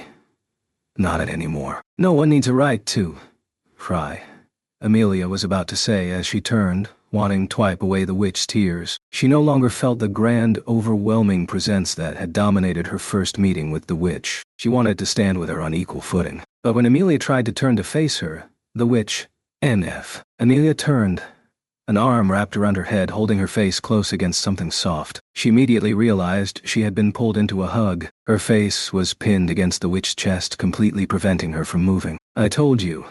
Not turning was the right choice. What a badly behaved girl you are. You hate the idea of me seeing you cry that much. I don't want you to see me at all. I can't face anyone with, good grief. If only Echidna had taken care of things properly. And Sekhmet. And Daphne. And Typhon. And Carmilla, too. The witch yelling made her ears tremble. It sounded like angry shouting, but it wasn't. Emilia felt undiluted love for each of the unfamiliar names spoken by her. Are you done crying? I'm angry. My tears dried up, but now I just feel indignant. I'm so furious. Every hair on my head is shaking. That's really scary. I'm serious. We're done here. Her voice was gentle. Emilia could feel no anger from it, but something happened that proved her words were nolly. As the witch hugged Emilia against her chest, Emilia realized a change had arisen in the place right behind her, where a tea party should have been set up, as a powerful wind blew through the space. That is the way out of Echidna's castle. Turn and walk forward and you will be able to go back. You don't have time to hang around in a place like this, do you? You still have things you need to do. Why not try taking the first step? Shay felt the witch's voice right above her head fade. There was warmth within the arms hugging her and a faintly audible heartbeat coming from the chest her head rested against, which was strange, given that the witch was dead. Hey, are you listening to me? I'm sorry. I felt oddly calm just now. That part of you is so... I made her angry, thought Amelia, but the witch's words softened. They felt nostalgic for some reason. Before she could press the point, the witch declared, "Okay, time to go." Walk straight forward. With this, the trials have ended. The barrier will open. Something grasped Amelia's head and turned it right around with such swiftness and precision that she never got a look at the witch's face. Instead, what she saw before her was a single door. Standing right there atop the hill between her and the tea party preparations was a door, all by its lonesome. If I leave through there, the trials would end and the barrier would be lifted. These were the results that Amelia had sought. Then, whether they liked it or not, a choice would be forced upon the residents of the sanctuary. She did not know how many of the people gathered in the clearing would leave in the very end, nor did she know if doing so would bring uncertainty to their lives, or if all this was truly in their best interest. But just as Subaru had told Garfield, Amelia had something to tell them too. Time was ever in motion, and amid that passage of time, everyone needed to come to terms with themselves. And if no solution presented itself, Amelia wanted to join with them and search for one together. If pulling people by the hand or pushing them forward was too difficult, she could still walk with them side by side, even though she was unreliable, gutless, and had only barely begun to demonstrate she was suited for the throne. It's fine. Amelia had not voiced any of the swirling emotions in her chest. Despite that, the witch's affirmation carried power. Thank you. I think that's how I prefer to live anyway. After smoothing out her silver hair, Amelia stepped forward. That she did not turn around, never seeing Thewitch's face to the very end, was her way of respecting Thewitch's will. She no longer felt any of the fear that came unbidden when first encountering the witch. She simply puffed out her chest and walked with pride. Then, when she moved her hand toward the door leading outside, she said the thought that suddenly came to mind. Hey, Miss Witch, if you run into Echidna, can you tell her something for me? What is it? If we meet again, next time, let's have tea together. Even if she haunts my dreams, I'm sure I'll welcome her. If possible, I'd like to have it with you, and the other witches too. For a moment, Amelia's request made the witch hesitate. And then, yes, I'll tell her exactly that. And if she doesn't like it, I'll grab her by the scruff of her neck and drag her along Ganyway. The witch confidently spoke those words with conviction. The tone of her voice made plain that she was being quite serious. Amelia smiled pleasantly as she received the reply. She pushed the door open, stepping into the unfolding darkness beyond. She did not hesitate. Amelia understood precisely where it led. Having overcome her past and selected the present, this was the door that continued into the future. When she awoke from the trials, it felt different than coming out of sleep. Her body had not been sleeping. Rather, her soul had been separated from her body. With the soul split from the body, and the consciousness remaining awake, one might say it was natural that it would feel different. If she was sleeping normally, Amelia, never a morning person, would have been in peril of losing precious time. In the past, she had Puck, but she would have to deal with such things herself thereafter. Oh no, it feels like I'm about to cry. Clenching her teeth, Amelia shook her head, as if to ward off the sense of loss she had yet to recover from. From there, she rose to her feet, stroked the writing on the wall with her palm, and then turned her gaze toward the back of the stone room. The stone room in which the trial was conducted, one she had already passed through several times over, had another door at the back leading farther in. It had been firmly closed and seemed completely impassable. Yet, now, it's open. Is this saying, come on in? The witch atop the hill had said going through the door would lift the barrier. But though the tomb had changed, Amelia did not see any sign that the barrier had been lifted. Yet, at the same time, she felt something else. In a true sense, what awaited deeper within was the key to lifting that barrier. I mustn't get all worried. Anyway, I'll go see and do. Okay.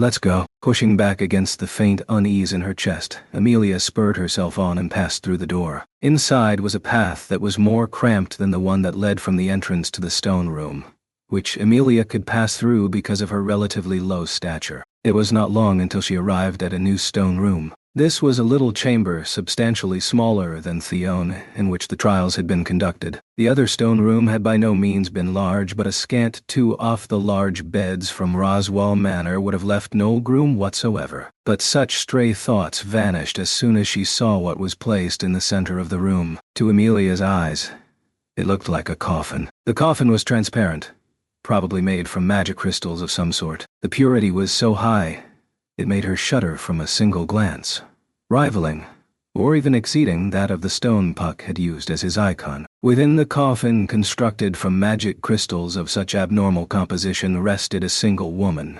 Naturally, she was not breathing. Her pallid face bore no signs of vitality.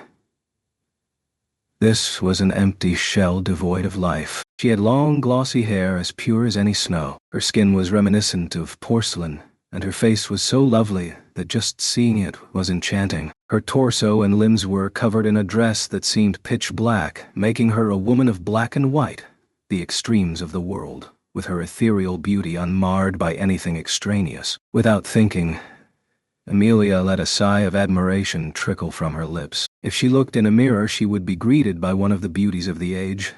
But Amelia had little appreciation for her own face. However, her heart was now trembling from the immaculate beauty of the woman before her. It was a face she had met many times over in the trials, that of the Witch of Greed. She looks like Echidna. But who is this? Though reminiscent of the witch, Amelia had never seen this woman before. Accompanied by faint surprise, Amelia's thoughts strayed from the coffin as she surveyed the room's interior. It was a cramped room. She hardly needed to look around to tell the coffin was the only notable object within. There was no sign of a door or a path leading deeper. This was the innermost part of the tomb, the room in which its mistress ought to have been laid to rest. And yet, this isn't Echidna. But she does resemble her. An older sister, maybe. Her memories of the witch's appearance were still fresh. There were many commonalities between her and this woman. With her eyelids closed, her face, from her eyes to the bridge of her nose down to her lips, seemed constructed in a similar fashion. But in contrast to Echidna, who looked to be in the latter half of her teens, this woman was old enough to be in her mid-20s, though there seemed no doubt they were connected by blood. It's really weird for an older sister to be resting here even though it's Echidna's tomb, but with no other conclusions coming to mind, Amelia tilted her head at the mysteriousness of it. Then she tilted her head further as she noticed the ritual that spread throughout the entirety of the tomb, with this coffin as its center. She went, her voice slipping out unconsciously. Both the scale of the ritual and the level of its complexity were impressive. Accordingly, Amelia was certain this was the key to the barrier constructed in the sanctuary. Incredible. It's amazing. I don't have any idea what Todo. Though she was a spirit mage, Amelia strove to have a decent understanding of magic beyond her specialty. However, the complexity of the ritual before her eyes was far beyond anything like the fundamentals that Amelia was familiar with. If it was stopped once, it would never activate again.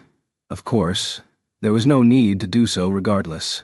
If I stop the flow here, that should break it. Touching a hand against the coffin, Amelia found the core of the precisely crafted ritual. It matched up with where the woman sleeping in the coffin folded her hands over her chest. That was the nucleus. For one brief moment, she hesitated. If she broke the ritual, the barrier would be lifted, and the tomb, bereft of its duty, would become dormant. If that happened, she would lose her only means of going to the tea party, as well as all leads about the witch who knew her mother.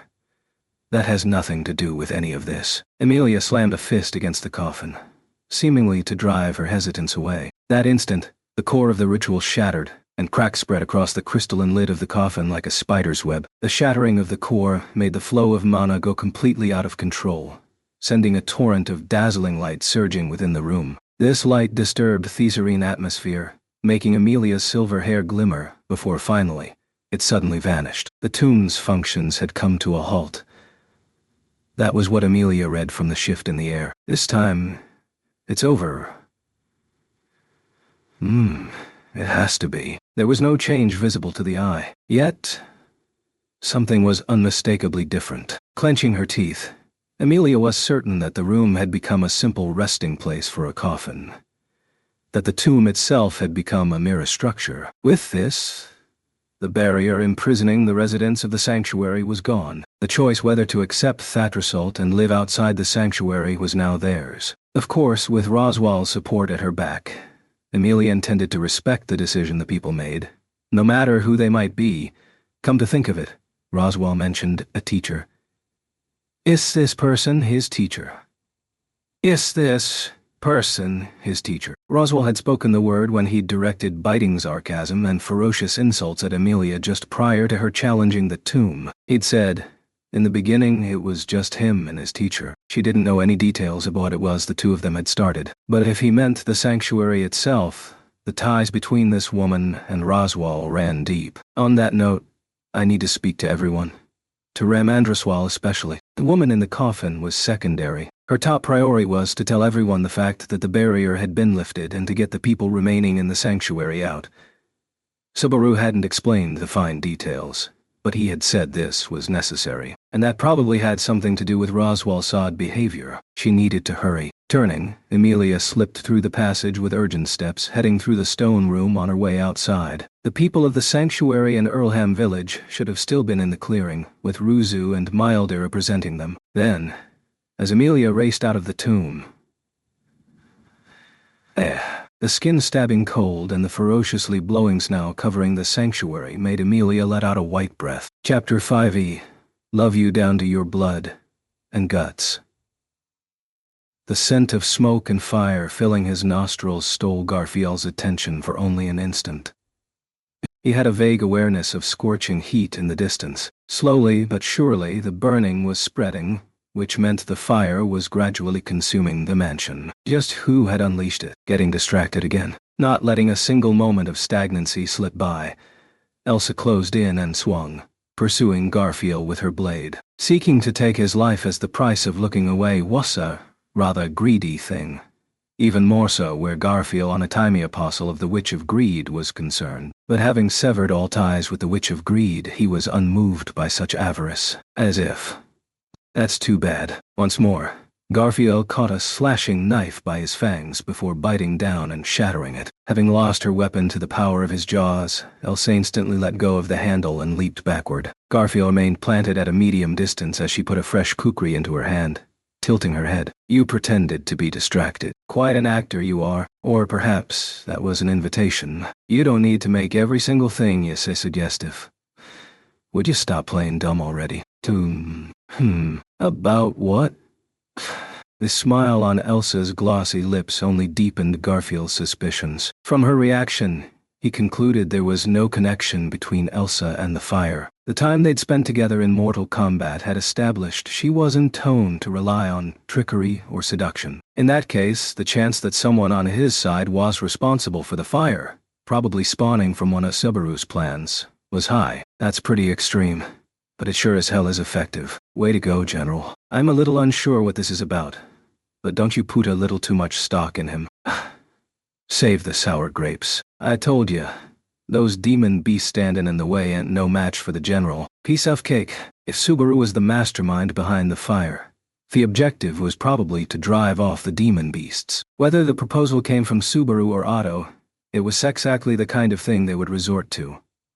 But demon beasts feared fire too. They'd probably succeeded in securing the escape route, which meant, if I smash you flat, that'll complete our victory. You certainly talk a good game. Isn't that easier said than done, though? As Garfield psyched himself up, a bloody smile hovered in his field of vision as Elsa's form grew indistinct. As she entered the realm of pure speed in a single step, Garfield opted to lower his stance and charge as well. With the space between them gone in a single instant, the Toa collided in the middle of the corridor. Or rather, just before they were to do so, one kicked off the ceiling and the other from the floor as both respectively bounded away from that place. The next moment, the wall facing the courtyard was destroyed by an impact that seemed to make the entire building shudder. The impact had struck the first-floor-turned battlefield, But clearly the floor above was not spared as it began to cave in. All this was due to the enormous, boulder-like demon beast that had so grandly crashed into the building. Naturally, the appearance of a beast so huge that it shocked the imagination was an unexpected development even to Garfield. This was followed by something more unexpected still. A cutesy voice levying objections from atop the massive boulders. "Oh, Dubio, I can't believe you're doing this. Stand up, Rock Piggy. Quick. Wait, some runt's riding that thing." The rambunctious voice he heard coming from atop the beast left Garfield with a grimace. When he looked closer, there was a girl with blue hair in a braid straddling the back of the massive boulders. So, this was the Beastmaster in the flesh. And the reason this Beastmaster was intruding here was Garf. "So, this is where you were. Sis. Duh." With a flourish, a blonde maid, Frederica, slipped through the shattered wall and landed in the half-destroyed corridor. The reunion with Frederica, who was supposedly fleeing, made Garfield rush over, eyes bulging. "What the hell are you still doing here?" "What happened?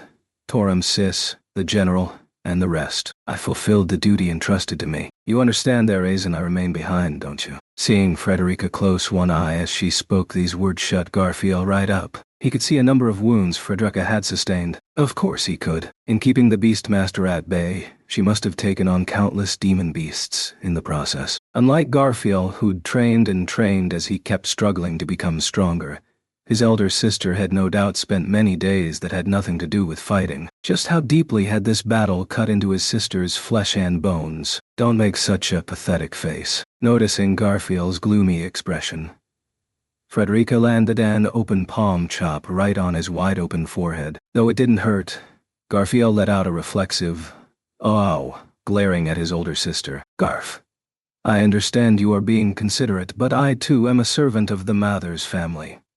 For better or worse, I have had the fundamentals of self-defense drilled into me. You say that, but...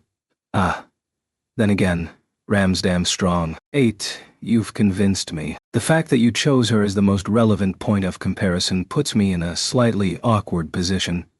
Frederica put a hand to her forehead as she clacked her fangs, seeming a little troubled. Perhaps it could be chalked up to them being siblings, but Garfield and Frederica were exactly alike in certain habits. And apparently Garfield and Frederica weren't the only ons around with this kind of relationship. "Melee, are you alright? I hope you're safe. But I do wish you didn't interfere." "Sheesh, Elsa, you're so self-centered. The main reason I have to work this hard is because you ran off ahead. You better reflect on that. Once we're done here, I'll make it up to you. Now, do your job." Elsa's reply made Miley pout as she obediently got to work. The moment the young girl clapped her hands, the boulder-like creature instantly swung its body around, and then slowly turned its head toward Garfield and Frederica. Garfield sensed other demon beasts drawing near from both inside and outside the mansion. She truly was a Beastmaster. However, Elsa quizzically cocked her head to the side with a questioning look. "The number of demon beasts seems rather low.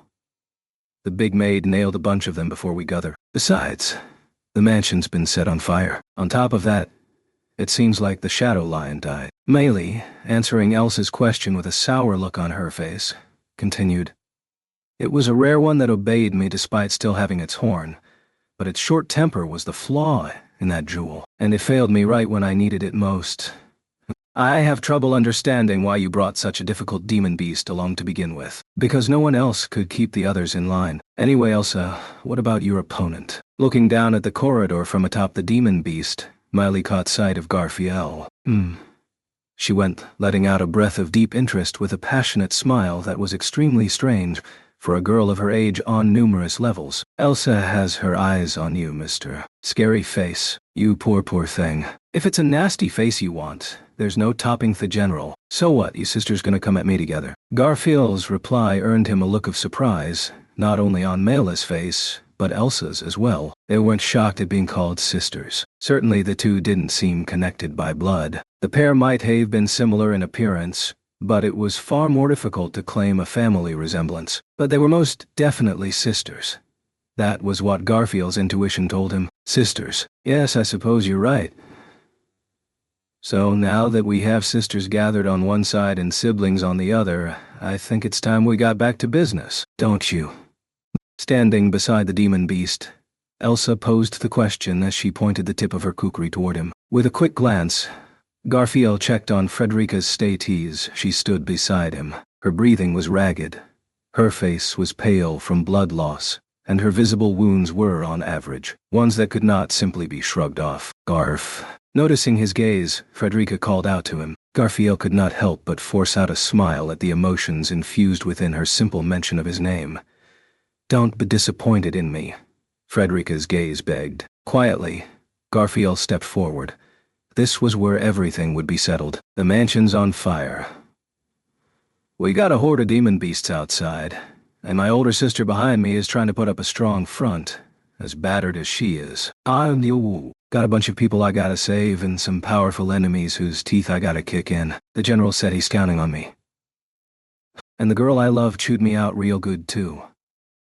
What in the world is Mr. Scary Face getting at? Ain't it obvious? Strangely, Elsa and Miley both had their heads tilted at the exact same angle. In contrast to their questioning looks, Garfield clacked his fangs with a radiant look on his face. With a situation like this, what man in the world wouldn't be burning up? It's time to do this. This is basically before the dragon. Sword St. Reed drew his word and laughed. That's an idiom for someone who's seriously messed up in the head, you know. Yeah. And I'm about to take on the both of ye. So, how's it the wrong thing to say? Garfield bluntly acknowledged the level of his own recklessness. Elsa blinked hard, temporarily at a loss. However, this lasted for only a few moments. Elsa broke into a smile as the light of madness flared in her eyes. She licked her lips in anticipation. Yes. You're absolutely right. Garfield slammed his shields together as he prepared to face his eager opponent. Wait a second, Elsa. Have you already forgotten what we came here to do? Mama's gonna scold us. I suppose so. You deal with the other one then. I want to focus on this child. Ooh. You always do this, asking me to do stuff at the drop of a hat. I mean, really. Miley complained about how Elsa was abandoning the job, but before she could finish her thought, Garfield drove home why it was important to not get distracted. Suddenly raising a battle cry, Garfield poured his strength into the sole of his foot. Instantly, it punched through the half-destroyed mansion and straight into the ground, kicking up a square of soil. Thus, he launched it forward with a tremendous kick. Elsa dropped into a low stance that verged on crawling on all fours as she evaded the hurtling missile of packed dirt. But the boulder-like demon beast behind her, unable to dodge as quickly with its enormous frame, sustained a direct hit. The impact bowled it over, sending it spinning and crashing into the wall. Miley, who had been riding said demon beast, was thrown off it by the sheer force. Elsa slid in to catch her just before she would have hit the ground head first. Gee, Garf, what in the world did you do just now? That's the power of my blessing. As long as my feet are planted on the ground, I can hit whatever I can see. I'll say this only once. I won't let you interfere with this fight. Not you. And not the little sister over there either. Garfield bared his fangs as he made his declaration. But the blessing of the Earth Spirit wasn't nearly as potent as she claimed. Beyond heightening his healing abilities, his power was fully capable of churning up the ground or causing it to cave in. However, the range of this was limited to where his limbs could reach. In other words, he was bluffing. But precisely because that was a bluff, Garfield smugly smiled. He had learned from Subaru and Otto. These were the times where a smile was absolutely necessary. Melee. Leave the bare minimum outside to maintain the perimeter. Call the others and rouse that demon beast over there. You're gonna make Mama angry. Freed from Elsa's arms, Melee murmured in a low voice. However, she had already grasped that the situation didn't leave them with many options. Sighing, Melee blew a finger whistle. She quietly waited as the shrill, high-pitched sound echoed throughout the manor grounds. The demon beasts would be coming. A large force was on its way, gathering to crush Garfield and Frederica. His lust for battle flared even brighter. His soul howled he could not lose here. I will pluck your limbs off to lighten you and take you home with me. I will love you longer than your cherished person. Ain't there even one option to make you give up on the whole bowel thing? Speaking in exasperation as he cracked his neck, Garfield adopted a forward-leaning stance as he prepared to intercept his foe, her upper body swaying. Elsa lowered both hands and let her kukri knives fall to the floor. In their place, she held a pair of vile, malevolent blades, one white, one black, both gleaming in the moonlight. "Sis, just focus on protecting yourself. Melee, you mustn't move a single step forward." Without any signal, they clashed head-on, leaving their respective sisters behind. The battle between the Bowl Hunter and the Sanctuary's shield entered its final scene. Then the corridor of the mansion exploded into a confused, chaotic battle, a banquet of blood, flesh, and bloodlust. When a green tail passed before his eyes, Garfield opened his fangs and bit down without a second thought. Purple fluid sprayed, and the noxious liquid burned as it pattered across his flesh. But he cared not. With a mighty swipe of his arm, he smashed both of the two head snake skulls. An instant later, malevolent death in the form of a curved blade grazed just past the tip of his chin. Following in the wake of that slash, a gust blew Theramanes of the ruined demon beast away. After his momentary brush with death, Garfield advanced instead of giving ground, smacking the face of impending doom away. Both his arms were spread out wide, catching Heist's opponent by the torso and flank. Her bones and viscera squelched as powerful hands twisted wherever they found purchase. In his ears and before his eyes, a cacophony of bestial roars came from every direction. Anguished cries, screams, and his own yells mixed together. These overlapped with the sounds of metal crashing and scraping against steel. Sound and light were so muddled that it was hard to tell what was even happening. But Garfield didn't care. The resistance he felt, his gnashing fangs, and the bloody smile he caught glimpses of were all genuine. The brute force of his attacks were making the killer before him spit blood, staining her pleasant smile so much that it was more black than red. Yet, even as she weathered those brutal attacks meant to rob her of life, the pleasure never left the woman's black eyes. Garfield instinctively felt that more than her compatibility, more than her vitality, it was her mind that was the most dangerous part of her nature. Ja. A short breath was answered by a howl. The woman's left arm was removed, and the wicked blade it held vanished from Garfield's field of view. Immediately after, there was a series of high-pitched sounds, first behind her, then reflecting off the wall, bouncing off the ceiling, striking the floor, and from there, the wicked blade flew right at Garfield's back. After a moment of indecision, Garfield decided against turning around as he focused his attention on the woman as she prepared to attack with her right arm, allowing the deadly blade to bury itself into his right shoulder, momentarily locking him in place. The lethal attack was about to land. That was when he kicked up the remains of the two-headed snake between him and the blade aimed at the back of his head. The corpse kept the keen edge from slicing into him, but the blunt force was still effective. The blow dazed him and knocked him into a spin, creating a fatal opening. Or at least it would have had Henot poured all his strength into his feet beforehand. With the blessing of the Earth Spirit, he propelled himself off the floor in a single leap. Garfield's unexpected behavior and counterattack caught the woman by surprise. In the span of a few moments, he swung his left arm in a low arc to grab the woman's face, a left arm growing explosively as it became a monstrous limb. Using partial transformation, he tore her face as if to rip it right off. Gah. The clawing left intense gouges, stronger and deeper than the one that had once smashed her face. The 5 finger blades carved deep inside her skull, making even that woman scream and slowing the movements of her feet. Rah. The woman took a direct kick straight to the torso, sending her body flying backward with ease. With her ribs already broken and her internal organs already crushed, it would not have been strange had she died from the pain from being slashed and pounded like that alone. But even as fresh blood coursed from the prone woman, a broken, laughing voice also escaped her. Her life had not been extinguished. Her fighting spirit was undiminished. Her nature was unsalvageable for all eternity. Chash. It's just one thing after another. Just as Garfield was preparing to launch a follow-up attack, demon beasts cut across the battlefield to bear down upon him. Mice with black wings, large ferocious dogs with mottled patterns on their bodies, and a horde of two-headed snakes burning with rage for their slain kin. Plus one back-in-action enormous pile of boulders, aptly called a rock pig.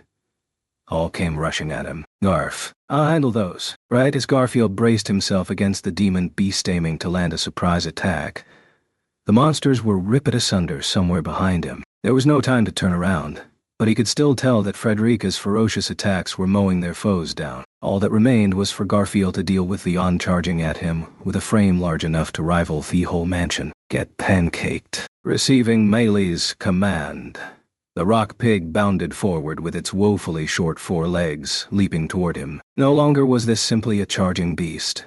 It had transformed into a projectile with the mass of a falling building. No single person had the power to withstand such a blow, which was precisely what the monster's instincts cried out. Spreading and firmly planting both feet, Garfield called upon the full force of his blessing of the earth spirit. The blessing of the soil conveyed through the soles of his feet made the tendons and muscles of his entire body swell and throb. The blood lurking within him burst forth as his flesh changed form. Ooh. Oh. The booming roar of his soul was not directed outward. It reverberated within his own flesh and blood. His abominable, difficult-to-accept bloodline had been a constant and not always welcome part of his life. Now, off his own volition, he summoned it forth, seized control of it, and turned it into raw power to carve out his own destiny. His skeleton creaked and groaned as it transformed.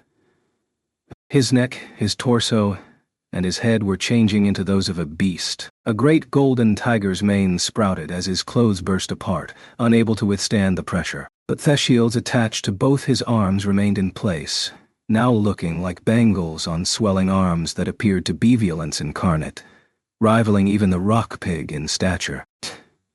The two males, or rather, the beasts collided. The impact was felt across the mansion, spawning an explosive sound that ripped through the air. The rocky demon beast's ramming attack was stopped cold as the ferocious tiger pounded its great sword-like claws into the pig's face. Some of the claws were ripped off at their base by the thick, formidable hide. Though not slain by the force of the charge, the great tiger was nonetheless forced back, reeling as its enormous opponent followed up by stomping down on its chest from above, straight above, driving the tiger into the floor and drawing sprays of blood. Keep it up, Rock Piggy. Even though she heard the sounds of its bones breaking and its flesh being crushed, the demon beast's master did not let her guard down. Obeying its master's almost tearful command, the rock pig issued a roar as it raised both its front paws upward, coming down for a second stomp that was aimed at the great tiger's skull. But before it could, the ferocious tiger used the strength of its abdominal muscles to launch its body upward. The demon beast took the blow straight in its wide-open gut. The demon beast with boulder-like hide normally never revealed its belly, where its defenses were thin and fragile. Sharp fangs pierced the tough skin, which the tiger's claws had failed to penetrate, cutting deep into the flesh. While keeping its mouth lodged in the rock pig's gut, the ferocious great tiger rolled its body sideways. This tore at the prey's flesh, which was still caught on the fangs and was the predatory behavior characteristic of the water dragons. The great tiger's fangs rent flesh not to consume but to kill without mercy. There was a vast amount of blood and viscera that poured out, proportional to its prey's enormous frame. The gore flowed out in a veritable wave, flooding the mansion corridor. Oh, the whites of its eyes bared. The rock pig uttered a frail death cry as it collapsed. No way. Unbelievable. I don't believe this. Melee backed away as Garfield spat out blood and entrails, pushing the enormous corpse away. She'd whistled with her fingers to gather a horde of demon beasts together. But now that all the big ones like Rock Piggy had been wiped out, only small and medium-sized ones were left to answer the call. Her advantage had crumbled in mere moments. Look what you've done. Elsa does something. What a slave driver you are. Tousling her braid, the killer responded to Miley's tearful cry for help. Slowly, Elsa Gramhilda's raven-black hairs swayed as she approached, her savage face having already regenerated. Exuding seductive charm and a murderous beauty, she shot Garfield a passionate glance. You tore into a woman's face without hesitation. You truly are marvelous. The smiling woman's vile, blood-marred visage made the great tiger growl with a fierce shake of its broken shoulders. The trembling tiger's massive frame grew taut as the enlarged flesh gradually returned to human form. A few seconds later, a half-naked boy reappeared on the field of battle. Crap. Looks like I'm back. Head freaking hurts. I see. So that makes you a half-beast. I thought you were merely a human with a foul look in his eyes. Gotta say, if that was the rule, no way our general'd be human. Shaking his head, Garfield checked how his body felt upon his returning to human form. The process of compressing his skeleton back into a smaller body had joined his broken shoulders enough that they could move at least. That said, even slight movements made creaks and white-hot pain shoot through him. It would be a long time before he would move at full strength again. You said it didn't bother you, but you must be thinking it is rather absurd by now. Even though you are injured all over, my wounds are simply healing. The gap between us grows greater as time passes.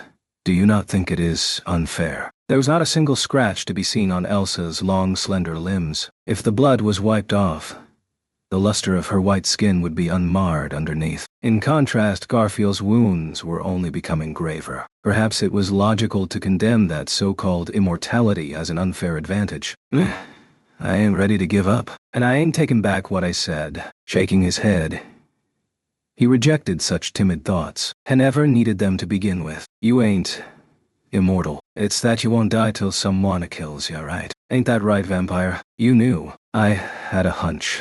Me. I loved reading books since way back. I knew there were special sorts like that. Didn't think I'd meet one right after leaving home, though. From time to time, books from the outside world found their way into the sanctuary.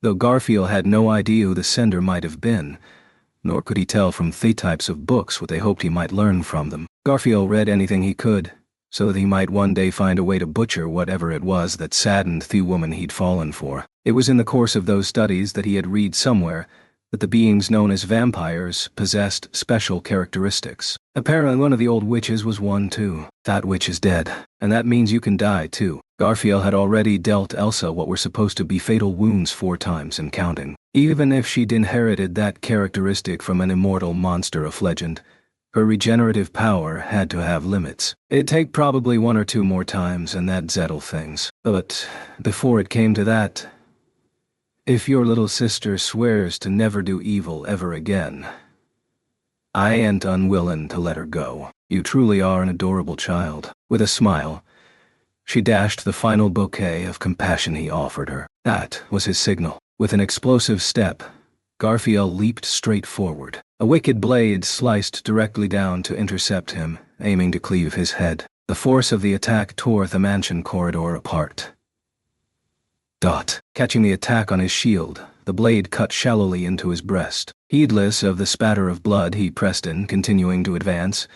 Gustico, where I was born, is a very, very cold land far to the north. They continued to exchange blows when suddenly, words woven like a song slipped into his eardrums. He shouldn't have heard it. His consciousness was ablaze, intercepting and dealing lethal strikes with every passing moment, leaving no room for such a voice to slip through. That should have been the case, but it sneaked in regardless. It is a country with a vast chasm between rich and poor. Children abandoned by the destitute are not a rarity. I wasn't myself, without parents for as long as I can remember, living off what stagnant water and scraps I could find. I stole, and I hurt people. Days spent like that blended together.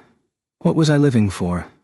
What was happiness? In those days, I had no time to think about such things. Garfield gave a mighty swing of his arm to blow Elsa's face away. She sidestepped the attack. A silver arc flashed. He tilted his body to dodge it. Evasion became a counterattack, only to be foiled. Distance opened between them. That day was a particularly cold day. Shad dap. ... I ain't listening. On that day, the wind blowing down from the sacred mountain was cold, and it was freezing inside the city. Amid raging snow so cold it froze even your breath.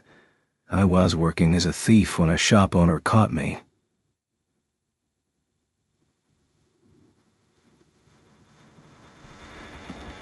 Elsa let out a tender sigh, speaking as if she were watching a dream. The fury of her blade grew wilder. Carving into Garfield Ash's shoulder, injuries dulled his defenses. No one would have complained had he killed me then, but I was a woman. Even now I remember the vulgar smile on that man's face as he started to tear off my clothes. Pshaw. As that cold, freezing wind blew, he stripped off my tunic and even took my underwear. When I thought it would better to freeze to death than to suffer whatever indignity she would subject me to, I picked up a piece of glass that just happened to be close by. She raised one of her long legs and kicked at the side Garfield's head, sending him crashing into the wall. The impact stunned him, rattling his brain, but he'd also shattered the arch of Elsa's foot in the process. Her expression of ecstasy sent a shudder straight through him. It was not as if I meant to do it. It just so happened that he thrust the piece of glass into his belly. I felt no hesitation at taking another's life. I felt nothing as I listened to the man scream. But in that cold wind, one thought occurred to me. As Garfiel's breath caught, Elsa flashed a vacant, engrossed smile like a maiden in love. Why are blood and intestines so warm? He escaped from the reach of the lashing blade, which practically crawled across the ground, nearly shearing off his ankles as he unleashed a kick. Elsa evaded his attack with a leap away. Garfiel clicked his tongue as the killer distanced herself. He wasn't simply irritated by the difficulty of taking her down. If there is anything that can be called true happiness in this world, it must be found in the warmth that lets you forget the cold. It was that day I, a person born with nothing, finally gained something that truly belonged to Tom. For the first time, I was happy. I suppose you cannot understand that. I don't wanna, either. That's fine. I wasn't hoping for you to sympathize with me anyway. Then why'd you have to tell me all that crap? It's disgusting. I wonder why myself. Looking at Garfiel, whose eyes contained nothing save hostility, Elsa curiously tilted her head. Then she narrowed her mystified eyes, her cheeks faintly blushing as she gazed at Garfiel. Most likely because I am quite fond of you. Sorry, but I've already fallen for a woman. I ain't got time for some chick messed up in the head. How cold. But that's fine. I only have business with what's inside you after all. She almost seemed to make sense, but in the end, Garfiel couldn't understand a single thing about her. Having listened to Elsa's personal tale, Garfiel came to a conclusion. Of course, he had no intention of understanding her. Nor did he intend to forgive her. The only thing he could do wasted her. I'm gonna kill you, Elsa Grimhilda. It is because you will kill me that you are my first love. Garfiel Tinzel. Calling each other by name was the one and only connection they shared. The rest, they entrusted to violence. The wicked blades became light, raging, carving, slicing the half-destroyed mansion corridor apart. Amid that shower of blades, Garfiel dodged. No. He defended with the minimum amount of movement with his shields, holding his ground. Blood flowed as a blade nicked his shoulder, his belly, his leg, and his head, but Garfiel was unshaken. The distance shrank to 6 paces. Garfiel swung his left arm, sending the shield atop it flying straight forward. At 5 paces the shield struck Elsa's arm, shattering her fingers, causing her to drop the weapon in her left hand. At 4 paces, countless slicing attacks came at the now defenseless left side of his torso, drawing blood. He did not stop. At 3 paces he stomped with the sole of his foot. The ground exploded and rose up. The mansion uttered its death cry and broke apart. At 2 paces the Bowel Hunter struck with a spinning attack at maximum speed, which he aimed at his torso with more force than he'd ever witnessed in his entire life. At 1 pace he covered his chest with his right shield, the arm underneath breaking as he parried the Bowel Hunter's blow. Do you think you blocked it? Don't be careless. Garfiel heard that laughter-filled voice as she dropped a long leg toward his face. The descending heel and the dully gleaming blade embedded within were aimed right at center of Garfiel's head. Elsa. Elsa. Suddenly a shriek-like voice made Elsa leap back. The east wing of the mansion, after being engulfed in flame and withstanding repeated blows, was finally collapsing. Melee, right under one of the falling fragments, clutched her head and called out to her elder sister. It was there that Elsa leaped. She slammed her blade in, carving apart the falling rubble overhead. She sliced, gouged, and penetrated the plummeting pieces one after another.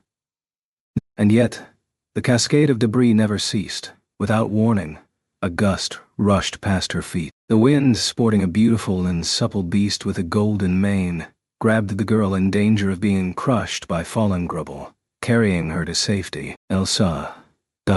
Whisked away by the beautiful 4-legged beast, Melee desperately called out to Elsa as the creature leapt outside. Elsa did not turn toward her. Garfiel had already come. The blade in Elsa's right hand clashed with the bestial claws of Garfiel's left. With a destructive sound, Garfiel's left arm was ruined, while Elsa's right wrist was left in ugly tatters. Fresh blood scattered all about us. Elsa thrust her useless arm forward to shove Garfiel down. They jostled, practically embracing each other as they bit into each other's necks, then separated as if repelled.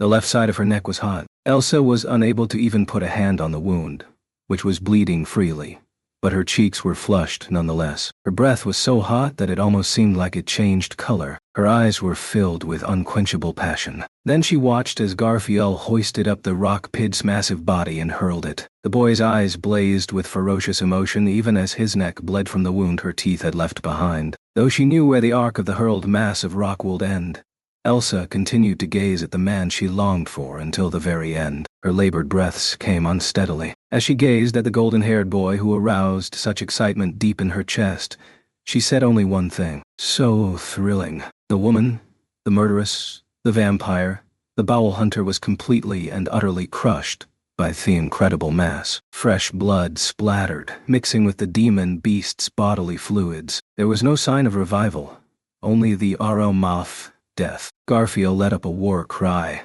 one that reached high into the sky, reverberating throughout the burning and crumbling mansion. So ended the battle between the bowel hunter and the sanctuary shield. Chapter 6. It started with revenge despite what the dramatic display of colors may have implied. The conflict unfolding was a highly advanced magical battle of precise technique. With a staff swing, blades of wind were created and loosed at their target. The invisible attack bore down on the intended victim's legs with enough force to slice apart steel. She had deliberately cast the spell out of sync with her gaze and breathing, even adding in a feint attack for good measure. These were... Surely, this is not all you are capable of. With great ease, her enemy, Roswaal, stopped the invisible attack with a flick of his toes. Seeing that happen, and realizing the level of skill that was required to make it possible, made her throat freeze over. Dispelling magic by simply stomping on it was a feat far easier said than done. With the tips of his toes, Roswaal had rewritten the composition of the spell. Through his gait, he had altered the mana cast by another person without interfering with their gait directly. Performing such an act in the middle of a battle with one's life on the line was not the action of a sane person. The one who had done this was Roswaal LL. Others.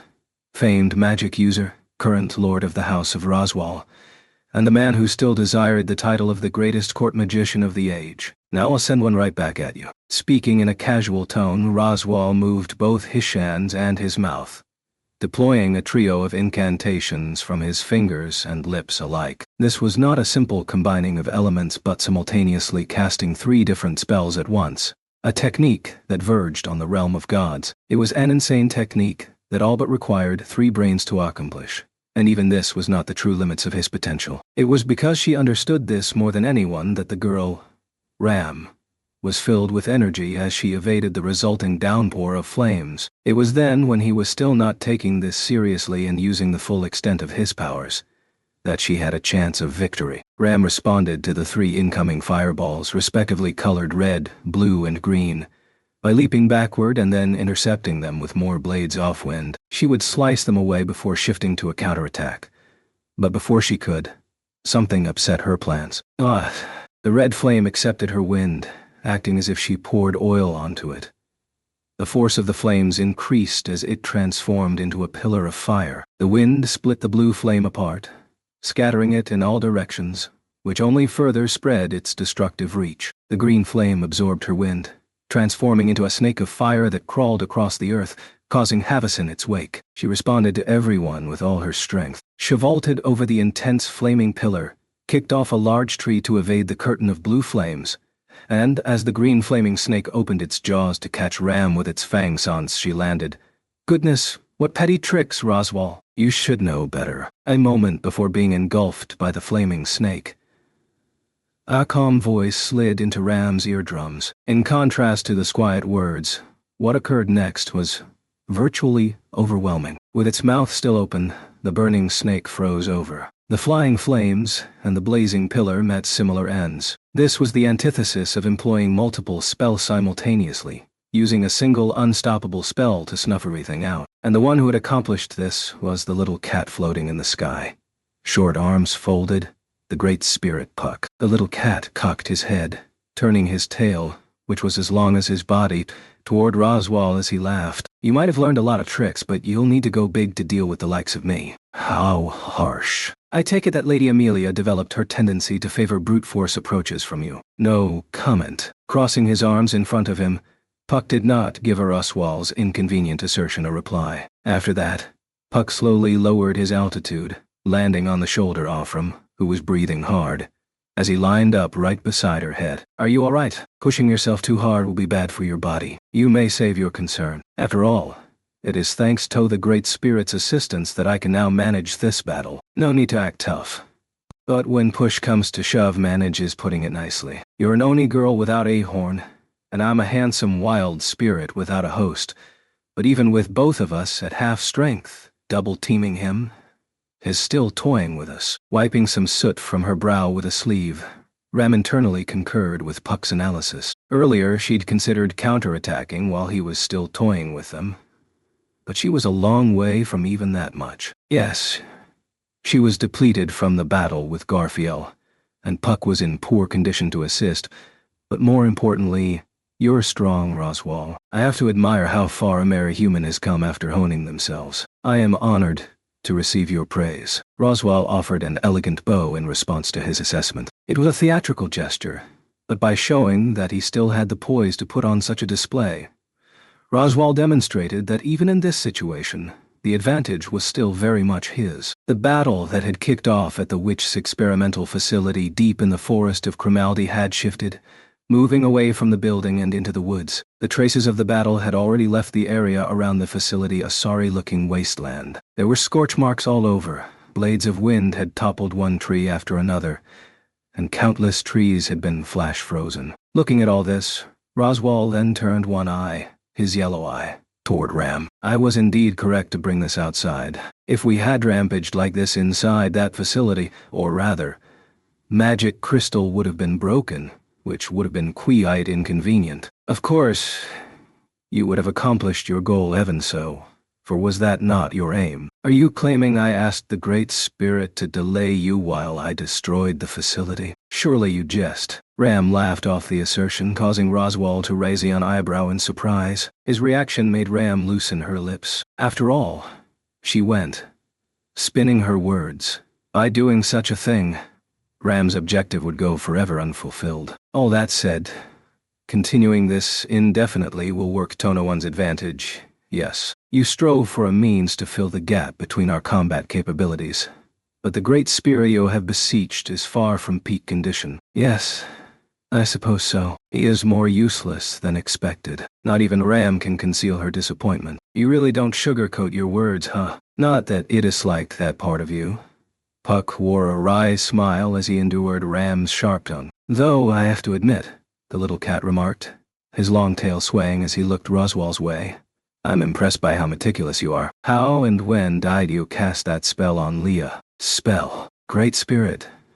To what do you refer? Well, just listen. It got really hard to come out of Mycon ever since we returned from the royal capital. If that was all, I would have pegged it as some kind of scheme by the witch cult group that attacked the village and the mansion, but I was stuck in there even after reaching the sanctuary. So the spell had to come not from an enemy, but from one of our own. Ram furrowed her shapely eyebrows, unable to grasp the meaning of Puck's words. But Roswaal made no effort to interrupt the little cat's words, quietly soaking them up until the last. There's a set period when I'm not able to come out of my icon that's related to the pact, you see. It was a little eerily, but at first I thought that's what it was. Well, there's also the memories Leah sealed away herself, so I thought it might be more convenient not to talk to her about them. But I was wrong. As he spoke, Puck's voice lowered but slightly, the tenor off. The little cat's voice, from which no emotion could normally be detected, held a perceptible timbre of deep indignation. You used my oaths to remove me as Liai's guardian, didn't you? That has to be why you cast a spell on Laia when we returned from the capital. That girl adores me. After all, strictly speaking, is it not better to say you are a smothering father who cannot leave the girls sea-eyed? When you put it that way, it's hard to deny being overprotective, huh? Ice Puck gave a shrug with his tiny shoulders. Roswaal did not deny it as he closed one eye. His blue eye. Fortunately, Lady Amelia was in low spirits from her argument with young Saburo. A little sabotage of your pact with Lady Amelia before departing for the sanctuary was a trifling affair. On the other hand, A pact between spirit and spirit mage is sacred. It's not something that can be toyed with from the outside. Even so, I have lived with Beatrice for quite a long time, you see. For better or worse, creating loopholes in predetermined things is a specialty of mine, though that girl is too obstinate for such things. As he spoke about pacts, Roswaal seemed to gaze into the distance for just a moment. The sight made the corners off Puck's black eyes fall ever so slightly as he crossed his short arms. You wanted Laya to stay depressed, didn't you? Yes, that is why you needed to be removed. It is not an exaggeration to say that hindering you and young Subaru has caused me the most trouble of all. Subaru is a wild card.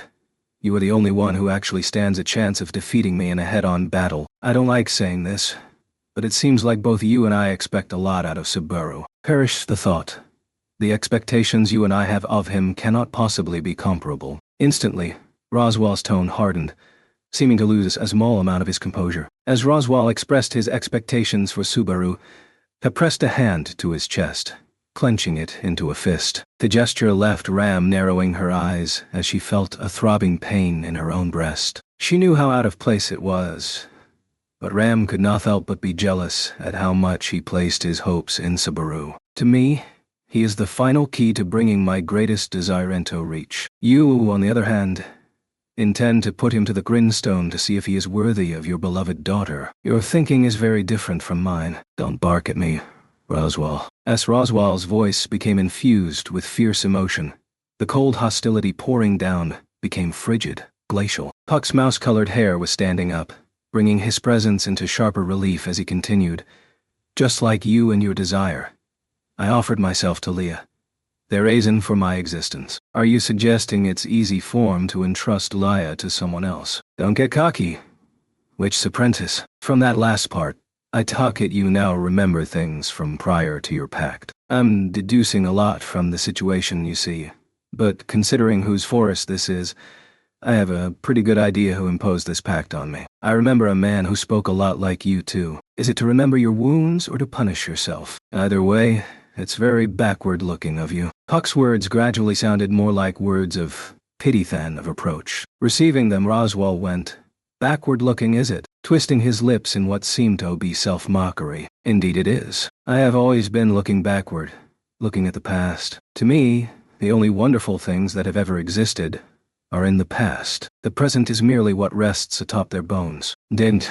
So that's why you obey the Book of Knowledge. You were struggling to take back the past that you've lost. Roswaal's claim made Ram clench her cheeks as she glanced at Puck, who sighed. Then Puck wearily shook his head side to side. I won't belittle your way of life. It's just what? Betty would be sad, Roswaal.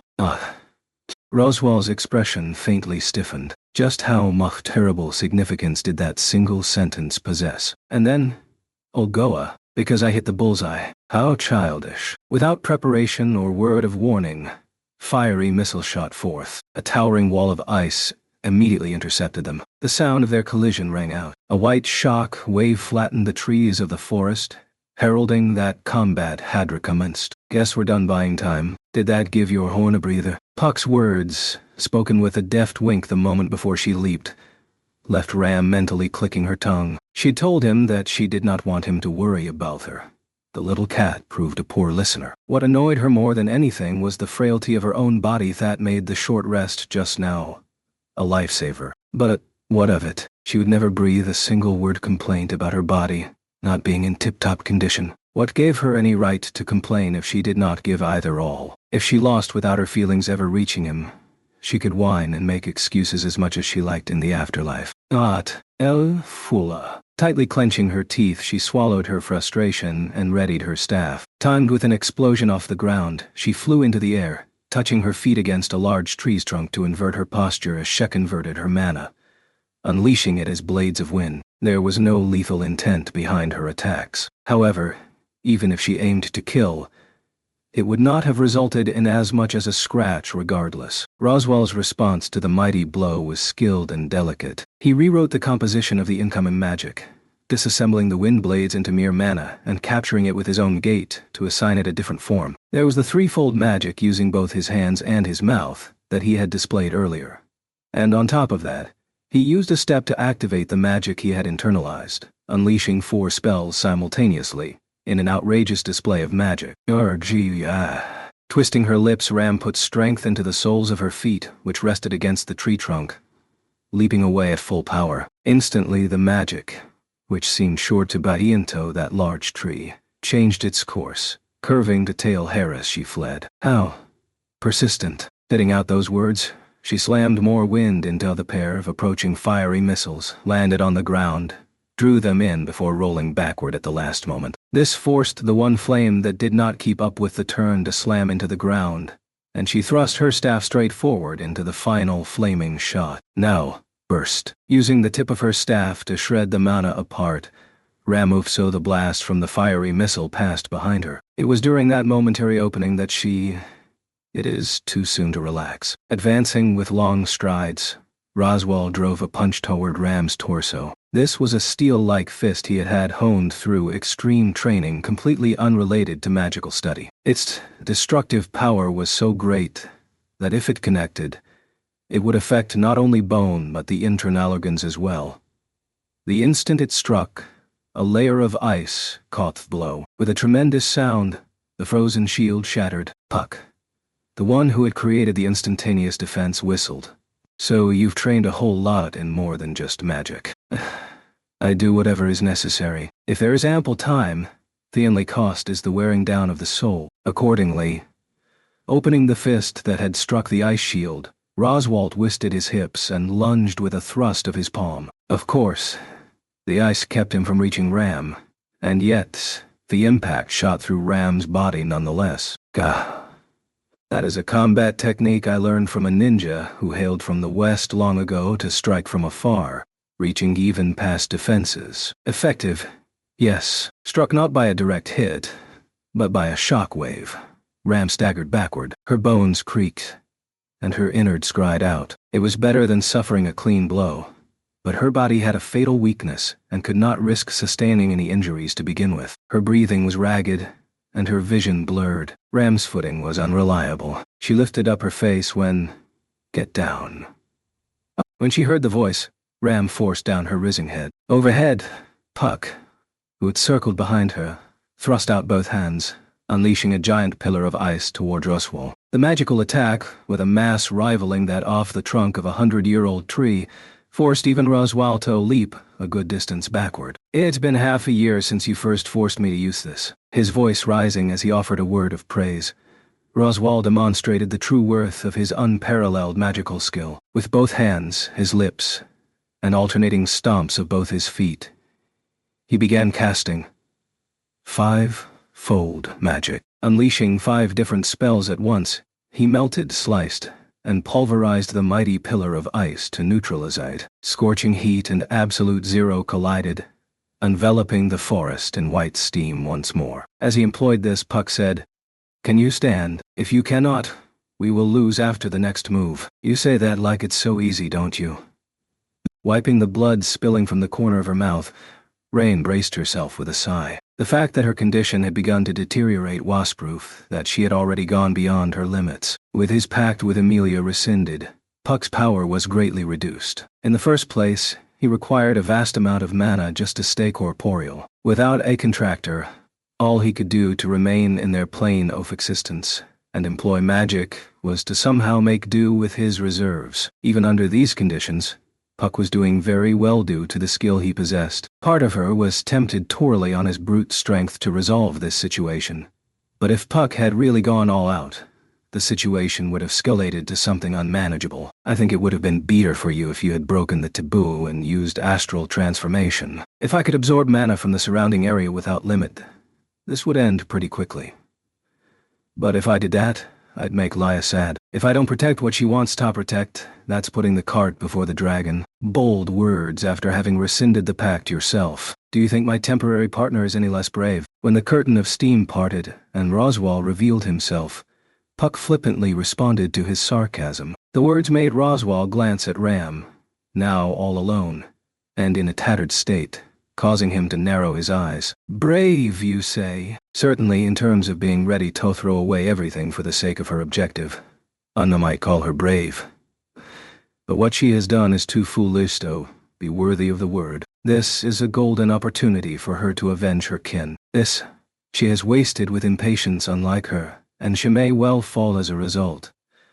I am extremely disappointed in you, Ram. I wanted you to fulfill your desire and be happy. Both of Roswal's eyes were tinged with sadness and a faint whiff of melancholy. This was proof that he was genuinely disappointed that Ram would not complete her objective, and that he regretted she did not stand beside him. Roswal genuinely believed Ram should dedicate everything to accomplishing her goal, taking revenge on him for her kin, and he had hoped, until that day came, Ram would walk the same path as he. Just as Roswal had hoped Subaru would play the role of co-conspirator, he hoped Ram would be the one who would bury him. Truly, just how much would this man refuse to? Ram.e. Over and over you touched me so many times, yet, even so, not once did you realize my true wish. Exasperated with pity, anger, and self-mockery, Ram seemed to have reached the end of her wits. This was no longer even in the same dimension as obtuseness or a mere difference in ways of thinking. The notion that Ram's feelings were not of revenge beautiful.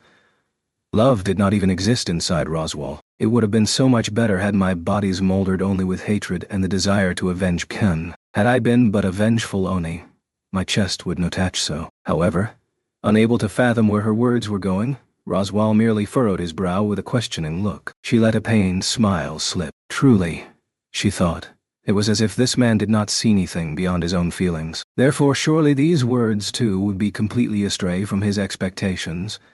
Master Roswal, Ram loves you. Receiving that blunt, straightforward confession of love, Roswal widened his eyes and froze. He was agape, shaking his head at the reply, one that he had genuinely not imagined in the slightest. Is something amiss? Amiss, you ask? Are you playing a prank on me? Trying to rattle me at a time like... You think I would expect such petty tricks to work on you? Ram is merely stating how she truly feels. If not, all the more reason it cannot be true. Roswal's voice was ragged as he shouted in anger. He thrust a finger forward, trained toward the stiff expression on Ram's face. Love me? What are you saying? You hate me. I am Theman. You hate. To you, I am a man linked to the cause of your homeland's destruction. Surely the truth is that you hate me enough to kill me. In the beginning it was so, but now it is not. Now Ram loves you. That is absurd. Who, I ask, would believe in such cheap emotions? Feelings that began with vengeance must continue to remain of vengeance. Only feelings that began with love could arrive at love. He, who had stubbornly held to his feelings without a single deviation from them, could not believe Ram's change of heart. He could not, for if he understood them, it would undermine everything he had done. What about your revenge? Did you not swear upon it? Did you not swear before your burning homeland and the souls of your dead brethren that you would avenge them? I do feel bad for my kin, and my chest hurts when I think of my homeland. However, now that I have fallen in love, it cannot be helped. Ram prioritizes her feelings before the dead. Brazen and defiant, Ram pushed Roswal into silence, leaving him unable to speak another word. Therefore, with him silent, unmoving, and unable to believe her change of heart into love, she spoke. Ram will not allow you to become an empty shell. Obtaining you in that state is meaningless. You are contradicting yourself, even if your feelings are as you say. No, especially if they are. I cannot comprehend your reason for turning against me at this juncture. If events deviate from the book, so why? That is why it must be now. It is only now that Barusu, Lady Amelia, and Garf have shaken Master Roswal's hair to the point that I have a chance, likely to never come again. Garfiel has strayed from Roswal's predictions. Subaru had rejected his search for a co-conspirator, and Amelia, who had conquered her own past, had made a promise with Ram. This was the one and only opportunity Ram would be provided in her lifetime. Using this one final opportunity, I shall steal you from your obsession with the witch. Roswal clearly did not comprehend. Ram mentally mocked herself when she realized she loved even that expression of his. There was no cure for this disease called love. The only path left to her was to forsake her passion until the moment of her death. Great Spirit. Very well. After all, in addition to my beloved daughter, I'm also the ally of all maidens in love. Puck responded to Ram's call. Ram howled, not bothering to listen to flippant words unworthy of her ears. Instantly, a freezing windstorm whipped around the forest. The time of the final gamble had arrived. When the wind relented, Roswaal, whose reactions had been slow, held his breath, gritting his teeth at the spectacle. Countless mirrors constructed of ice were floating in the air in the forest around him. The reflections of light and landscapes that filled Roswaal's field of vision weakened his situational awareness on the battlefield. Petty tricks. The countless mirrors were reflecting countless Rams and countless Pucks around the forest. Judging he could not bide his time, Roswaal instantly decided to deploy 5 instances of magic simultaneously, casting spells to manipulate the world around him. The resulting flames licked at their surroundings as the forest with the mirrors of ice was turned to ash. But such incantations were insufficient to break up the coordination of demon and spirit. As Roswaal unleashed more explosive flames, a shadow appeared overhead. He intercepted the flying figure with a fist, finding it surprisingly fragile. Roswaal blinked hard at the sensation of shattering. It was ice. One after another, ice sculptures shaped like people were being hurled at Roswaal from all directions. He steadied himself and dug in his feet. The next moment, a ferocious gale blew, enveloping ice sculpture and ice pillar alike, blowing them all skyward. During that momentary opening, Roswaal wove his next spell as hell leaped backward. Something caught him. From beneath, it's not like I tossed them all from Meowthing. Drawing someone's attention upward to strike from below was a small, roundabout trick, but it was terrifyingly effective in a high-end magical battle. With his movements momentarily but fatally limited, Roswaal focused on his surroundings. What would settle things here was a well-polished and wary mind, but it was then that he sensed something rapidly expanding. It cannot be, thought Roswaal in shock. But even as he doubted it, the aura swelled larger. Mowing down the trees and crushing the forest turned ash underfoot was a majestic creature so enormous that it seemed to reach the heavens. Its gargantuan frame, boasting fearsome fangs and claws, seemed on par with Asmal Mountain. Astral transformation. This was the nightmarish trump card of Puck the Great Spirit, known as the Beast of Theind, one of the 4 great spirits, and the one who destroyed Melikera the Conciliator long ago. Not allowing him to play that card was one of Roswaal's victory conditions. For certain reasons, Roswaal was currently unable to employ his own trump card, Sixfold Magic. If he had to face Puck at full strength, his odds of winning would quickly crumble, and he would most likely wind up being overwhelmed in short order. In this situation, Roswaal opted to attack with everything he could muster. Turning to his rear, he glared toward the ferocious visage of the spirit that had undergone astral transforma. What? Boo. All I did was get bigger. He met the eyes of the enlarged spirit, who had retained his adorable face, and it was at this point that he realized it was a trap. However, it was too late. Having never cancelled his spell, Roswaal launched a flaming missile at the enormously expanded spirit that had become a giant target before him. The scheming spirit was naturally blown away. It would be impossible for him to return to the front lines immediately. All that remained was to use that opportunity to Elfula. The incantation caused concentrated winds to churn the ground, blanketing Roswaal's vision in rising clods of soil. Brushing the curtain of dirt aside with one arm, he used a long swipe of his leg to kick down one of the hurled ice statues that had been left standing. Pushing the heavy object to the ground, Roswaal readied his mana once more, forging a new spell. As he saw it, his greatest enemy, Puck, had been sent flying, and Ram's following, ferocious attack was overcome and finished. Without lowering his guard, he surveyed Thorist, searching for wherever Ram was lurking. And Ram knew the exact moment Roswaal had looked away from her thanks to clairvoyance. Concentrating on her forehead, intense pain dyed her vision pure red. Bloody tears flowed from Ram's bloodshot eyes as she stripped off the ice covering her and leaped up from her hiding spot beneath Roswaal's foot. Impersonating an ice statue and being knocked down was all according to plan. Flesh and bones alike groaned throughout her entire body, a number of her tendons we-torn. She ignored all this as her Oni blood seethed. In that blistering battle, Roswaal realized what Ram's plan was and turned a fist on her. It was too late. Evading with nothing more than a twist of her head, she gently touched his right hand and shattered the bones within. Even as she burned into her eyes the expression of him biting back the fierce pain, Ram brushed his torso. Roswaal drew in his breath. It was an incomplete Oni transformation lasting less than 2 seconds.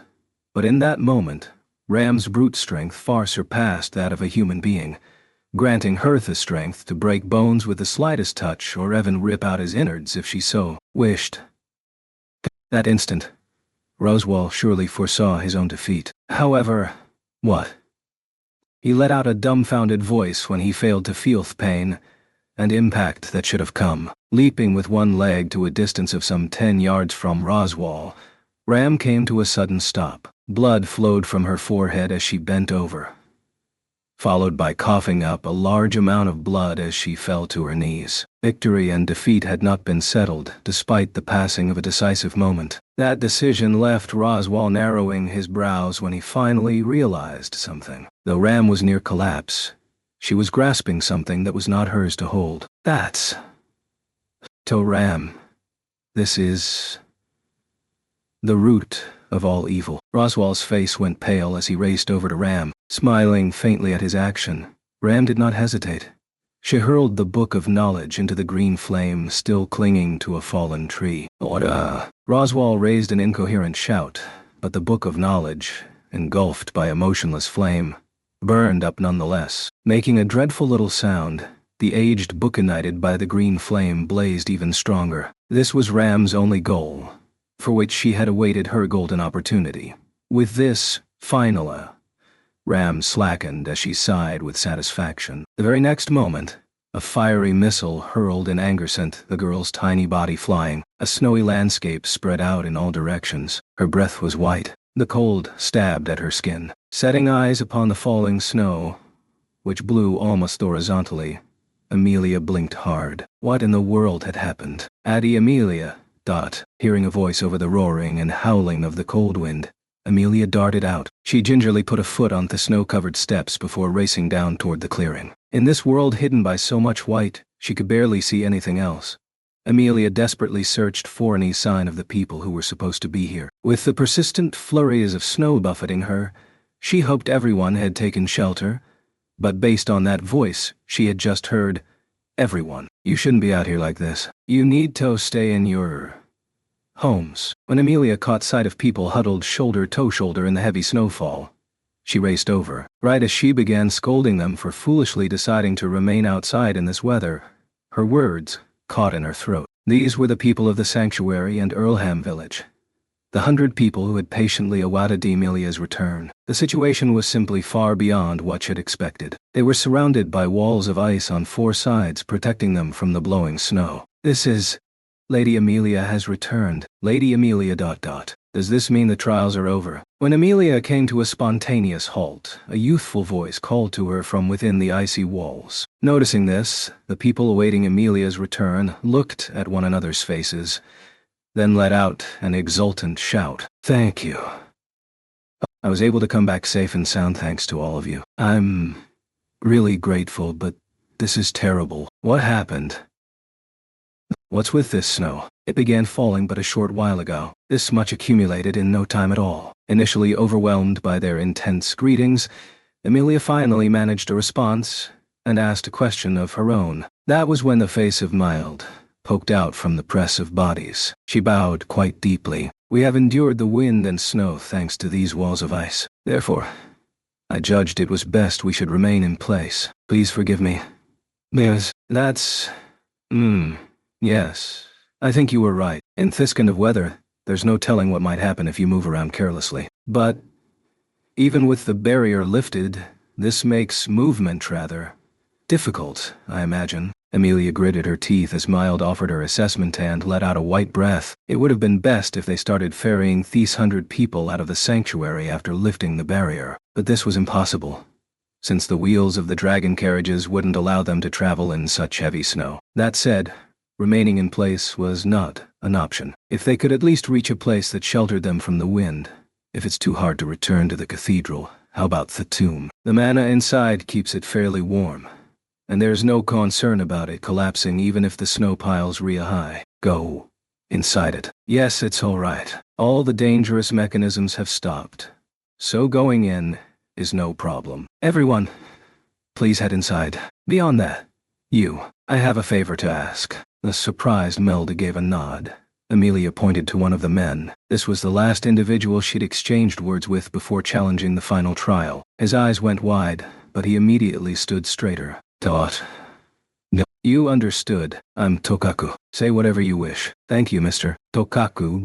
There have to be people who aren't here yet, right? I want you to gather them together. Have all the merchants and land dragons meet up at the tomb." Besides the 100 in front of the tomb, there was a small number of stragglers remaining in the sanctuary. She could not abandon them. She judged that if anything happened, it would be easier to protect everyone if they were in one place. "Leave it to me. I will see this task through." Tokaku nodded deeply in response to her instructions. Amelia had determined him to be the right person for the job after noting how he was physically stouter than anyone else present. Then Amelia addressed the remaining concern, namely, "Where did Miss Ryuzu go? Also, where are Ram Andraswal?" She did not see the youthful-looking elder, who should have been at Milda's side. Ram, who had left to attend to her duty, had not returned yet, and Roswal's absence left Amelia concerned for Ram's well-being. When the snow first began to fall, the elder left, saying she had to go see her family. We tried to stop her, but... Family. Did she mean Miss Shima? The mention of family left Amelia with the mental image of Ryuzu's seemingly identical twin sister coming to mind. Ryuzu and Shima were not sisters, strictly speaking, but that was how Amelia conceptualized their relationship. And according to what she'd heard from Ram, Shima was supposed to have been resting at home at the moment. But Miss Ryuzu's so little herself. She should have just asked someone to help her instead of going alone. Pardon me, Lady Amelia, but who is this Shima of whom you speak?" You don't know her." "Why not?" It wasn't just the people of Earlham Village cocking their heads at the mention of the unfamiliar name, but to residents of the sanctuary as well. It seemed not a single person present had even heard of her. Amelia sensed there had to have been some reason behind this strange confusion, but the unexpected development left her feeling anxious nonetheless. "I've actually met her, so she must be... Anyway, I'll go look for both of them. Or is that 3? 4 people now. Anyway, I'll look for them." On top of Ryuzu and Shima, Ram and Roswal further added to Amelia's list of people to question. Their circumstances no doubt differed, but Amelia wanted to speak to all of them in a safe place. After that, these walls of ice. I want to speak. Tohever made these. If there's someone who specializes in magic, I'd be happy if that person would help Mr. Tokaku. But, pointing to the snow-repelling walls of ice, Amelia let her gaze wander as she searched for the person responsible. Had it not been for those ice walls, it would have taken her far longer to ascertain the situation, and organizing everyone's movements would have been exceedingly difficult. This led her to think more aid from this person would be huge help. But her words made the people, in particular the people of Earlham Village, look at one another's faces. "Lady Amelia, was this not your doing?" Me. I didn't do it, but..." The assertion blindsided Amelia, who widened her eyes in shock. She remained surprised as Mild continued to speak. However, that spirit said to thank Lady Amelia. Or Leah, rather. Being called Leah made Amelia's breath catch. Just as the snow began falling, a tiny spirit flew over the clearing, making these walls in no time at all. As Lady Amelia is a spirit mage, I was completely convinced that Puck, the only one who called Amelia Leah, was that adorable spirit. He was the sole one she could think of who would have tried to help in a place like this, whether he liked it or not. Amelia's heart was trembling from Milda's explanation. Ashley touched an icy wall. She thought if he was the one who'd made them, there might be some trace, some lingering feeling that she might sense through her touch. But the instant she touched the wall, the sensation shooting through Amelia's hand was not adorable at all. Nonsense. Something flowed into Amelia through the palm she'd seen in the wall. That instant, in a gap between the roar of the cold, blowing wind, she lifted her head, hearing something that sounded like the very world had split apart. With snow-blurred vision, Amelia saw a tower formed off ice standing in the white-covered forest off in the distance. Tower of ice, manifesting that very moment, was an invitation. A guidepost for Amelia. "You still have a job to do, don't you, Leah?" She clenched her teeth tightly. feeling as if she heard the voice of family who should have been forever by her side. Realizing intuitively that she needed to rush over to that place, Amelia turned back toward the 100 present. Seems like I have to head that way. Could you weather where it's safe? We will do as we promised before the trial. Lady Amelia, be careful. With those words as her send-off, Amelia smiled, then turned toward the tower of ice in the forest. There was no hesitation in her steps. Of course, there wasn't. Puck would never lead Amelia astray. The unconscious Ram looked like she was merely asleep. Rambo. Picking up her listless body from the ground, Roswaal called out the girl's name. There was no reply. Normally, Ram would make Roswaal's words her first priority, putting all other things aside. But now, she was on death's door. And the one responsible was none other than Roswaal. So you lost your temper when she burned the book. Not like you at all, but she was prepared for even this. I think she really is a strong girl. Puck looked down at Ram's charred form as he spoke, his oversized form having long since dissipated. After taking a direct hit from a fiery shot, his mana-composed body was faintly thinner than before, but the respect in his voice was genuine, and he surely retained enough power to flatten the dazed Roswaal. However, Puck did no such thing, seemingly content to hover silently as the battle was postponed. Roswaal paid Puck no heed as he embraced the girl's slender body and called her name. He could not remember what he had been thinking, until he had picked up Ram's prone body a moment before. He still could not comprehend why Ram had confronted him, exhausting her strength until she was on the brink of death. To Roswaal, Ram was a useful and convenient pawn. She was invaluable in terms of strength and mental prowess more than anything. Her vengeful heart, which was aimed at Roswaal, made her flawless. He genuinely thought he was fine granting her no control over his final moments, as long as it was her. With her vengeful heart unceasingly continuing to blaze within her, she would obey him until the very end, at which point he would offer himself to her, no longer caring Theth's soul would be seared away by the fires of her revenge. She had betrayed him, in a way he had never fathomed and for a reason he did not comprehend. Ram, why did you? Had she changed? Had her feelings taken a new shape? He could not understand. All of one's emotions ought to continue in the same manner from the moment when they glimmered at their strongest. If you truly loved someone, if you truly hated someone, that passion, that radiance, should remain constant for eternity. It was holding on to hopes and desires for a long, long time that made them truly genuine. Over long months and years, feeling hardened, so that nothing and no one could undermine them. That was the ideal. Garfiel's hateful heart toward what rested beyond the sanctuary should never have been broken. Time should not have healed Amelia's aversion and regrets toward the past, and that went for Ram's inexhaustible hatred and vengeful heart toward Roswaal all the more. Master Roswaal, Ram loves you. You've lost, Roswaal. The confession of love had been burned into his ears like a curse.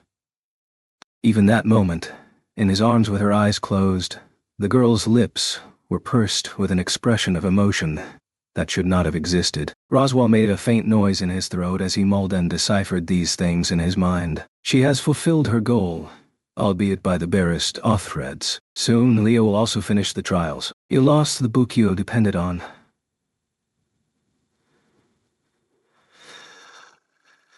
I understand why you were so obsessed, but this is the end, the spirit was saying. It was the second demand for surrender Roswaal had received that day. The first came from Subaru Natsuki, and the second from the Great Spirit. But the difference between the first and the second was the power to resist that remained within him. Roswaal found he could not bear to even move his limbs. Even if the reason for his condition was unclear, facts were facts. That moment, he lacked the strength with which to codify the spirit's words. But this applied only to the Roswaal at that particular moment in time. The cold wind carried the stench of flames, and the thick aroma of something scorched. Vestiges of battle raged through the forest as Puck watched Roswaal hold the weakened Ram in his arms. It was then that the spirit suddenly noticed. A sprinkle of white snowflakes crept into his field of vision, melting and vanishing before they even fell to the ground. Snow? It can't be. I mean, you're right here.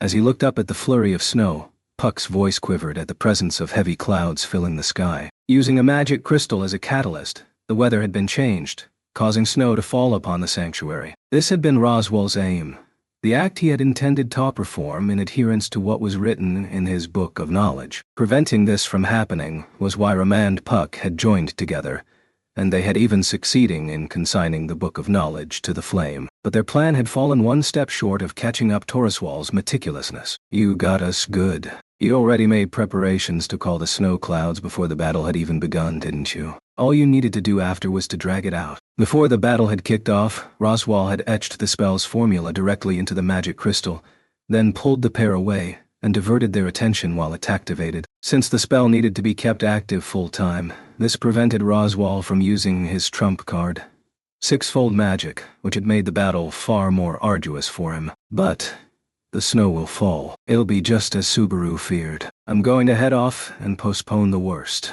Roswaal, you're really something. You're an amazing magic user, so far as I know. There is probably no human who has honed himself as much as this. But you know what, though? The floating spirit rose higher, turning his back to Roswaal, the harbinger of the snow clouds. He left one final comment. No matter how far you go, you're still human. You'll never be like that devil. As the spirit flew off, his voice became distant, and his presence vanished, leaving behind only a soft glow. What remained was the scattering snow and a girl carried by a devil.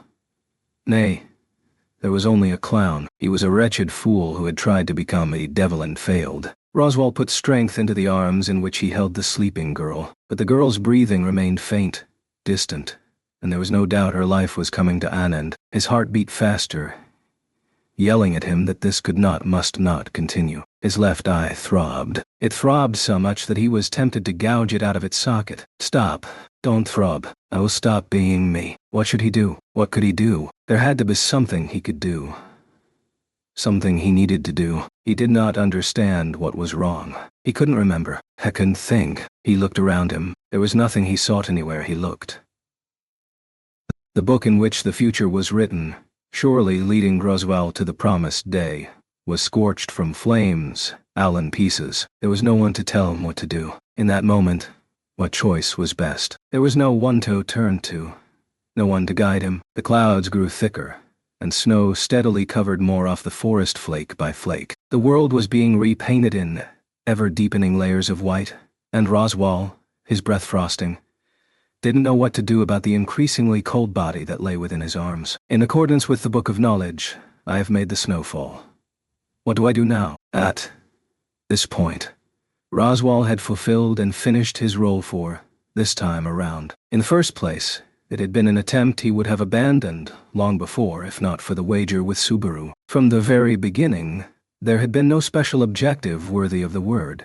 Even that gamble occupied but a fragment in the corner of his mind. To Roswaal, it was no longer necessary to do any more. What was important was the conclusion that the events in the sanctuary would reach. The snow would fall, and the barrier would be lifted. If these were achieved, what was supposed to happen exactly? Ram. That's right, Ram.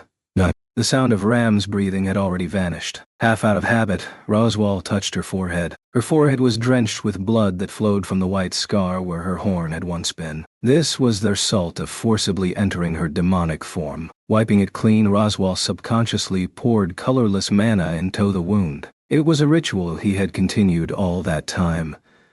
For Ram's body required mana to circulate within her every bit as much as her own blood. It was not out of any conscious thought. It was simply that Roswaal subconsciously understood the only way to keep Ram's life tethered was to gamble on Ram's own Oni vitality. He never questioned whether to save her. Ram had to live. She was Roswaal's fate. His last moments needed to bend it by her hand. For the sake of fulfilling his objective.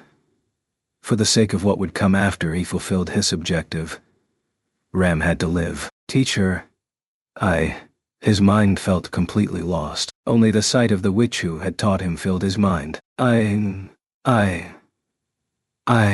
What should I do, teacher? Teacher, please tell me. I still don't understand anything.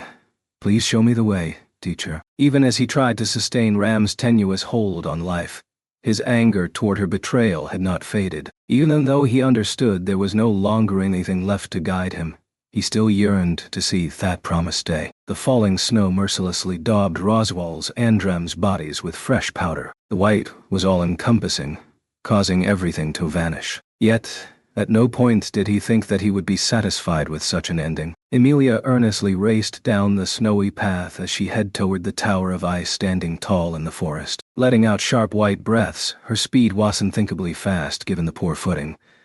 But Emilia was no trunning on the poor footing. With each step, her foot made contact with an icy platform. Then she would use her heels to launch herself to the next one. This way, she made considerable progress in a short amount of time. I did it. There we go. Of course, the icy footholds resting on top of snow made for quite a slippery path. But to Emilia, raised in the frozen Great Elier forest, this was nothing. He knew that, too. Armed with this knowledge, the spirit had created this footing without the slightest hesitation. Steadily, she crept deeper into the white forest. Emilia did not think of this as cause for concern. She would believe in what she wanted to, rely on what she wished to. With those thoughts in her mind, she was invincible. Subaru. Otto. Garfield. Frederica. Ryuzu. Shima. The villagers, the people of the sanctuary, Ram, Puck. Herself. She believed in them. Hence, it was not long before she arrived at a white structure deep within the forest. There are eddies of mana here. Is this the cause of the snow falling? Emilia let out those words along with a white breath.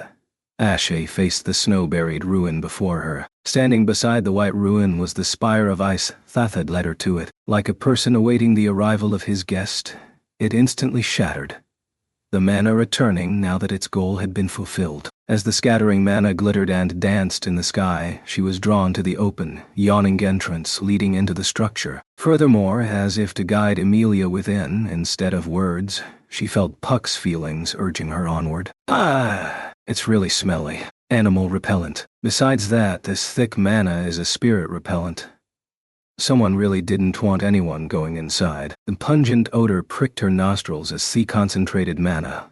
Something she had no resistance to clouded her consciousness. The thorough means to keep out was proof enough that this was the nexus of the disturbance. Puck's waiting. I have to go. After hesitating for one moment, Emilia steeled herself and stepped into the ruin. Snow was coming in from the cracks in the ceiling, and so too was the air indoors bitingly cold. There were a number of small rooms along the path, but Emilia headed to the back without paying them heed.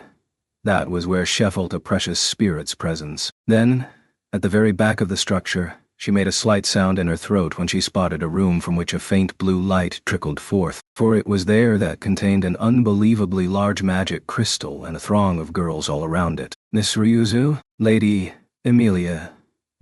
Why have you come here? No.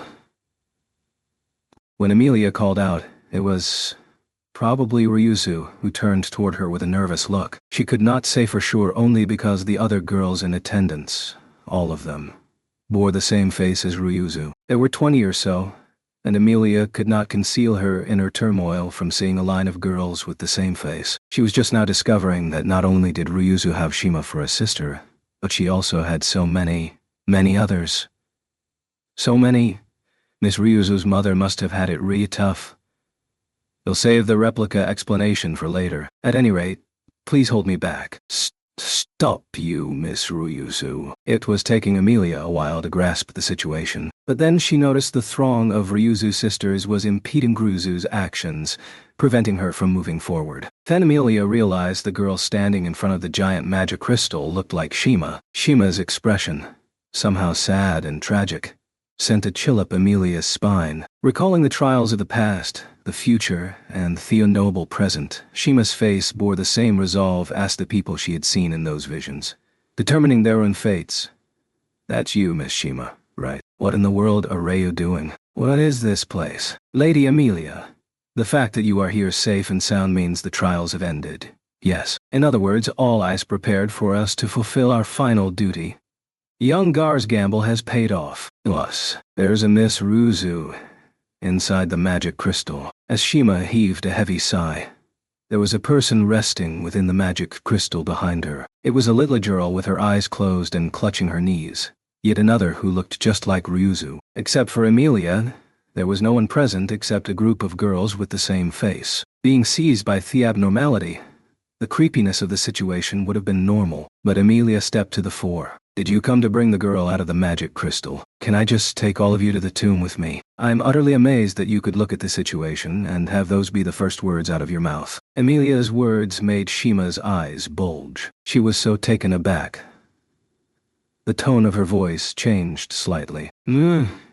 It's all right. I may not look it, but I have a lot of power, so if I make an ice sled to ride, I think I could pull all of you with me. From what Emilia could tell, the magic crystal was rather large, but with the proper preparation, transporting it was surely possible. With this many people helping, even if they had been ordinary children, they could get it moving with some hard work and planning. If that's what it took to wipe that tragic, forlorn look off Shima's face, she'd work as hard as it took. However, Emilia's suggestion caused Shima to say, "No," shaking her head with a slight smile. "Your feelings make me happy, but that will not be necessary. I have not come here to take our sleeping ancestor inside the magic crystal with us, but to bring her duty to an end. Duty to an end. This magic crystal is the core of the barrier enveloping the sanctuary. The ritual was activated from the tomb, and this core acted as the catalyst to give the barrier form. In other words, when both sides have ceased to function, the sanctuary's role as a place of shelter shall end. It shall be set free, so to speak. Lady Emilia, you have broken the ritual. Therefore, what remains is..." Emilia, who had destroyed the ritual in the coffin with the intent of lifting the barrier, was taken by surprise. If this was true, this ceremony was necessary and unavoidable, but, does it have to be done right now? Right now, snow is falling really heavily outside, so I wanted to assemble everyone at the tomb.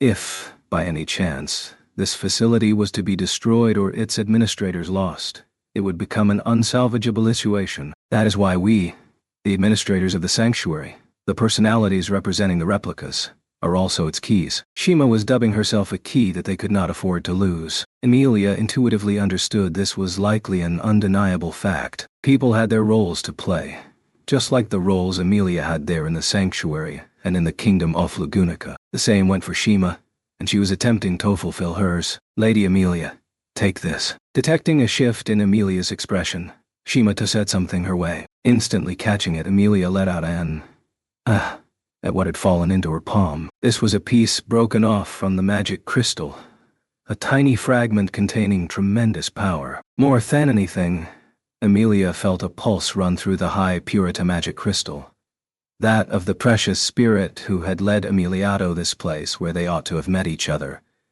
"Puck, is that you? The great spirit preceded your arrival, destroyed these alls, and apparently delayed the spell's activation. He used all his strength to save the people in the settlement." Shima's explanation made Emilia notice the vestiges of an extremely complex formula at the center of the magic crystal. Its overwhelmingly dense magical composition rivaled that of the spell with the coffin at its core. Ordinarily, a magical bulwark sufficient to burn one to a crisp would have prevented all entry into that room. The fact that she could read the composition of the unraveled formula was not due to the caster's lack of skill, but because it had been constructed in a rush. Indeed, a surprised gasp escaped her when she realized it had been hastily assembled yet still possessed such vast power. The being who had removed the magical bulwark, leaving her a path forward, was doubtlessly the great spirit who continued to sleep in the magic crystal fragment in Emilia's palm. You opened up the magical barrier, protected everyone from the falling snow, and did something reckless just to tell me about this place. How many other unreasonable things did you do besides that? There was no reply to her question. Having ensured Emilia's arrival, Puck had fallen completely silent. He had arbitrarily rescinded their pact in order to wrench open the lid on Emilia's memories. She'd already come to terms with him vanishing somewhere far off and for any reunion to be a long ways down the road. However, Puck had used his vanishing existence to keep pushing, lending her a paw until the very end. As a result, he had lost his power and had fallen asleep.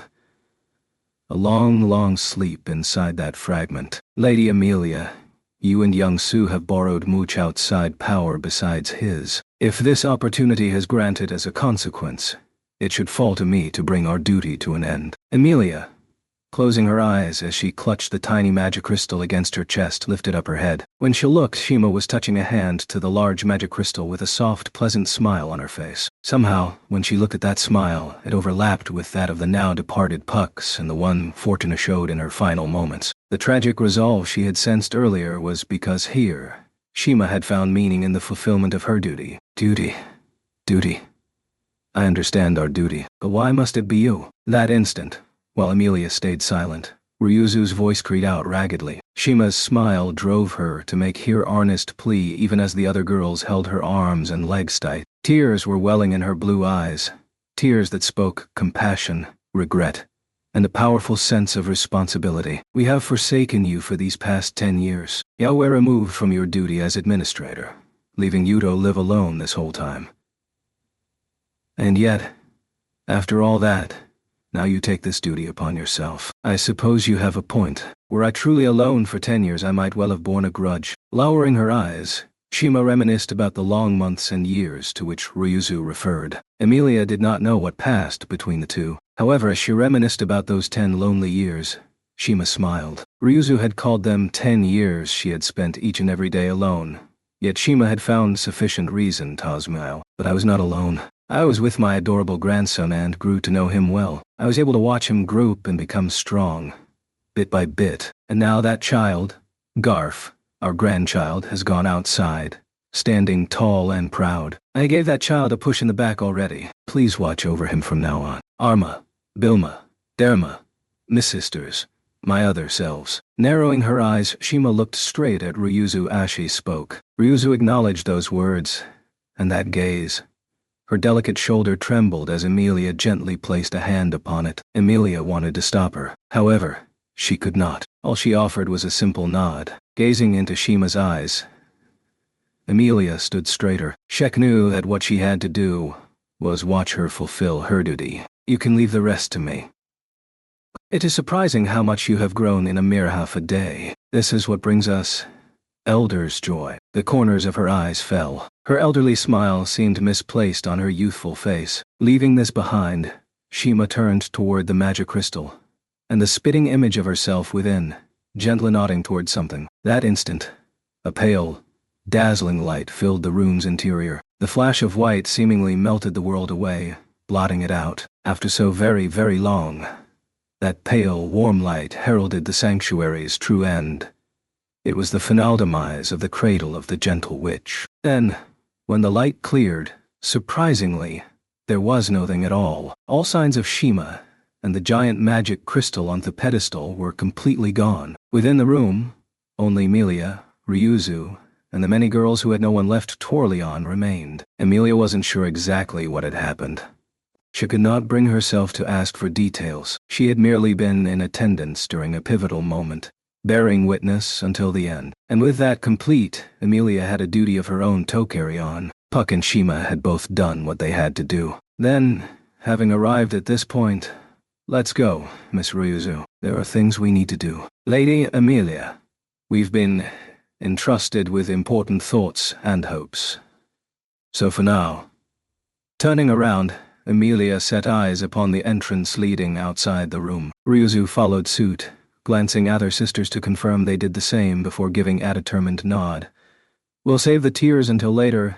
That's what the people Ilove always tell me with a smile. Ryuzu offered an explanation that the girl's duty was to serve as the sanctuary's eyes. It certainly weighed on Emilia's mind to know that these sisters would silently carry out her every order, but she set that aside for the moment. Just like how Shima had fulfilled her role and how Ryuzu had her own duty, these girls also had their own roles to play. However, that didn't mean there was nothing for them in life beyond that. They would get many wonderful opportunities after everything happening and the sanctuary was finished. Emilia was sure of it. Therefore, for that instant only, Emilia wanted to rely on them to fulfill their responsibilities, so that she, who was lacking in so many things, could reach the place she so dearly wanted to go.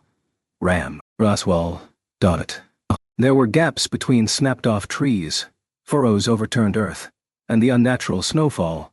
When she saw the man and woman nestled close in front of that backdrop, Amelia raced over without a moment to spare. With the silent girls in tow, Amelia slid over frozen snow and bounded toward the copse of the trees. When she reached her destination and examined Roswaal, she realized he was half covered in snow, not making the slightest movement as he gazed into the distance. Amelia violently shook his shoulder as she harshly called out to him, "Hey, Roswaal.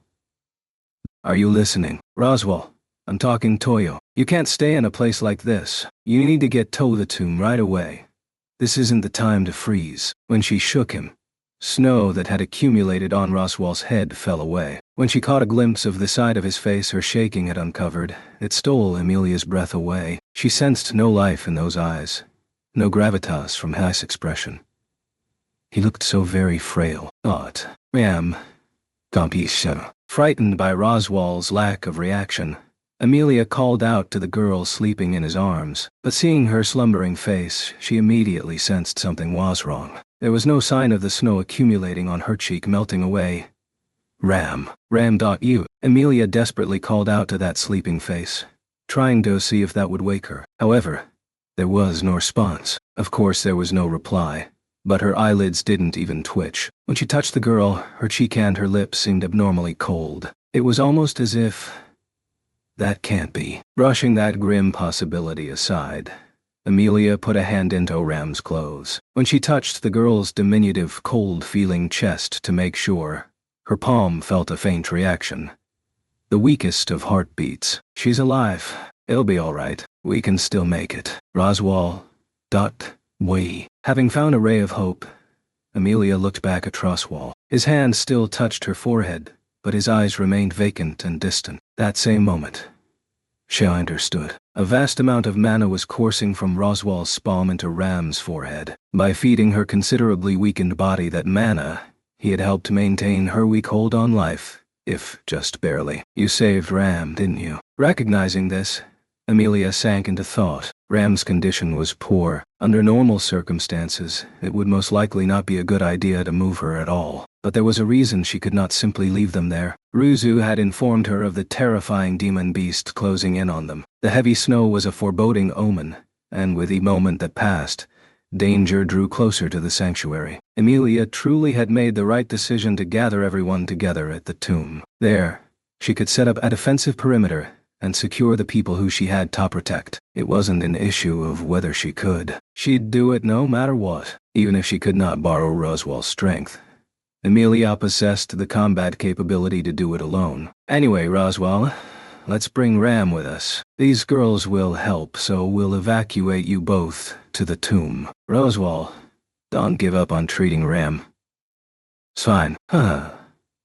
Amelia gazed in astonishment, doubting whether she'd correctly heard the raspy voice her eardrums had caught. To Amelia, that was how unexpected those words were. That was to what extent she found them unbelievable. Amelia stood there dumbfounded as Roswaal repeated them. It's fine.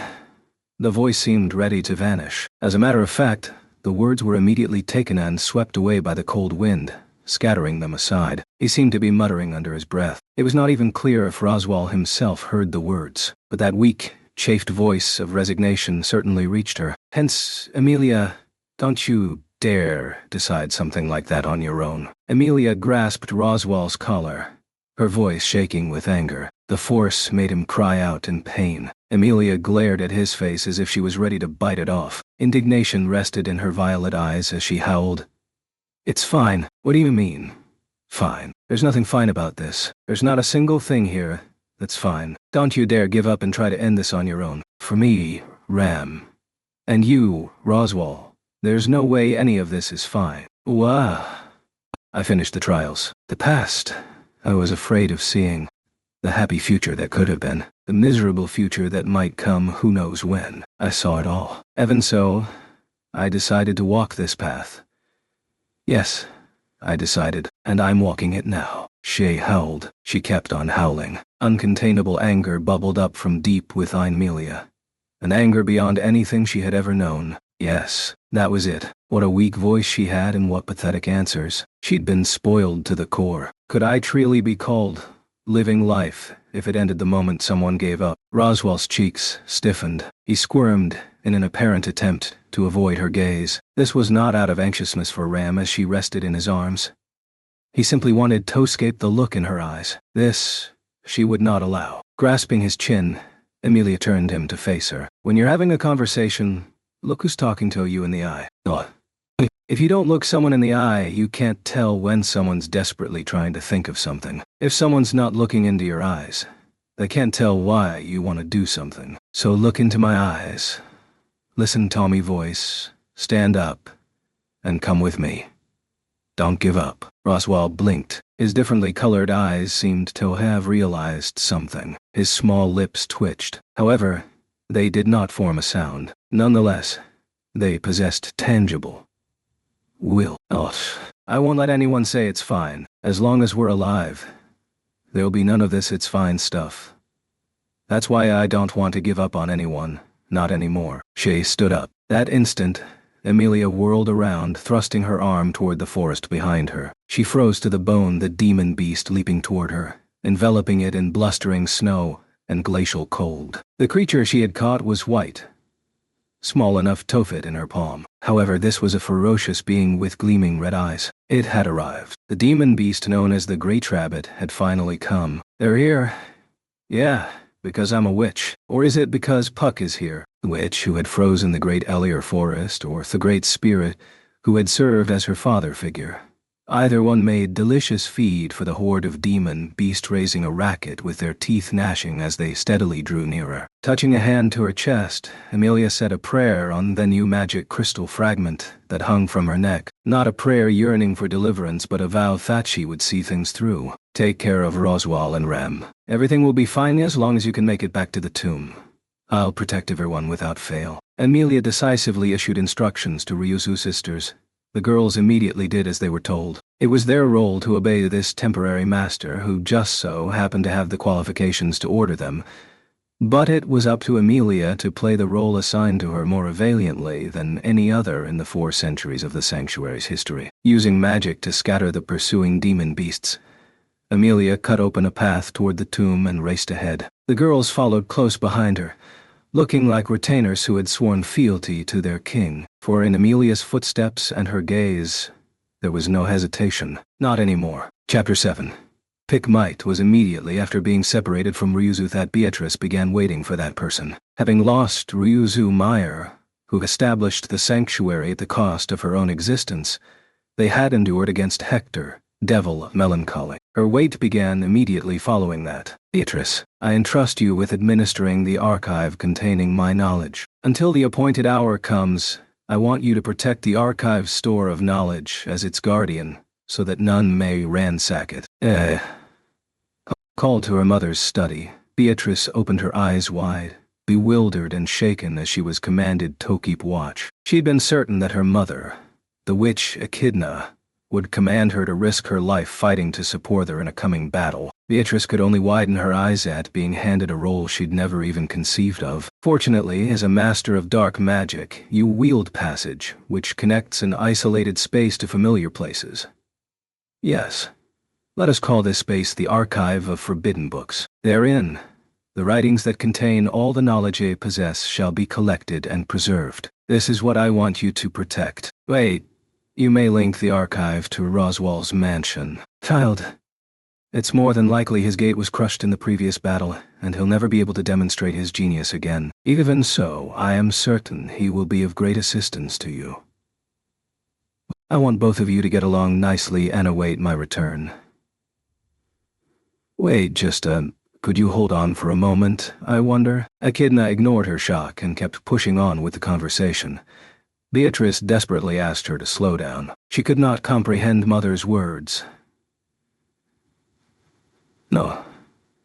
Her instinct screamed she could not allow herself to comprehend. Ina's far-seeing, far-reaching plans were well beyond the ken of any normal person. Her words were always absolute, so never once before had Beatrice even considered interrupting them. That was precisely why she interjected now. If the words ahead were also absolute, she would forever regret allowing them to be spoken. Mother, what are you saying? Do I even understand what this archive of forbidden books means, I wonder? Daddy wants to go with Mother. Unfortunately, Even if you are with me, I can do nothing against a foe even Roswaal could not handle. If you and I are both destroyed, what will happen to the knowledge I have accumulated? I have a duty to see it inherited, and having someone inherit this knowledge was the duty she was leaving to Beatrice by entrusting her with the archive of forbidden books. Instantly, Beatrice came to a realization. She finally understood the meaning of the dark magic she had so passionately studied, the purpose of her affinity for it. It cannot be. Betty's power was for this. Mother, from the beginning you knew this would, then not only this so-called archive, but the sanctuary, Andraswal, and Ryuzu also. Resentfully, with tears in her eyes, Beatrice shook her head. Echidna fell silent, narrowing her black eyes. Then the witch stood up, gently offering her daughter the single tome that had been resting on her desk. This is an imperfect copy of my authority. This is the Book of Knowledge. I have not completely analyzed the methodology behind that magic tome, but it should suffice as a simple guidepost in showing the way to the bearer's future. The ring of those words, a magic tome guiding the way to the future, made Beatrice draw in her breath as she accepted the book. If she'd had this before, leading her on to the proper path, with the words she was hearing from her mother that very moment, and what she should do next be written within. There are 2 copies. The first I give to you, and the second I will give to Roswaal. He should make the proper arrangements henceforth. I'm sorry this is so arbitrary, but I want you to do as I say. When Beatrice took in all of Mother's words, she realized it was already too late. No matter how much Beatrice cried, clung, and wailed didn't go, her mother would not change her ways. For Echidna, the Witch of Greed, had chosen to be a witch ahead of being a mother. Let us speak about your term as guardian of the archive. Even if I do not return, the archive must be opened to someone at some point. The one suitable to inherit my knowledge will surely come one day. You will know when the time has come. Come for Betty. As a placeholder, let us use the words that person. Your term will last until that person arrives at the archive of forbidden books and tells you that your duty has come to an end. This is my final request. Her final request.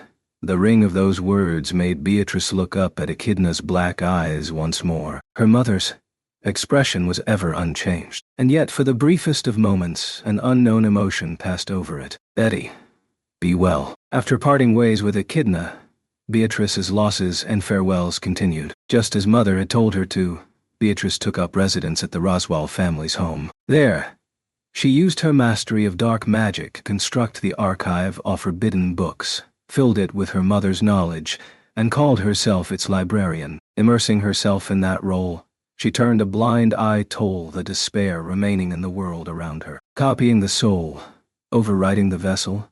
At some point, Roswaal began to frequently visit the archive of forbidden books, but his only interest was the bookshelves of knowledge within, so he and Beatrice exchanged hardly any words. Beatrice wondered when the youth, once too lanky and stubble covering his face, had become an adult. He bore a staff, and looked like he had trouble walking.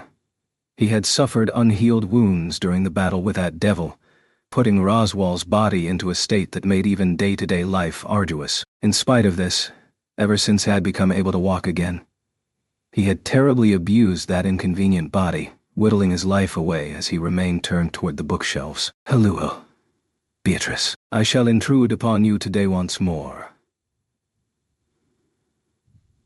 Do as you please. He writes, the archive of forbidden books was a place she shouldn't have allowed anyone into. Echidna's request was for that person to eventually come and inherit her knowledge. It wasn't an open library that just anyone could peruse until that person came. Everyone else belonged in the sanctuary. But even so, Roswaal, and only Roswaal, was the exception. He alone was special, the only other one to whom, like Beatrice, Echidna had entrusted a vital mission. And to Beatrice, he was the only reminder that the days she treasured existed without a doubt. Yes, to Beatrice only he. He had come to the archive again. Roswaal threw himself into the sea of Echidna's knowledge with wild abandon, seemingly gambling his life on finding something within. Beatrice did not know if he ever did. But several years later, Roswaal A. Mathers, the last person she had known from those days, lost his life just on the verge of entering his 30s. and administration of the mansion was passed on to the next generation. Greeting, Lady Beatrice. I thought I should say something to you in place of my predecessor. Did Roswell die, I wonder? My predecessor has passed away, however. Rest at ease. As current head of the household, I, Roswell B. Mathers, duly inherit his duty toward you and his debt of obligation toward your mother. He smiled as his eyes, one yellow, one blue, reflected her expressionless face. Little worth mentioning happened after that. The heads of the Mathers family continued to call themselves Roswell, inheriting the name from previous generations. This was apparently so they would never forget to revere Echidna, Beatrice's departed mother. Even though she understood this, she could not treat them like she had the first generation. Of course she couldn't. To Beatrice, there was only Honoroswell she could consider special. All others were fakes. To maintain the archive of forbidden books, she needed them to provide access to the mansion. Furthermore, even if they offered other amenities, she wanted nothing beyond that, as it was a place for the sake of that person alone. And so for the sake of her guiding mission, she was alone for a long, long time. 400 years passed, and in that time, the number of people who reached the archive were few. Your power is simply marvelous. Please, by all means, lend me your power as a spirit. Shut up. Dada. Go away. Even if someone ordered it, making you stay all alone in a place like this is unforgivable. Ace, if you understand. This is the precious duty Mother entrusted to me. Knowledge should be spread far and wide. If the vast wisdom accumulated here was shared, just how many people do you think it would help? Surely you understand this. EA care nothing for the many. Betty only wanted to save one. Let's go together. You've already done enough. Let me save you. There is only one person who can save Betty now. Both men and women said all sorts of things to Betty, guardian of the archive of forbidden books. In the end, they all invariably asked her to open the archive. Many times over, their proposals, their commands, and the hands they reached out with made her heart tremble. Every time the door was pushed open, every time someone came in, her expectations rose. Had that person arrived, but her hopes were always dashed. These visitors knew nothing of that person's duty, nor did the mystic tome left her by Mother indicate any of them was that person. Therefore,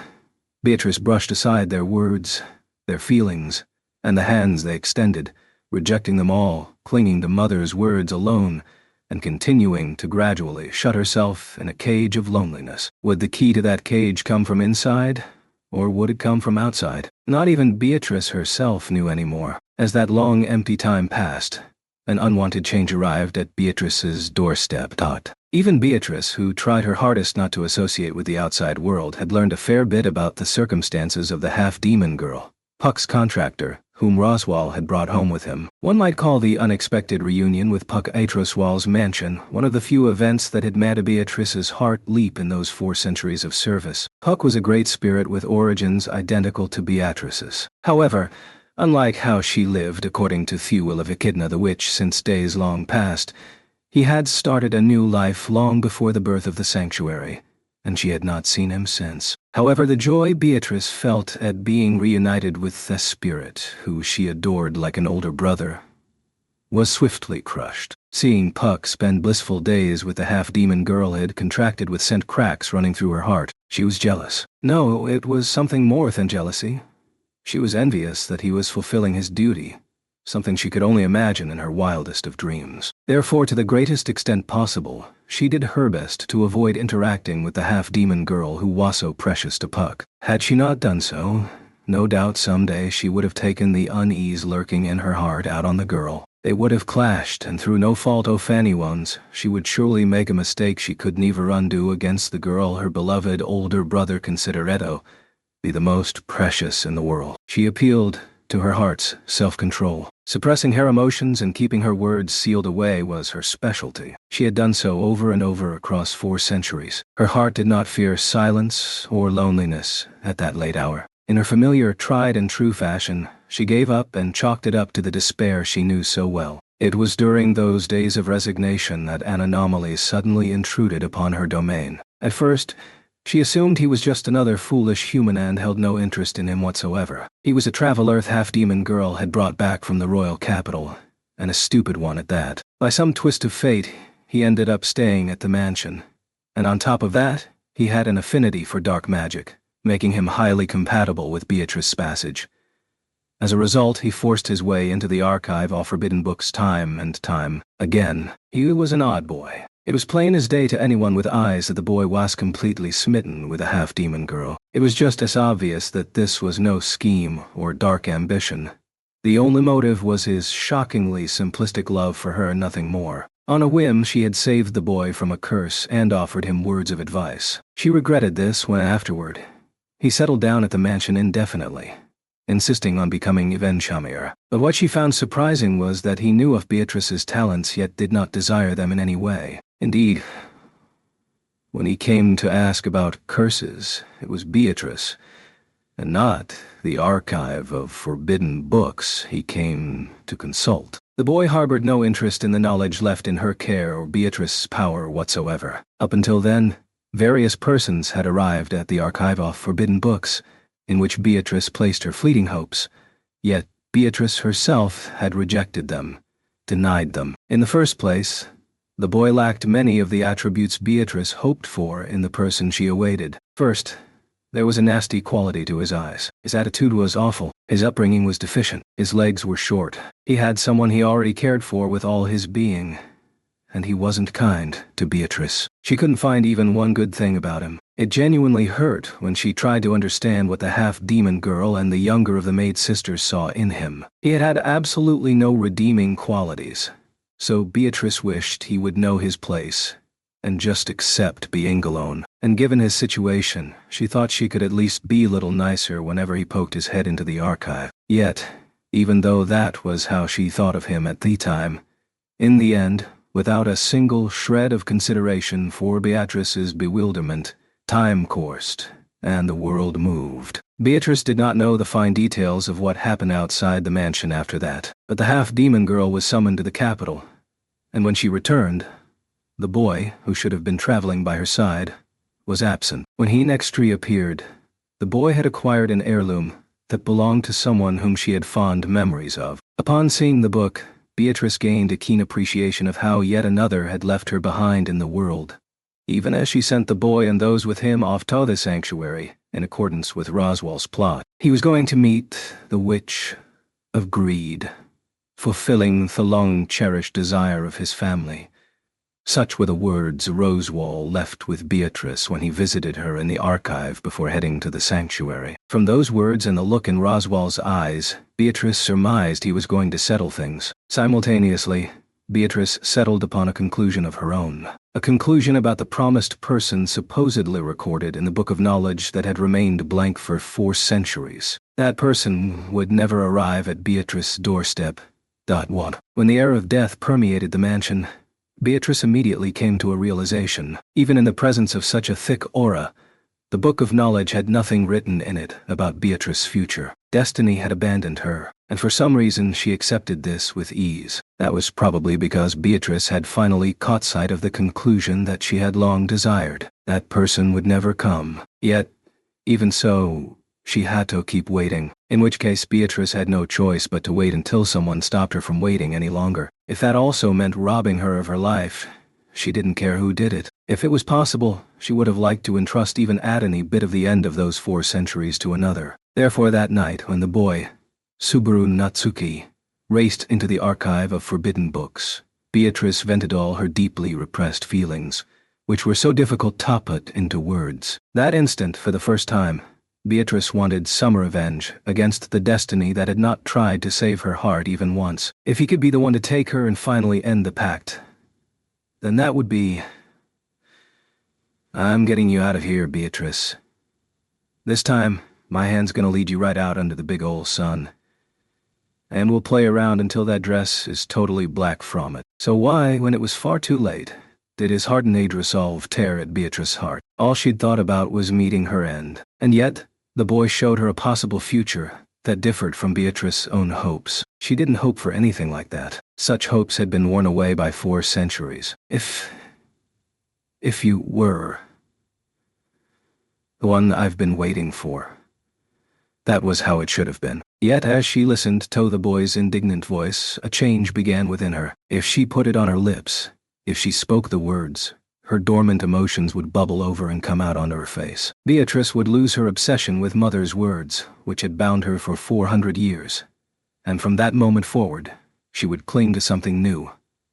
Something she would never let go. It was with full knowledge of this that Beatrice posed the decisive question: would you become that person for Betty? You really are an idiot. There's no way in hell I'd become this stupid person or whatever for you. She had been in danger of doing something she could never take back. But before she even had a chance to try, the possibility was snatched away. She felt like she had reduced herself to a frivolous and very cheap clown. Am I just tired, I wonder? In the first place, she was wrong to even think of taking that boy's hand. He did not possess the pure heart of someone who would dirty his own hands for the sake of someone else without a second thought. Just like Beatrice, he possessed a weak heart. He was indecisive and agonized over trivial things, uncertain of himself and hesitant, always ready to pile up one excuse after another, instead of facing things head-on. That was why her death would no doubt come in a different form, just like the intruders who had come into the mansion and shrouded in a dense halo of death. Or perhaps the flames spreading through the mansion would burn all to ash,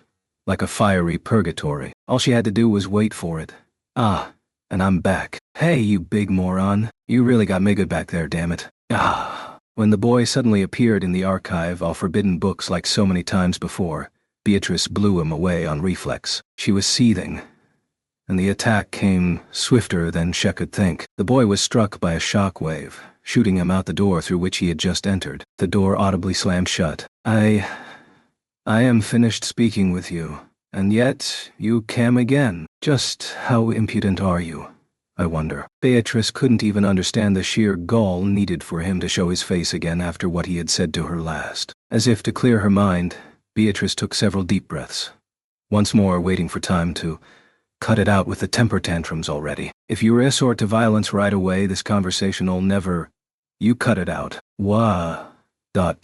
A two-pronged flow of magical energy hit him in the face, then in the gut. The boy proceeded to groan in agony as he was hurled out of the room before the door shut again, forcibly ejecting him from the space. Is this even remotely funny, I wonder? Murmuring with irritation, Beatrice settled back onto her stool, clutching the blank book of knowledge as she glared at the door, fearful that it might open again. She was scared that her feelings, which had been shoved aside by arbitrary logic and unthinkable emotions, might be forced to the surface. No matter how many times you come, I will continue to torfuse you. After all, you are not that person. You abandoned any right to take Beatrice from here. That is why Beatrice will stay, until she and her unfulfilled promise meet their ends. At that moment, that was the only thing Beatrice thought could grant her salvation. Sent flying out of the archive, Subaru wisely broke his fall the instant he collided with the hallway wall. I'm in one piece. Having split off from Petra and Otto, he was hell-bent on trying to persuade Beatrice for the fourth time.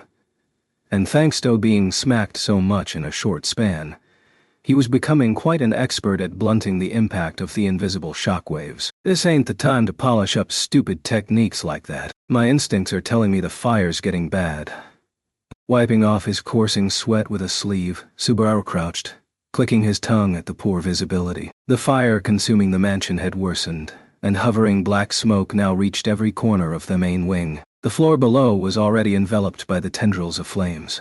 If he fell through the floor, he would not be able to avoid being charred to a crisp. With the fire having spread to both the east and west wings, it was no longer possible to stop it. The silver linings were that the candidates for passage had been drastically reduced, and that many of the demon beasts had fled due to the inferno, leaving Subaru with no enemies barring his path as he scurried around the mansion. That said, the more of the mansion that was lost to flames, the higher the odds of Subaru burning to death. It would not be long until the mansion underwent a fire collapse. He had to get Beatrice out of there before it came to that. Besides, what's gonna happen to her archive of forbidden books if all the doors are burned to a crisp? If, by any chance, all links to the doors were cut, just where would that archive's door lead? Perhaps it would lead nowhere, and that girl's world of loneliness would continue on for eternity. Or perhaps the archive of forbidden books would share the mansion's fate, consumed by flames and returned to Tosh. As if I'm gonna just stand by and let you end up like that. Taking a deep breath, Subaru ran while staying so low to the ground. He was practically licking the floor. Throwing open the door from which he had been hurled, he put his hand on the next door, opening one after another. The structural materials burned, and there was something like a bursting sound as the mansion where he spent so many irreplaceable days burned to the ground. When he grasped the doorknob of a yet unopened door, he suppressed the urge to cry out in pain from his scorched palm. However, in a short span of time, it was a pain he had grown accustomed to feeling. The pain sharply stabbed him through his temples as he kicked the door open, racing inside. He gasped, breathing in the aroma of old books and seeing an atmosphere disconnected from scalding heat. It was the archive of forbidden books. Realizing this, Subaru lifted his face. The girl sitting on the stool was glaring straight at Subaru. "You again. You do not know when to give up." Odd. Damn right I don't. I'll come to spirit you away as many times as it takes. If you don't like it, come with me already. Do that, and it'll be the last time I barge in here like this. I have had enough of your flapping tongue. Do you even realize the mansion is on fire, I wonder? If you do not flee this very instant, all that awaits you is your own fiery death. The fifth time Subaru challenged her, Beatrice chewed him out, having deemed him an incorrigible fool. Fierce emotion rested in her blue eyes, her lips quavered, and her fingers dug into her mystic tome. Have you not realized that you are out of opportunities to speak with Betty, I wonder? You are an unwelcome intruder. Why do you not understand this? Well, I don't understand. As long as you're not seriously rejecting me, I'll come as many times as I want. Not. Betty is reject. She was so angry, so offended that Beatrice's words made it halfway out of her throat before she opened her eyes wide. She truly hadn't realized the meaning of Subaru's words. Beatrice's own words, own actions, were contradicted by Subaru's very presence. "Beatrice, if you genuinely don't want to see me, just hole up here in the archive. What are you? At present, can Betty take even a single step out of the archive, I wonder? And yet, you barge in here all on your...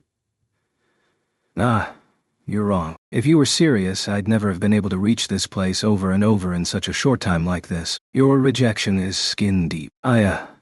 Beatrice grew even more confused. She was at a loss, unable to form the words with which to reject him. Passage was not all-powerful. That was simply fact. However, it came shockingly close. If Beatrice had genuinely wanted to separate the archive of forbidden books from the outside world, it should have been easy to prevent Subaru from entering. Did she not?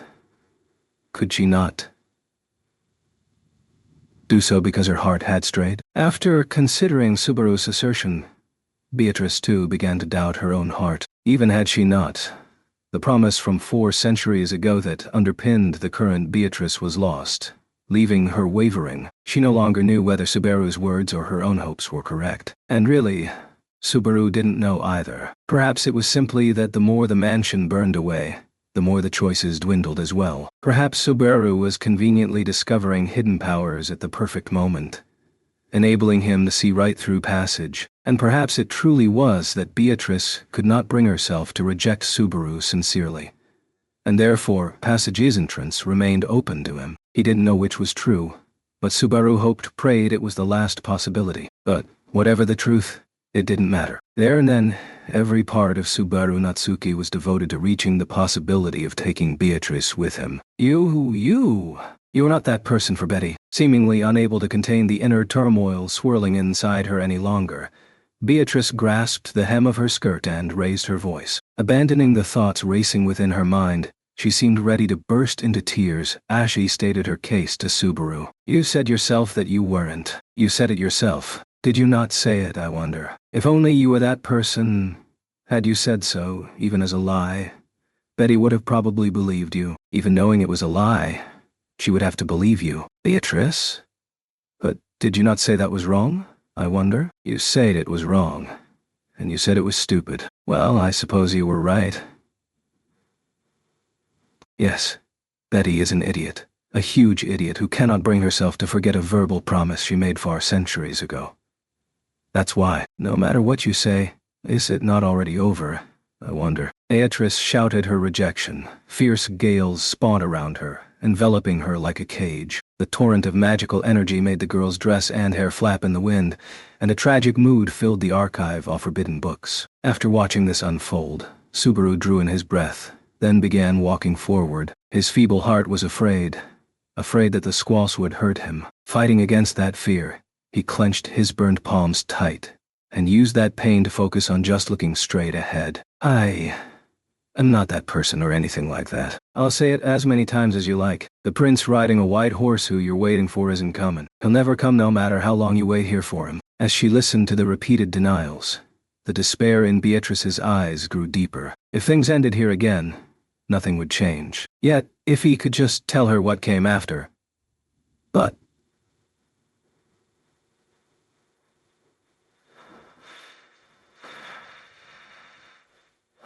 I want to be by your side, Beatrice. No. I want to be there for you so your gentle self won't be sad anymore. Oh, Beatrice's expression twisted up. The surging magical energy lost its focus, and the wind began to whip around indiscriminately, coming closer and closer to harming Beatrice herself. Her face crumpled with grief, anger, and something beyond those things. Then she opened the book on her lap as if to hold on for dear life. The pages flapping in the wind were white. They were all blank. The book of prophecy revealed nothing and urged her to make a choice all the same. The hell? Beatrice closed the book. Simultaneously, there was an unnatural distortion in Subaru's field of view. His vision became hazy, and he fell to his knees, unable to stand. It definitely wasn't anemia or fatigue that brought him down. The real culprit was the archive of forbidden books itself, which was swaying quite violently. The floor twisted, and the bookshelves, having lost their balance, tumbled one after another. The books lining their shelves were sent flying, blanketing the room in a sea of covers, spines, and paper. This was the archive of forbidden books that Beatrice had built. If the state of the archive correlated with Beatrice's mental state, then it was clear she was shaken to the point where she could no longer maintain the place. Beatrice, as everything around him became progressively more warped. Subaru did his best to stand as he reached a hand out toward Beatrice. The area around her was the only place unaffected by the distortion. Even then, the girl sat atop the stool. If he jumped, he'd reach her. Trusting in this, Subaru turned toward Beatrice and took a leap of faith. The instant he did, space itself ripped open like a piece of paper, and Subaru's body was only moments away from being swallowed by the tear. Oh crap. Wouldn't make it. Able to do nothing else, Subaru dove into the gap. This was not passage. It was a leap through space that did not involve a door. Subaru had experienced this exact thing once before. It was when he'd let Emilia die. It was when he'd let Beatrice die. The last second, when he turned his eyes toward Tharap in space, he saw Beatrice's lips move. Every part of her face seemed to say the same thing. Goodbye. The instant he emerged from his crossing, the smoke he inhaled sent him coughing. The hot wind felt like it was scorching his skin. The entrance, how courteous. Shit. Lifting up his black, grimy face, Subaru realized he was at the entrance of the burning mansion. Looking farther, he was certain the entirety of the building was already engulfed by flames. The inferno touched not only the main wing, where the fire had started, but also the east and west wings. It was difficult to find a place inside the mansion that was still in its original shape. Even the door of the entrance from which Subaru had just emerged had its lower half enveloped by flames. That passage had worked at all was itself a miracle. He wouldn't be able to leap back into the archive of forbidden books from there. No, it was questionable whether there was a single door leading to the archive remaining in the mansion. He wasn't inside the burning mansion. He'd been thrown outside. Beatrice had probably intended this to be her reply. Goodbye? My ass. How are you gonna act tough, then show me a face like that at the end? Brushing those rising doubts aside, Subaru kicked the burning door in all his fury. Rushing into the entryway, he was immediately greeted by a wave of heat incomparable to anything he felt outside, and the agony of his singed windpipe brought tears to his eyes. Charging into a burning building like someone who didn't know better, trying to save lives and be a hero. That was the kind of dumb stunt that got people killed. But Subaru had no intention of dying, And I'm not letting her die either. Subaru raced across the flaming Roswell Manor in search of anything that might be connected to the archive. His face, his neck, and his limbs were roasting, and his skin felt pain as if it was being scorched. It hurt to breathe, but not so much that he couldn't run. Subaru shoved everything else out of his mind. If Subaru had been capable of seeing things more clearly at the time, the sheer horror of the sight might have caused his body to quiver uncontrollably. For as Subaru ran through the inferno, swearing he would bring the girl with him, he was enveloped by an incredibly dense black miasma, almost like a cloak or shadow that shielded him. Unaware of this, Subaru broke through a particular large wall of flame and found the stairs. The first-floor dining room was where the fire had begun. Entryway included, it was highly probable that every door there had burned up. If there was a door still intact, it would be on a higher floor, probably at the very top. In such a conflagration, it was naturally unlikely that Heck could get back up there from the first floor. Even so, without any hesitation, Subaru started climbing the stairs, racing toward the topmost floor. A moment later, he heard a sound like something wet was being dragged. Subaru turned about. It had come from the corridor of the main wing, where the fire raged wildly, even though all reason told him it could not be so. After their chain of command collapsed, the demon beasts were fleeing, for this was an inferno of certain death that brooked no living beings. What could be in such a place? Wait, what the hell is that? A figure dressed in black emerged from the flames. A black-haired woman holding a black blade in her hand. Elsa. There was no reply, but so far as Subaru knew, it could be no one but that all-black killer. Multiple times in multiple loops, Subaru had run into her and died by her hand. In his latest plan, he'd left the woman to his most capable companion, thinking he would surely never meet her again. And yet here, in a fiery world of life and death, Subaru and Elsa had come face to face once more. Encountering her in the burning Roswell Manor, Subaru licked his lips, forgetting his sense of unease. He'd borrowed the strength of many to arrive at that point. Otto. Ram. Ryuzu. Shima. Fatlash. Emilia. The people of Earlham Village. Garfield. Petra. Frederica. They were why Subaru could stand then and there. Subaru Natsuki did not doubt his allies. Garfield wouldn't lose to you. There's no way you beat him. You're not Elsa anymore, are you? When Subaru posed the question, Elsa.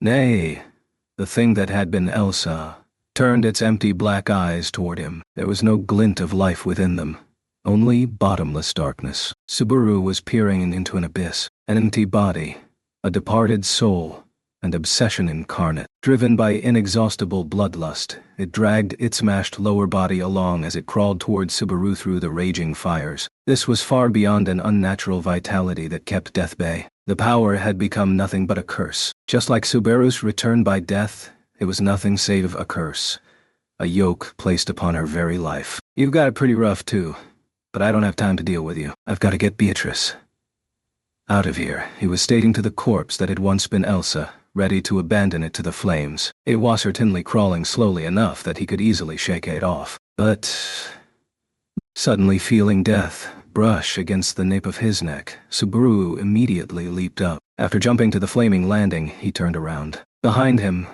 the undead's wicked blade had sliced clean through the steps below. Closing the distance, the corpse swung as it came again to claim Subaru's life. Naturally, the blade had not fallen short out of mercy. The swing had missed because the undead's smashed lower body had prevented it from lunging forward properly. You're kidding me. Subaru instantly kicked away the corpse's hand, which was reaching for the stairs, and dashed away. Smoke from a fire moved upward. Accordingly, it washed her on the floor above, increasing in its potency. The flames were strong there too.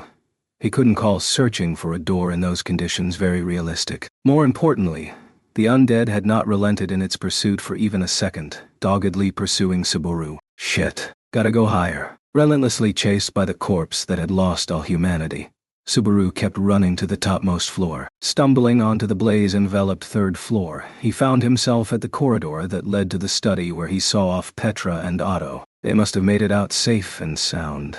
Garfield and Frederica, too. And judging from the lack of organization among the demon beasts, Melee must have been routed too. As for Elsa, when that roar and a monstrous set of claws shot out from some nearby flames. Subaru screamed, unable to tokensell his shock. The culprit was a demon beast sporting a lion's face. Ithad lost its mane, and half its body looked hideously burned, but there was no mistake. This was the same Giltirao Subaru, and the others thought they had burned to death back in the dining hall, appearing to be struggling to even breathe. Perhaps it was only still standing to obey its master's command. If that was true, then Subaru was truly like a moth to flame. The irony of chancing upon it in the middle of a massive inferno was too rich to be funny. Roaring, the nearly expired demon beast swung its massive arm toward Subaru. Scraping the wall, it was a lethal blow that whistled through the air as it closed in. Even barely clinging to life, this beast could rob him of his life just as easily as it could mow down some weeds. You're both one-trick ponies. Subaru evaded the attack by rolling forward toward the demon beast's flank. Had already learned, probably from too much personal experience, that demon beasts had a habit of aiming for the vitals of their prey. Thoroughly embarrassed after missing a clean shot, Demon Beast angrily unleashed a follow-up attack.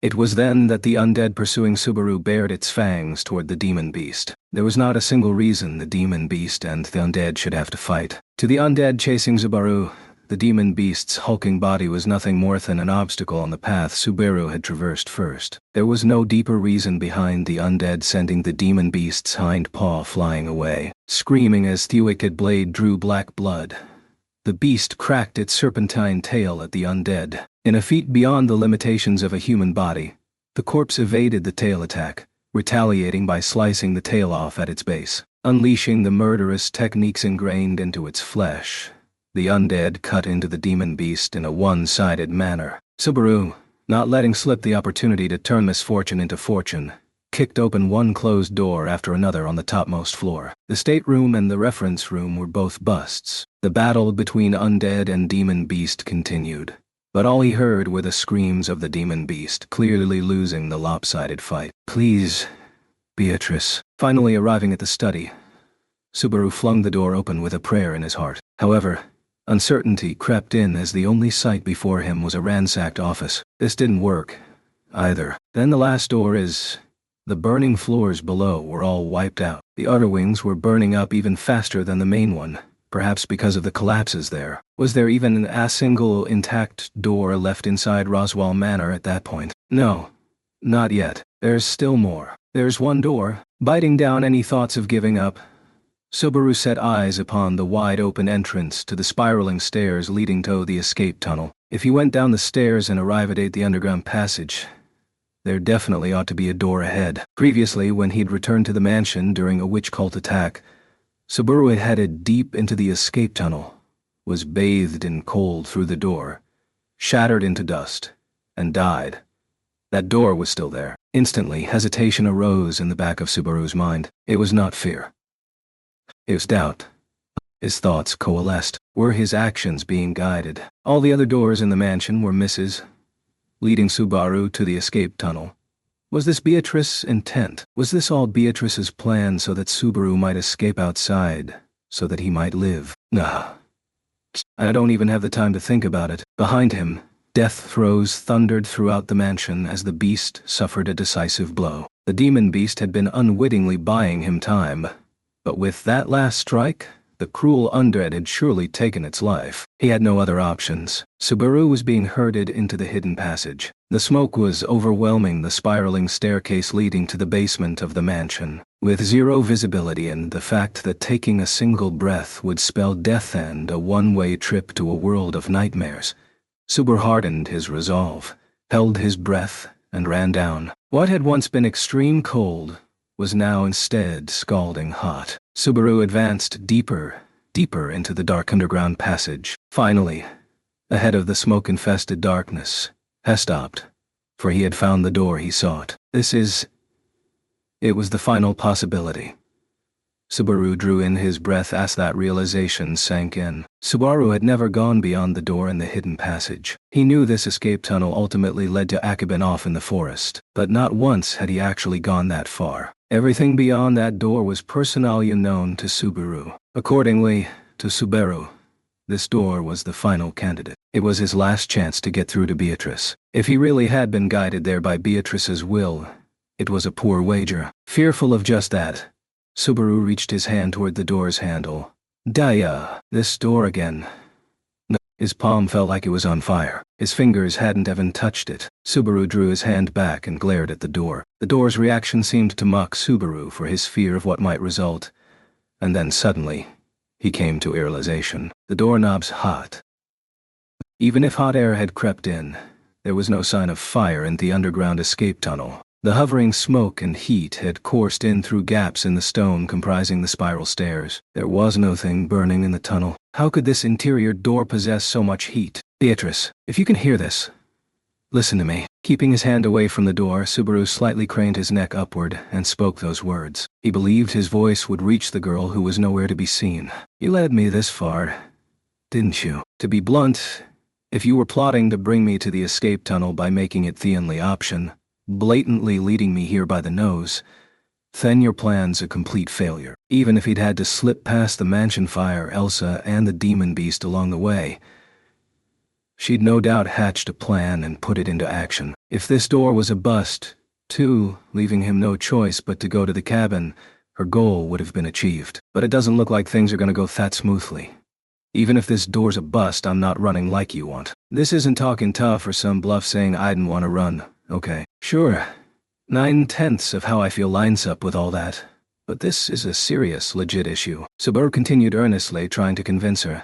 Not even knowing if the other party could hear him, Subaru tapped the door, barring his path with his foot. Ash let out a sigh. If I open this door, I'll probably die. I don't know if you or anyone else gets it, but that's exactly what'll happen. And I know because I have the power of science. Though it had failed him miserably with the misfire in the dining hall, the latent modern knowledge sleeping within Subaru was now ringing an alarm. The door in front of Subaru's eyes that moment was a door that had to be left untouched. This was a frequent danger at the sites of fires. In front of him was a door of hellish flame. Behind him was the undead Elsa. This was a gambling parlor, and his life was on the line. Beatrice, I'm going to open this door. I'll leave it up to you to interpret my words. Was his voice really reaching Beatrice? And if it did reach her, would Beatrice believe Subaru's words? Somehow, the idea that his life would be determined by her choice put Subaru's heart at ease. Of course it did. Beatrice, I trust you. As he spoke, Subaru felt the pain of his palm being burned as he flung the door open. And then, the undead arrived underground. Not by taking the spiral stairs, but by rolling down them. Black smoke invaded its lungs. The heat singed its skin. The flames threatened its life. The undead charged forward, heedless of all the danger. It gripped a wicked blade in its right hand. In its left was the heart of the demon beast it had killed. One would think no sight so ghastly could exist in the world. Regardless, the undead felt an inexhaustible sense of duty as it pursued its prey. Its flesh had been destroyed to the point that it should have been unresponsive. Its life had been whittled away beyond its ability to regenerate. There was no longer Apperson's will residing within the crawling corpse. That it moved even so was because the undead's reason for existence waited ahead. Finally, wordlessly, cruelly, the corpse arrived at the innermost part of the passage. Sensing black, stagnant miasma ahead, the undead instantly lashed out with its blade. The firmly shut door was cut down, so that the life of the prey on the other side might be sliced asunder. There was a dull sound as the door split apart. Kicking away the wreckage, the undead peered into the darkness in the other. A faint wind blew past. The undead felt like it was being pulled into the darkness ahead. Before its eyes, white smoke blew in from the depths of the darkness. Suddenly the white smoke mixed with the black smoke in the corridor, causing a puff of heat. Immediately afterward, oxygen flowed into the tunnel where incomplete combustion had occurred. The moment the heat and the oxygen-rich air came into contact, everything burst into incandescent flames. Though the earlier attempt to cause a dust explosion had failed, the fire had just produced the explosive phenomenon known as a backdraft. This was not something that an undead bereft Ophal reason could ever have surmised. The merciless tendrils of the bursting flames enveloped the undead. The hellish fire instantly burned its body away. Having lost its power to heal, the body of the undead, now nothing more than a rotting corpse, was swallowed up and turned to ash. What remained burned up all at once, destroyed by the roaring inferno. The force of the fire was so great that it did not stop there. It barreled down the underground passage, turned the spiraling staircase into a sea of incandescent heat, and burst into the study, causing it to ignite as well. That night, everything was enveloped by fire, burning it all down. Roswell Manor's doors were no more. This time, the flaming Roswell Manor truly found its end. The sight of the archive of forbidden books, to which Subaru had been invited, made him inadvertently draw in his breath. Cracks ran across the floor and walls, and the tier-in space through which Subaru had been expelled remained intact. The toppled bookshelves and scattered books remained as before, and on top of that, flames were rising from a corner of the room. The effects of Roswell Manor burning down had finally begun to be felt even in the archive. However, such sentiments toward the room's interior dissipated with a single glance turned Subaru's way. That moment he concentrated on the most important thing. One little girl. After all, this was probably his final chance. You are an idiot. That's the first thing out of your mouth. Is it not true, I wonder? Even though Betty went through all that trouble so you might escape, you threw it away. Are there any doors left anywhere in the mansion, I wonder? This is a dead end. As a matter of fact, she was right. There wasn't a single door left in the mansion for passage to connect to. The flames that had reached the archive of forbidden books were gradually increasing in force, spreading to Thewitch's knowledge that Beatrice had continued protecting across 4 centuries, turning that promise to ash. Her precious obligation was on fire. It was easily flammable, so it would no doubt burn down. And soon. At this rate, you and I are both goners. Yes.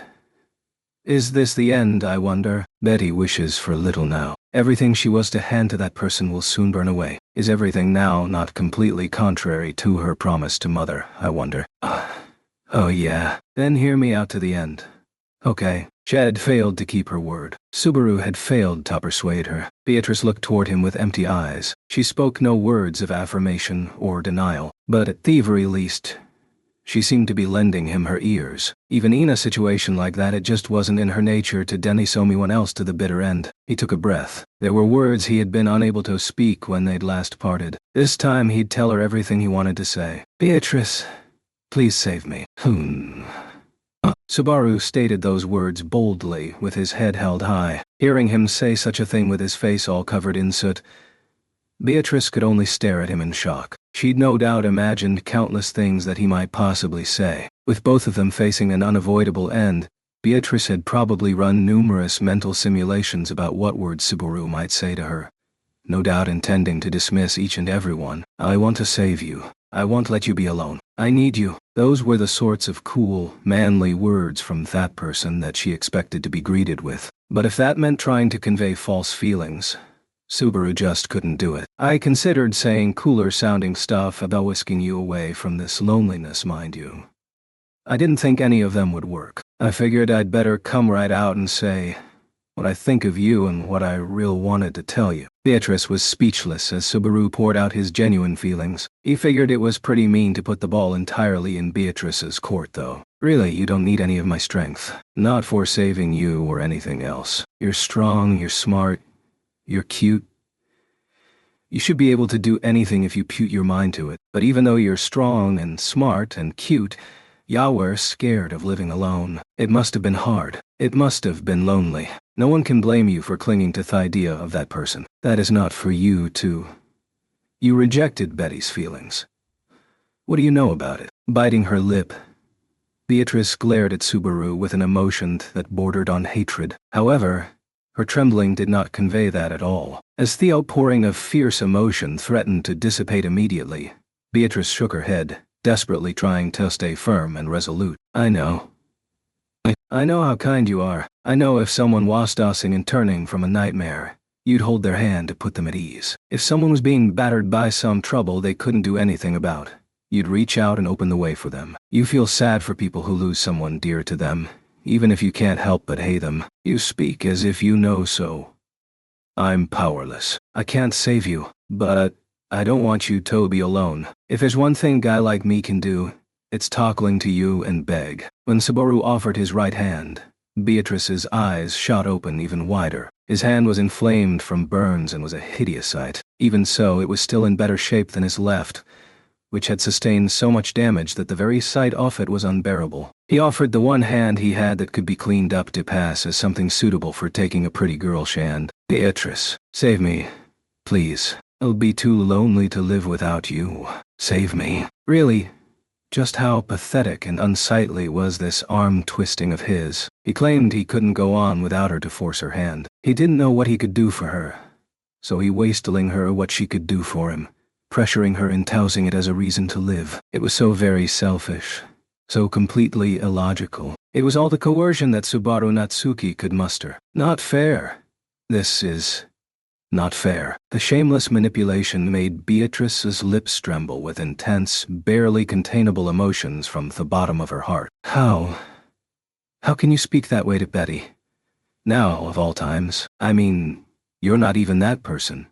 You rejected Betty, and yet... She couldn't speak properly. Her words strayed. She hesitated. Beatrice's heart panicked as she agonized over the choice. Beatrice clutched the book within her arms very, very tightly, never taking her eyes away from the hand offered to her. Tears spilled from the corners of her eyes. For 400 years, I have always been alone. I spent my time in loneliness, and even if I accept your hand here, you'll die right away anyway. The lifespan of a human being is a blink of an eye to one such as Betty. How can I cling to such a thing now?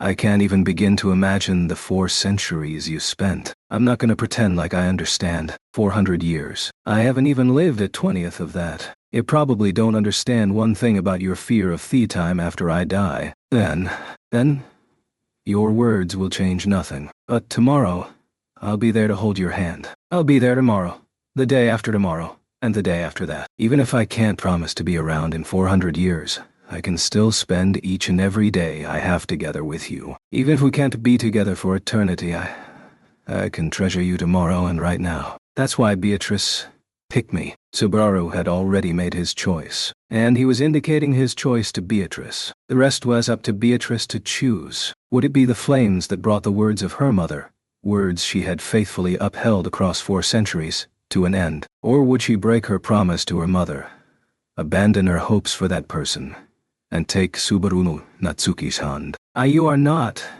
that person. Nope. Don't you dare confuse me with some other guy, okay? I'm me. Natsuki? This 4 centuries old unrequited love you've held for some bastard whose face you don't even know. Forget all that. Instead of being scared of goodbyes that might come one day, come live with me for a guaranteed future. I'm weak, but even so, my dreams are really big. If you stick with me, a busybody like you will have your hands so full, you won't have any time to be bored or lonely. And pick me, Beatrice. He did say the words as many times as it took to sink in. That's because he understood the wavering girl's feelings. The guilt that made the girl hesitate, her sense of shame toward casting promises aside, had made it so she could pin those things on the selfish high-handedness of the human known as Subaru Natsuki, so that this girl would never cry alone again. Even though you'll eventually leave me, nothing lasts forever. The future you're afraid of will definitely come someday. You'll live forever. So we'll probably part ways at one point or another, but you and I haven't tasted nearly enough of life to give up on all the fun we'll have together and live in fear of being pulled apart. Even though you'll leave me behind, let's be together. Let's live life together. Let's do this together. Let's build up so many memories that we can blow away all that fear. Puff our chests out, then laugh and say, we sure had fun. We'll do so much that you can make up for the 4 lonely centuries you spent living here.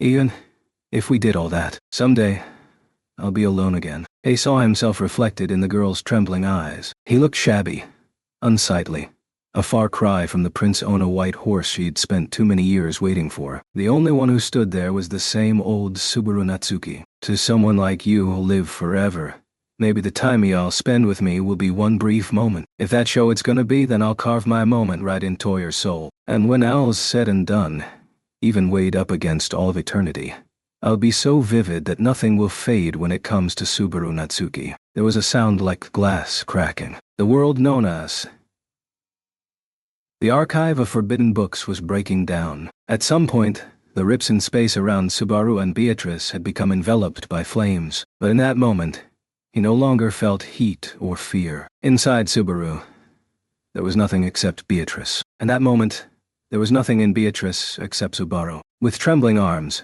Beatrice gripped the book that her mother had given her. Believing her 4 centuries of loneliness would be healed once she let it go, he reached out with his hand, and he shouted, "Pick me, Beatrice." "Ah.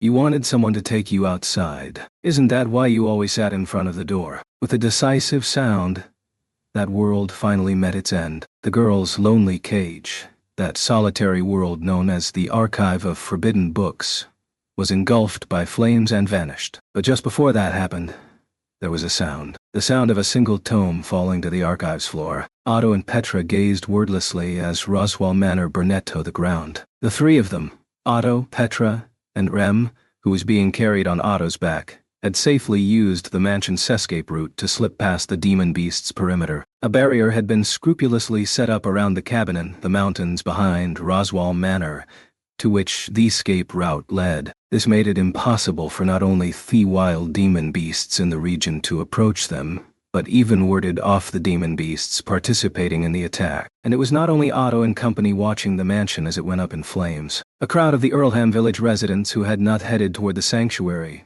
could be seen gathered around. Evacuated to the barrier beforehand by Subaru Ina, determined effort to keep them from being embroiled in the attack on the mansion. Considering the great horde of demon beasts, it was clear that his concern had not been excessive. It was not only Otto who keenly felt that way, but the villagers as well. However, no one felt at liberty to raise joyous voices as Thaving arrived there, safe and sound. That moment, all any of them could do was gaze at the mansion with anxious hope, waiting for some visibechange and believing Subaru and the others still struggling inside the mansion were safe. Otto, too, stared at the mansion, deciding to treat his burn wounds later. Petra was right beside him, latched onto Otto's arm with strength unimaginable for one so young. She was doubtlessly worried sick. Anyone could tell the young girl had a crush on Subaru from a single glance. Considering her melancholy, one couldn't help but pray he was safe. To try and put Petra at ease, he gently stroked Petra's brown hair. When Petra looked at him in momentary surprise, Otto smiled at her, turning his eyes toward the mansion once more. It was then that he noticed. It was from the topmost floor of the main wing of the burning mansion. With incredible force, fire burst out of the office that Otto's group had used as an escape route. The windows cracked, and the outpouring flames engulfed the mansion's topmost floor. Roswell Manor finally reached its limit, succumbed to the flames, and collapsed. "Ah!" The sight brought a tiny sound out of Petra's throat. Next to spread across her eyes would likely be despair. As an adult, Otto tried to wipe that sadness away. "Mr. Odd. Look. Gah." Otto had a meek look on his face when Petra slapped the side of it with her little palm. The blow caught Otto by surprise and brought stars to his eyes. But when he saw the delighted expression on Petra's face as she pointed at the mansion, he immediately understood, hastily shaking his shock away. Just like Petra, the people of Earlham village were rising voices of delight. From Roswell Manor, aflame and collapsing, a single ray of white light stretched up toward the sky. The light, which was like a shooting star, changed its angle high in the sky, glimmering as it arced and flew far off to the east, as if to signal its destination. Otto knew what lay in that direction. When Petra said, "There," just now, with a happy look on her face, his expression had already relaxed. "The rest is up to you.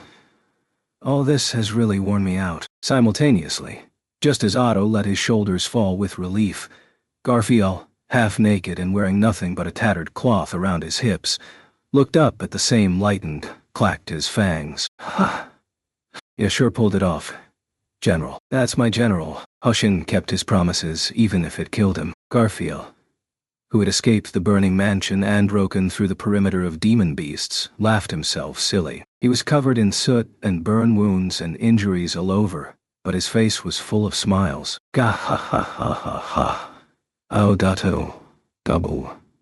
Do not get worked up while you're so badly hurt. They will scar." As Garfield laughed, A fist grandly struck the back of his skull. When Garfield clutched his head and looked back, Frederica stood there with anger on her face. "Aren't you happy that the General and she are safe and sound?"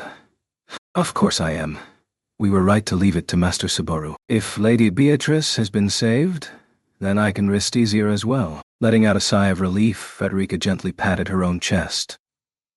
Seeing his elder sister's reaction made Garfield crack a smile. "Gotta say, though," he said as a preamble, "even if you talk tough, it's hard to look tough when you're all embarrassed while wearing a single sheet of cloth. But it cannot be helped. There was no time to strip my clothes off before transforming." Red-faced, Frederica was indignant as she stood there naked, save for the curtain wrapped around her. As he endured his sister's anger, Garfield glanced at the girl sleeping under the shade of a nearby tree. Miley. Anne narrowed his eyes. At the height of that ferocious battle, Elsa had gone to save Miley when she was in danger of being crushed by falling debris, letting her favorable chance to win against Garfield slip away. Had she not done so, the victor and Theloser might have been reversed. In the end, Frederica had transformed and pulled Millie out of harm's way, and with all obstacles removed from the battlefield, Garfield had settled things with Elsa, and thus he had supposedly won. And yet, the feeling that he hadn't really won refused to go away. Was it just that he was still immature? Or was it a lingering symptom of having killed for the first time? One that would not allow him the comfort immersing himself in victory. Either way, the echoes of victory and the feel of killing, I can leave that all for later. The rest is happening in a place where my hands can't reach, no matter how hard I try. Counting on you to take care of it, General. Thrusting his fist forward, Garfield glared, baring his fangs toward the trail of light heading toward the eastern sky. Gazing in the same direction, Frederica folded her hands against her chest as if making a prayer. 'Cause once everything's said and done, there's still that bastard we both need a smack real good. She'd been caught. She'd understood. Yet she'd been ensnared all the same. She'd known from the start. If she took that hand, if she clung to its warmth, she would never be able to return to those lonely nights again. Even though she'd rebuked herself, saying living barleying on warmth that would someday vanish was foolishness, even madness. That voice had called her. Those eyes had gazed upon her. That hand needed her. She should have known. There was no way that she could reject them. Subaru. Yeah, that's right. Subaru. Uberat. Dot. Tuakaya. Koistrum Salm. Subaru. Tonga. That's right. That's my name. Subaru. Subaru. Subaru. Dolaru. Subaru. You finally said my name, huh? The snowfall had become a full-blown blizzard. The world was dotted with enough snow to blanket one's field of vision. It was a hell of extreme cold that could freeze one's breath the instant it touched the outside air. Though exposed to such ferocious elements, powerful will rested in the girl's violet eyes as her silver hair flapped in the wind. I absolutely won't lose, not to anyone or anything. With faint light entwined around both her hands, the silver-haired girl raised them to employ and released the vast amount of mana within her. The freezing magic, amplified amid that fiercely blowings now, began to glow, and that pale radiance became countless swords of light that flew across the world, slicing apart each and every one of the white demon beasts atop the snowy plain. There was a disturbing clacking of their short fangs biting against one another in unison. This was the most unsalvageable thing in the world, the most difficult to coexist with. The great calamity that overshadowed all others since times of yore. Before these beings, the embodiment of appetite, known as gluttony incarnate, the girl stood, not backing away a single step. However, her breathing was ragged. She had lost control over a portion of her mana, which was so vast that she had yet to master it, and part of her body had begun to be covered in white crystals. At that rate, it would not be long before she was turned into a statue of ice by her very own magical energy. Even so, she did not retreat. She could not. This is for Mother, for Juice, and for everyone in the present. Besides, as long as I don't forget the words Hugh wrote, I'll never give up. Therefore, even if her body was enveloped in ice, the one thing she absolutely would not do was regret. As the demon beasts tightened their encirclement, they gradually closed in on the girl, and the people depending upon her. If push came to shove, she was ready to put her life on the line. She was ready. You don't need to overdo it, Emilia Tan. Everything's gonna be alright. There was a light sound. The girl realized someone had landed right next to her from somewhere far above. She looked beside her. The raging blizzard was in the way, so she couldn't make out their face. But she knew exactly who it was. His voice, his demeanor, and more than that. There was no way he wouldn't come when she most wanted him at her side. You can stand back and leave the rest to me. We've got beginner's luck on our side. I'm sorry. I don't really get what you're trying to say. She sensed he was making a wry smile as he stepped ahead. And tagging along was a second, smaller figure. And then she heard two voices. Voices that leaped, as if they had been waiting eagerly for this moment for a very, very long time. I do not have any idea if this will work. Yeah. We'll manage somehow. You and me. So began the pair's first battle, one of the many, many times Beatrice the Spirit and her contractor, Subaru Natsuki, would fight hand in hand. Chapter 8. Faces fashioned from Snowen. The snow-marred sanctuary. Their fields of vision were filled by the great horde of demon beasts that were gluttony incarnate. But his trust in the lovely girl at his back, and the warmth he felt in his palm were definitely the real deal. That was why Subaru Natsuki stood there without the slightest hesitation or doubt. You sure stomped the heck out of him, Emilia Tan. Subaru's face was buffeted by the thunderous blizzard ash, praised Emilia's valiant fighting. The falling snow had instantly turned the sanctuary into the front line of the Great Rabbit's attack. But on previous attempts, by the time that situation arose, the destruction of the sanctuary was halfway written in stone. This time he'd averted failure, because Emilia had fought valiantly against the demon beasts without retreating a single step. You evacuating everyone to the tomb means you cleared the trials, right? Emilia was taking on the demon beast horde while shielding Echidna's tomb at her back. At the tomb's entrance he could see people from the sanctuary and Fromerl village watching the state of the battle hand in hand. Ruzu, who was standing at the congregation's head, told him that this union between the two groups was the result of something that went beyond a simple weighing of pros and cons. And the one who'd worked hardest to bring that situation about wasn't Emilia or Ryuzu. Ram.Wum. There was no reply to his call. Her eyelids were closed, and her body was limp, bereft of strength. Ram had remained in the sanctuary, vowing to fulfill her greatest wish. Now she was continuing to sleep in the arms of Roswal, who was sitting on the steps of the tomb in a daze, his expression lost and empty. Just what had happened between Ram and Roswal. At present, Subaru had no way of knowing. Subaru, for now, could you focus over here, I wonder? Subaru was sinking into thought when he felt a tug from the little hand connected to his own. Hearing that familiar voice address him in unfamiliar fashion, Subaru replied with a spontaneous, "Uhia, why are you giving such a bizarre reply? Having you call me by my first name is so fresh and vivid that I have to hold back my joy. Is that all? Could you indulge in such deep sentiments later, I wonder?" Subaru, Miko, you are so cute. When Subaru voiced his honest opinion, Beatrice Wentred-faced, shaking their joined hands around considerable force. Smiling at her adorable reaction, Subaru gathered himself and let out a breath. So, Beatrice, the opponents, the Great Rabbit. You're ready for this. This is the worst situation possible. We have only just formed our pact.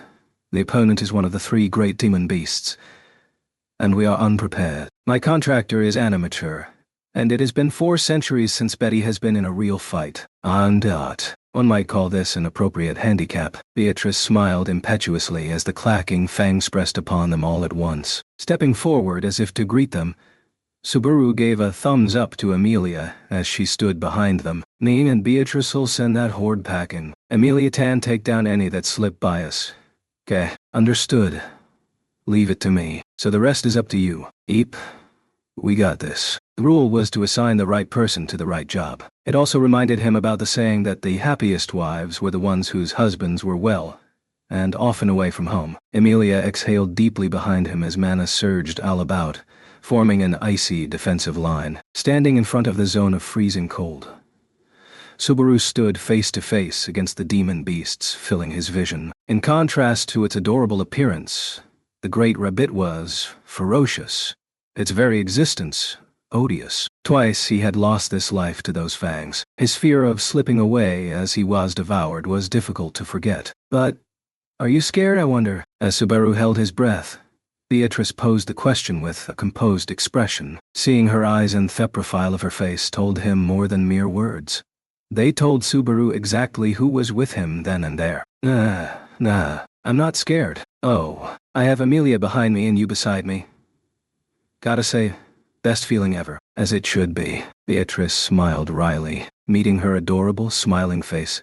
Subaru donned a wicked smile of his own. The great rabbit horde raised a disturbing howl, leaping all at once toward the pair, who wore bold, fearless smiles. Faced with that attack, no, that act of feeding, Beatrice and Subaru raised their joined hands, her left, his right. First, how about a minor test, I wonder? Elminia. The moment the chant was complete, a vortex formed in midair, summoning purple-colored crystals all around the pair. The gleaming crystals, which were shaped like icicles, resembled the purple arrows Beatrice had used on a previous go-around to skewer Elsa.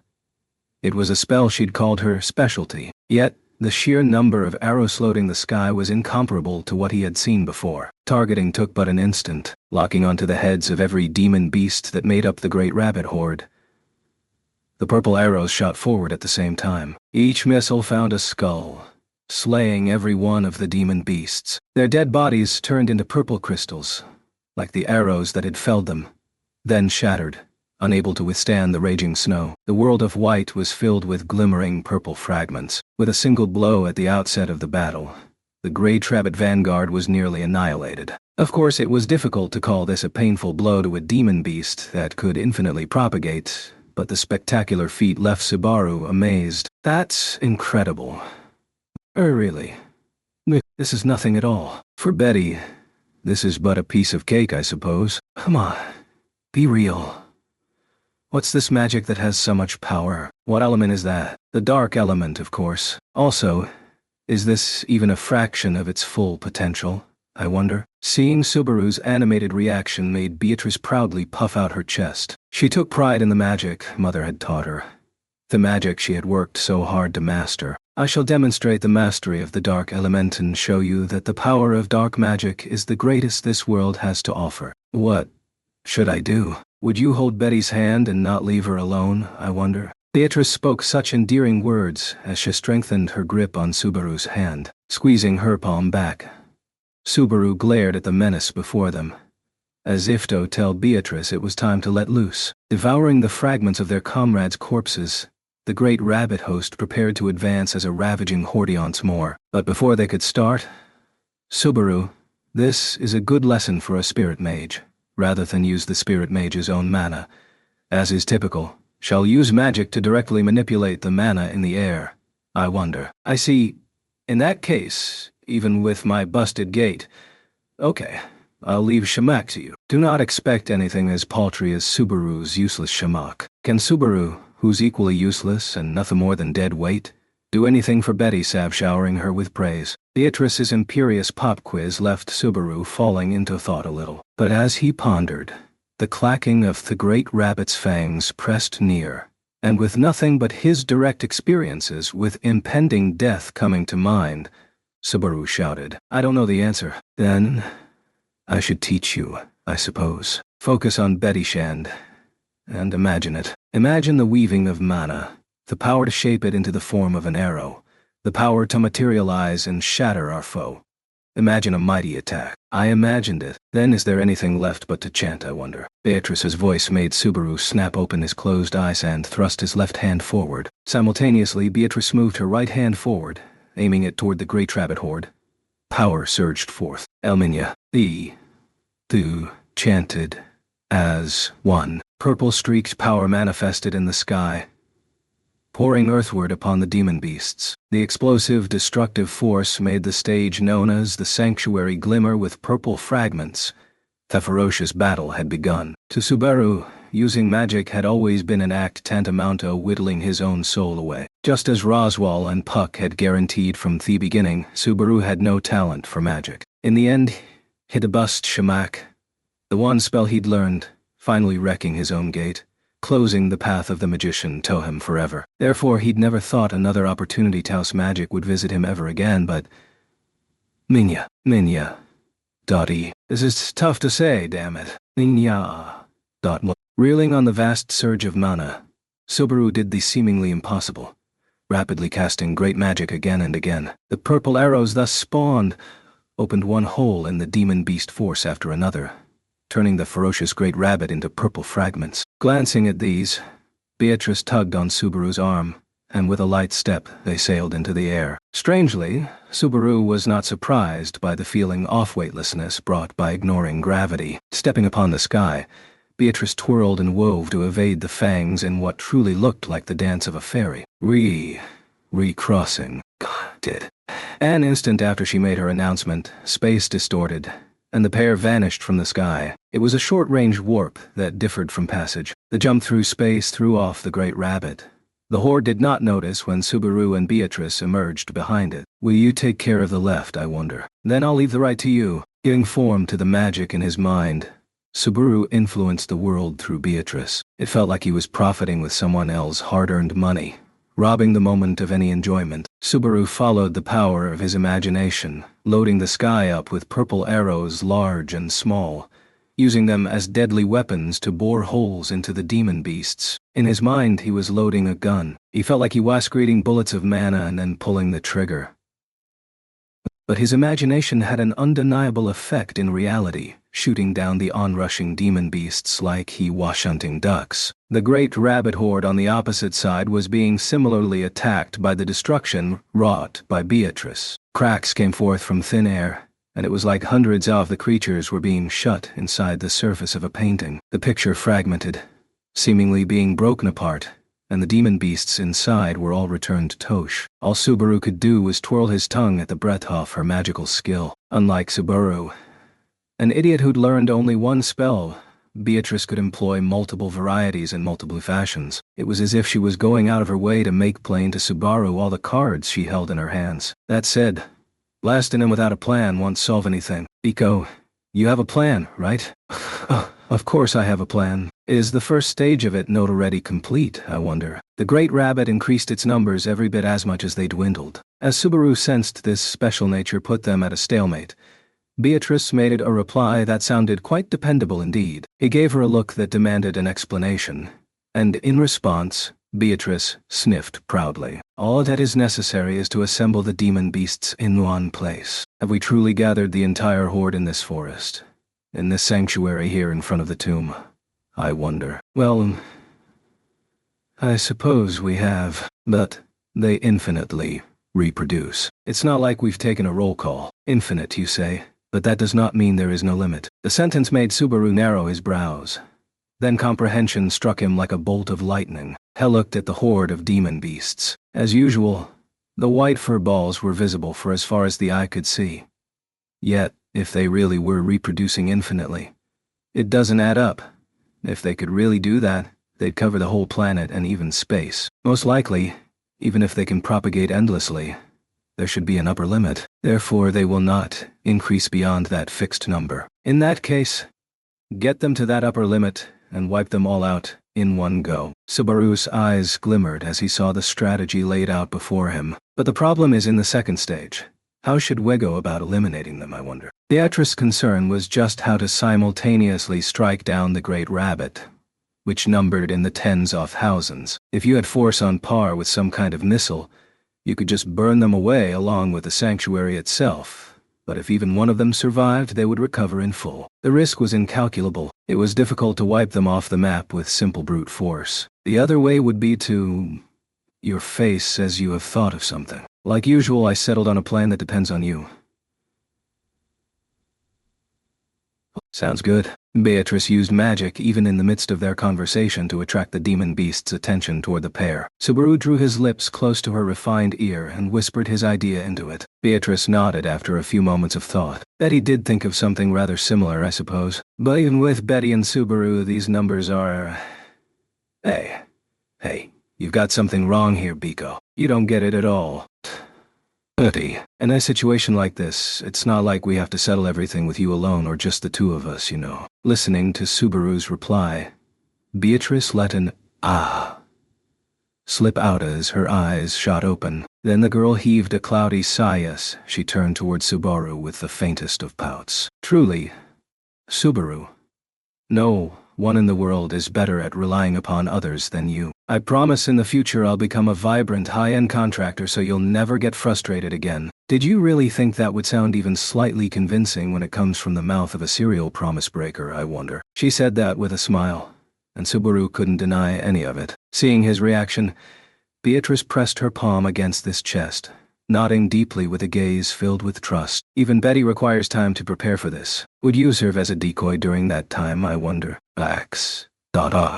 There ain't a single person in Lugunica who can beat me when it comes to distracting powerful enemies. Beatrice closed her eyes and sank into contemplation. This was the first step toward putting Subaru's operation into motion. Picking up her tiny body, Subaru powerfully kicked off from the snow. Homing in on Subaru and Beatrice as they raced across the snowy plain, the approaching demon beasts clacked their fangs and moved in for the kill. Too slow, considering the sticky situations he'd found himself in over the last couple of days. The great rabbit swarm he faced now just seemed tame in comparison. Out of my way, you little gnats. I don't have time to deal with you right now. Evading their fangs, leaping over their heads, Subaru trod upon purple fragments as he raced through their pack, chanting and loosing purple missiles to force open a path. Subaru continued carrying Beatrice as he rushed right through the battle-worn clearing toward Amelia, who stood in front of the tomb. Subaru's sprint made Amelia's eyes bulge wide. Sliding to a stop right beside her, Subaru put Beatrice, still deep in contemplation, down on top of the snow, patting her head as he spoke. Sorry, Amelia Tan. It's too tough for Biko and me to handle this on our own. That's fine. But what should we do? Maybe I can. Nah, I've thought up a way to beat them. So there's no need for you to wear yourself out trying to land a knockout blow. Actually, please don't even try. It'd make coming this far meaningless. It surprised Amelia that he had seen right through Herond gleaned. She was considering self-destructive techniques to win the day. He wasn't going to let her do it. He absolutely wouldn't let her.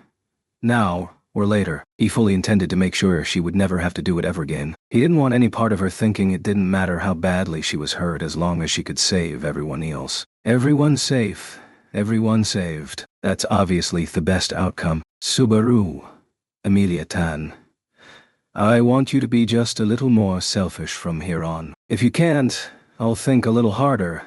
But if you can, I just want you to do your best. Let's win this for everyone's sake. Amelia put a hand to her chest and blinked as if she sensed something in Subaru's words. Subaru tried to hold the demon beast horde in check with more purple arrows to buy time until she made up her mind. But when he turned forward, it was not purple missiles that smashed into the great rabbit horde beauticycles. Amelia had a renewed determination in her eyes as she clenched her right fist and laid into the demon beasts with her magic. Got it. Let's do it.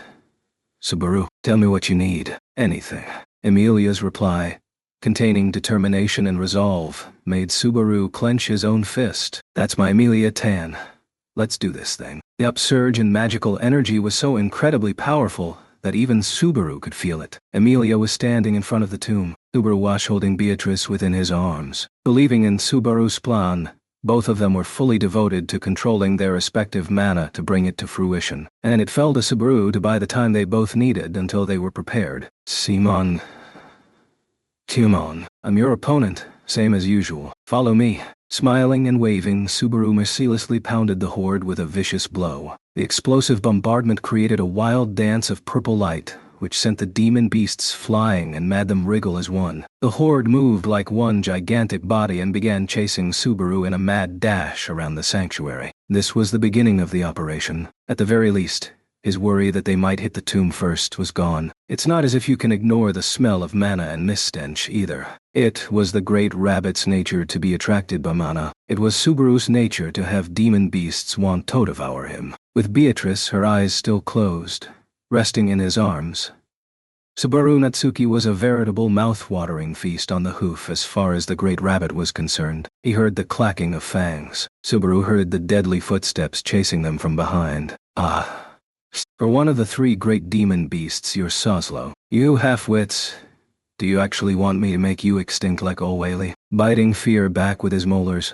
Subaru hurled few necessary insults he kept in the far corners of his mind. If he didn't flap his gums to maintain his calm, he'd never be able to conceal that he was trembling to the core. He couldn't look that pathetic to the girl behind him, nor to the girl in his arms. Subaru. Subaru put on his own performance. A voice like a silver bell reached his ears through the gale-like snow. When he looked in the snow-filled reaches of his vision, Emilia was thrusting a fist toward the heavens. It was the signal that her preparations were complete. Receiving this, Subaru put more strength into his legs with which he kicked at the snow. Emilia was ready, but until Subaru's end was ready. A little more. Just a little farther. Just a pinch. Go, go, go. Without even time to let out his breath, Subaru laid a marker on the snowy plain at his own feet. With this, his do-or-die escape from the great rabbit, which was hot on his tail, had finally neared its end. With that purple arrow marker thrust into the snowy plain, everything had come together. So he shouted, "Now, Emilia, trace the lines." Plowing through the snow as he came to a halt, Subaru relied on magic for his last stand, commanding the purple arrow, "Let there be light." The very next instant, countless purple arrows that had been shot into the clearing began to glow, forming a glittering cage. A horde of tens of thousands of wriggling white demon beasts had been penned up inside that square cage. "That's Subaru for you. Really good job." Praising the splendid outcome, Emilia let up a voice of joy that she'd normally never ever make. Then, as her eyes glimmered with equally rare aggression, she trained a graceful finger toward the demon beasts within the cage. And then she unleashed all the mana she had been forming while Subaru had bought her time. Cositis. Applying that incantation, unfamiliar to his tongue, Subaru activated the vast amount of surging mana, transmitting power to the purple crystals, which were arrayed in a square around the clearing. One after another, the lines connected. With a roar, the ground, the snowy plain itself, flowed skyward. Amazing. Seeing this unfold left Subaru dumbstruck. The spectacle was so overwhelming, it left him speechless. Emilia carefully supplied magic energy all along the sides of the cage of purple arrows in the clearing, shutting the great rabbit inside a snowy cage and lifting them into the sky. Of course, had they been normal demon beasts, they would surely have noticed the abnormality and escaped from the cage. But the great rabbit possessed nush decision-making capacity. They were incarnations of hunger, felt inexhaustible urges of gluttony, and were children gifted with Daphne the Wit's empty stomach. That's why now you're all one step from a guilty row and stuff. With this, there's nowhere left for you to run. Subaru raised a middle finger and levied his insult. Emilia put on the finishing touches. Emilia used magic energy to weave together an icy lid she simultaneously slammed down onto the patch of snowy ground that had floated into the sky, completing the cage and trapping the massive number of demon beasts. Even if the great rabbit had a will of its own, there was no escape now that the icy prison was fully formed. From the snow-stripped clearing beneath the prison, Hel looked around. Stragglers, 0. Wriggling figures, 0. The whole great rabbit horde had been in one place, enclosed within a square perimeter about 20 yards per side. With this, the conditions had been met. "Now, the final blow, if you please, Great Spirit Beatrice." Rocking the girl within his arms, Subaru announced it was time to follow the appetizer with the main course. Answering his call, the girl gently opened her eyes that had remained quietly closed up to this point. Then, when she set her gaze upon the spectacle before them, she cracked a smile. She was not surprised whatsoever. She was merely following up on the result she was sure he would deliver. Al-Shamak. A moment after the incantation, the ultimate manifestation of the dark element dyed the world black. For an instant, the great rabbit was whipped around by a feeling of weightlessness before all its weight was slammed against the ground. That impact freed it from the sense of tightness pressing against the entirety of its form. First, it shook its body, ridding itself of the snow that caked its fur. It made a sound through its nose as it swiveled its head around. With its eyes, nose, ears, and whiskers, it searched for prey and consumed it. This was its only desire. It surveyed the area with its red eyes, craving the luxuriant aroma off the mana of its prey that made its whiskers tremble. It felt nothing. Until just a moment before, it should have been surrounded by a feast. The prey was tantalizing, offering soft flesh and sweet blood that might grant it a sense of fulfillment. a momentary respite from its eternal sense of hunger. Its eyes saw nothing. Its nose smelled nothing. Its ears heard nothing. Its whiskers did not tremble. Disappointment, despair, foul feelings resembling such things instantly overrode its sense of hunger. To keep the loneliness of its mouth and the emptiness of its stomach at bay, it bit into the clump of white closest to it for the moment. It tore with its mouth, rending the flesh, sipping the blood, and savoring its innards. It violated the clump off meat to its heart's desire, eating it clean when it realized similar meals were occurring all about. Its prey had vanished. Following its instinct for survival, it was in a daze as it chewed on the white clump that had become its meal, swallowing it whole. This happened over and over again, driven by insatiable hunger, feeding on the next prey, the prey next after that, the prey next after that, after that, next after that, after that, after. Finally, having at some point devoured everything in this surrounding area, it found itself alone, sipping on clumps of blood, licking up fragments of scattered flesh. It left behind neither dirt nor grass as it savored the fresh blood. If in so doing it had run out of things to eat, it was well and truly alone. On the inside, it continued to be assaulted by a sense of insatiable hunger beyond its capacity for flesh. It raised a cry. It clacked its fangs. The maddening hunger was torture. No, it was already mad. For all eternity, it was forbidden from sating its inexhaustible hunger and satisfying its limitless cravings.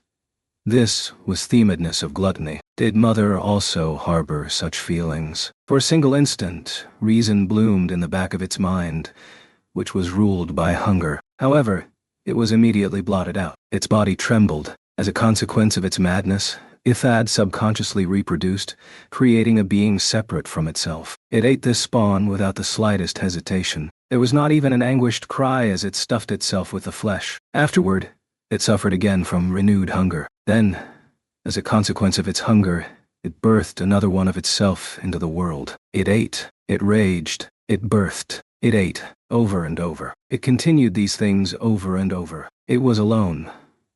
It was in a world without any others. There was forest, there was soil, there was air. All that was missing was prey. It was alone. It continued eating. It was alone. Finally, it ate the IT that was different from itself, causing it to vanish. It was alone. It was truly alone. Yet it ceased to be lonely as its gluttony continued over and over again. Its insatiable hunger would never be sated. The living darkness swallowed up the cage of ice and snow, compressing it along with the great rabbit horde within. Finally, they vanished without a sound. This, the creation of an isolated space, was the effect Ophel Shamak, the greatest of the Shamak line of spells. Enveloped by the magic, the great rabbit horde had been blasted into what was essentially another dimension. Regeneration and propagation had lost all meaning, for both were literally sequestered in another world. I know the plan was to send them into an isolated space like the archive of forbidden books. But, are you to satisfy, I wonder? As Subaru's voice trembled in the face of the overwhelming feat, Beatrice tapered her lips by his side. Putting her hands on her hips with an arrogant posture, she seemed most displeased with Subaru's attitude. It really is incredible.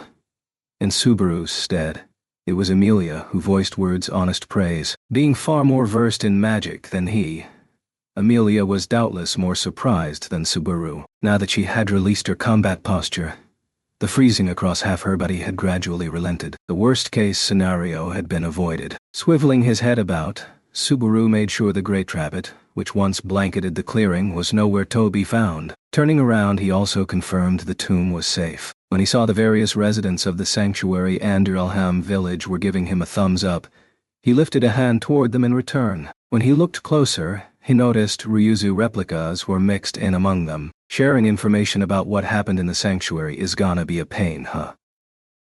Subaru mused with a wry smile. And sitting on the steps on the tomb was Roswal, holding Ram in his arms.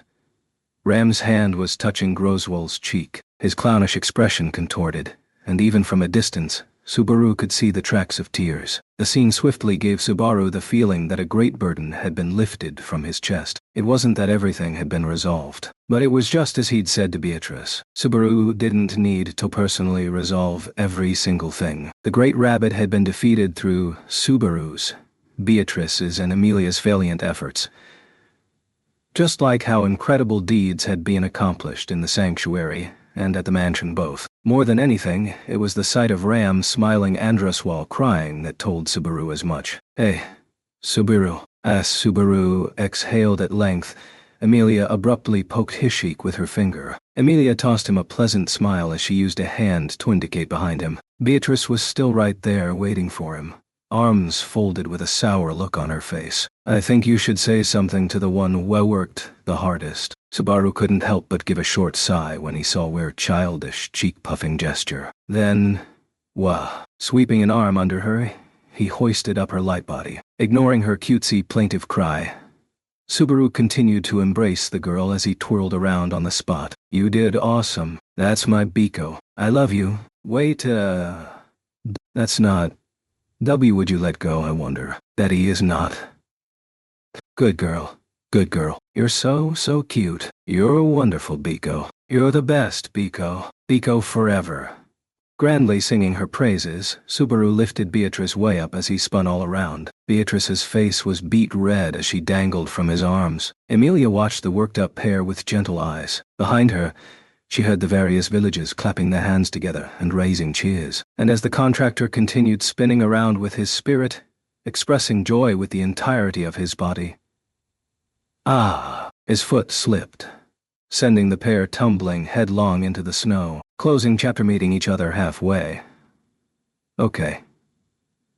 It's finished." Picking up a pair of twigs, Subaru thrust them into the mass of snow before his eyes and wiped off the sweat on his brow. It was constructed in a short time with amateur workmanship, but he was quite proud that it had come out fairly well. Even the onlookers admired his handiwork and went, "Ooh," in praise. "This really does make me feel like I'm a genius at this stuff. If we're ever short on food money, I can have Amelia Tan make the snowfall, and I'll be a living national treasure as a snow artist." Goodness, don't say such ridiculous things.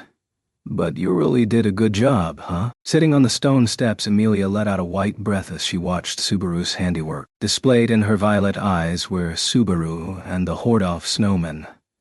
No, snow pucks he had finished. He'd gathered up the snow left in the clearing and had made artisan snow sculptures. Even to Subaru himself, it was a mystery where he'd mustered the passion to craft pucks every emotion and for every occasion. It was probably something like thanks, given how Subaru had heard of Puck's bravery in his absence. I am sure this was not his aim, but I think Barusu is indeed an idiot. In contrast, Ram, her head propped up on Amelia's lap, gave Subaru's actions a quite harsh assessment. With her burned maid outfit stripped away, Ram's white garment gave her a very different impression. That was probably because it somehow felt like she had finally left behind something that had been haunting her. Of course, her poisoned tongue cut as sharply as ever. "Hey, I'm the guy who worked hardest during this whole mess. Aren't you praising me too little?" I guess that's true. I'm really grateful toward Subaru. But while you were gone, I was the one working hard. So I think it's only natural I would want some praise for it. Amelia Tan suddenly gotten a lot more direct, huh? Perhaps this was the influence of her having overcome the trials. There was a type of confidence blooming from Amelia's demeanor and expression. It was a good trend for Amelia, long prone to putting herself down, understating her own worth. Subaru had been unable to deal with all the problems off the sanctuary with his own power, no matter what he tried. Now that he had others to help cover his weaknesses and deficiencies, enabling this miracle that allowed them all to be together, he wanted to thank her. If nothing else, though, I meant to take on the toughest job and stuff. I won't allow something so thoughtless. If Subaru runs around and does everything, we won't even have a reason to be here. If anything, Subaru has been running around a little too much.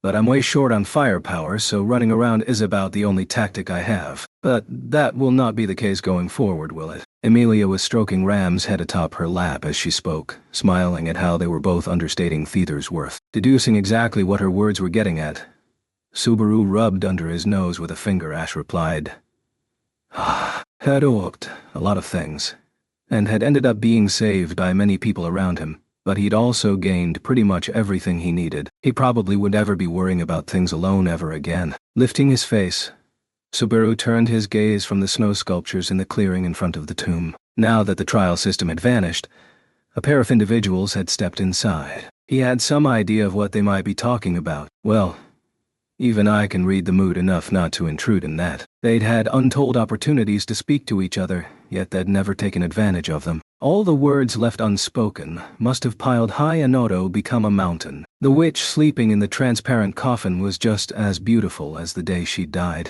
Mother? In the small room in the deepest part of the tomb in which the coffin was placed, the remains of Echidna Thewich rested in silence. In front of those remains, Beatrice was stricken with such worry that her feet felt like they couldn't stay grounded. She felt neither the sense of elation from during the battle, nor the sense of loss and liberation from losing the archive of forbidden books. She felt guilt. The witch had long, beautiful white hair and a comely face that spoke of intellect and tolerance. Though the instances were rare, her memories of the witch regarding her with soft smiles came rushing back. There and then, the memories of how her mother looked, which she had been on the verge of forgetting after 4 centuries, were fresh once more, digging their way into Beatrice's chest. Has Betty managed to uphold her promise to Mother?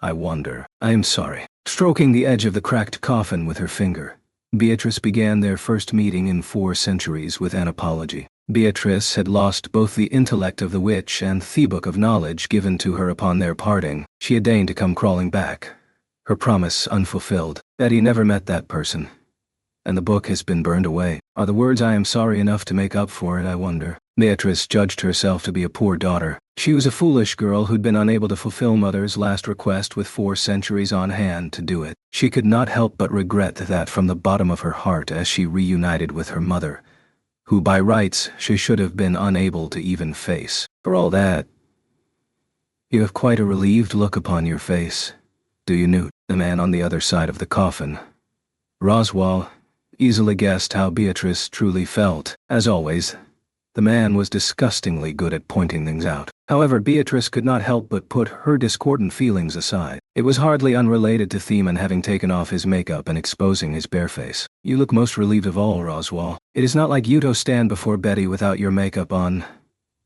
Truly, is it like you at all, I wonder? Roswaal said nothing in response to Beatrice's words. All he did was make a lonely smile. That was even more unusual. Lowering her eyes at his reaction, Betty continued, Besides, you must have your own things to say to Mother. To you, to your family. Meeting Mother again weighs your long-cherished desire, I suppose. More than anyone else, Beatrice witnessed the changes 4 centuries had wrought upon the house of Roswaal, founded by the first Roswaal who apprenticed under Echidna. In the battle against Hector the Devil, Roswaal had lost all his capacity to use magic rather than his life. After Echidna's passing, he had entered the archive of forbidden books and immersed himself in search of something. And then he died, entrusting his dream to the next generation. For each and every generation since, the head of the household inherited the name of Roswaal. The genius of the first Roswaal was rediscovered time and time again, and the house of Mathers grew. Roswaal L. Mathers was the living compilation of all that had come before him. Beatrice was actually quite bewildered that his talent surpassed even that of the first Roswaal, who Echidna herself had considered remarkable. The likes of him had never been seen in the past. None other could claim to be the world's mightiest magic user. Yet, even with all that talent, you could not escape from the curse that binds the Mathers family. You are ghosts, dreaming of reuniting with my dear departed mother. I sympathize with you, if only slightly. Beatrice was speaking of Roswaal's way of life, able only to obey the destiny laid out generation after generation. His family greatly resembled her, continually bound by a single pact made 4 centuries prior. Ironically, the moments she had spent with the first Roswaal before the day of that pact 400 years before remained fresh in her mind. May I ask you one thing? It was as Beatrice reminisced that Roswaal raised but a single finger and posed that question. The low, earnest tone off his voice made her lift her face. Beatrice tacitly consented with her silence. I must wonder, did young Subaru become that person for you? The question made Beatrice's breath catch for a moment. This was not surprise. No, there was surprise. It was just that she felt no impact from Roswaal's words. She was surprised by her own heart, which didn't Achaeus expected at the words that person. Why do you laugh? Sorry about that, I suppose. I am not particularly laughing at you. Perhaps I simply find myself amusing at the moment. I truly am such a fool. How easy had it been for her to forget the proposition that had bound her heart so much the instant after she had let go of it. It probably was not so. It was not that she had forgotten. She had said goodbye to that person forevermore. That man. Subaru is not suited whatsoever to be Betty's that person. Whatsoever, you say? That is a rather harsh assessment. Is that really true, I wonder? Betty is strict. Is that why every opportunity in 400 years came to nothing, I wonder? Betty's selfishness is why the idea of Thapperson controlled her fate for so long. Beatrice now understood just a little of the feelings of the people who had tried to bring her out of the archive of forbidden books. By no means had all of them stretched hands toward Beatrice out of nothing but their own selfish ambitions. Among them were those who Beatrice had continually driven away with her own thoughts and words. Then how was someone like you able to come out? How did Subaru become that person? Did I not say it already, I wonder? Subaru is not Suieto be that person whatsoever. But that is fine. Betty has chosen Subaru. Not that person, but Subaru, I suppose. Beatrice's reply caused Roswell's breath to catch as he opened his eyes wide. Perhaps it was an answer difficult for an adherent of Echidnas like Roswell to accept. Beatrice, standing in Theseum position just a short time prior, painfully understood just how he felt. It was because she understood that she thought it necessary to elaborate. When I wanted Subaru to become that person, he laughed it off. He prattled on with something like, I can make you happier than some guy whose face you don't even know, I suppose. That is a most arrogant answer, but I do not mind him being pushy. Compared with an array of polite words spoken to Beatrice to tell her what to do, or a speech on how she should put Echidna's intellect to use, he was akin to an adorned blade. But is that really fine with you? No matter how you might struggle, you will never be Subaru's first. One can tell just by watching how he lives. I know this to be true. Roswell, are you misunderstanding something, I wonder? Misunderstanding. Betty did not leave the archive of forbidden books because Subaru made her his number one. Did Betty not leave the archive because she wants to make Subaru her number one, I wonder? Pick me. He had said that to her. I'll be too lonely to live without you. Those had been his words. She thought them very convenient words. Yet, they had resonated within Beatrice, shaking her heart. And the instant she took his hand and left the archive of forbidden books, she knew a feeling of liberation that brought tears to her eyes. She was well aware that she was defying both Mother and Roswell, committing a terrible betrayal against them, but her heart was already set. Her hand had already joined with his. Roswell fell silent as Beatrice awaited his words. Even if he was to accuse her of betrayal, she could do nothing save gently accept them. Such was the resolve within. No matter how much time passes, you never change, Beatrice. You are the same as you were then. His words had an odd ring to them that made Beatrice faintly knit her brows. What he said made Beatrice suspicious, but the tone of his voice even more so. It felt sovereignly gentle, soft, and nostalgic. Truly, you and I have not had nearly enough conversations. It has been so ever since we were at teacher's side. Teacher.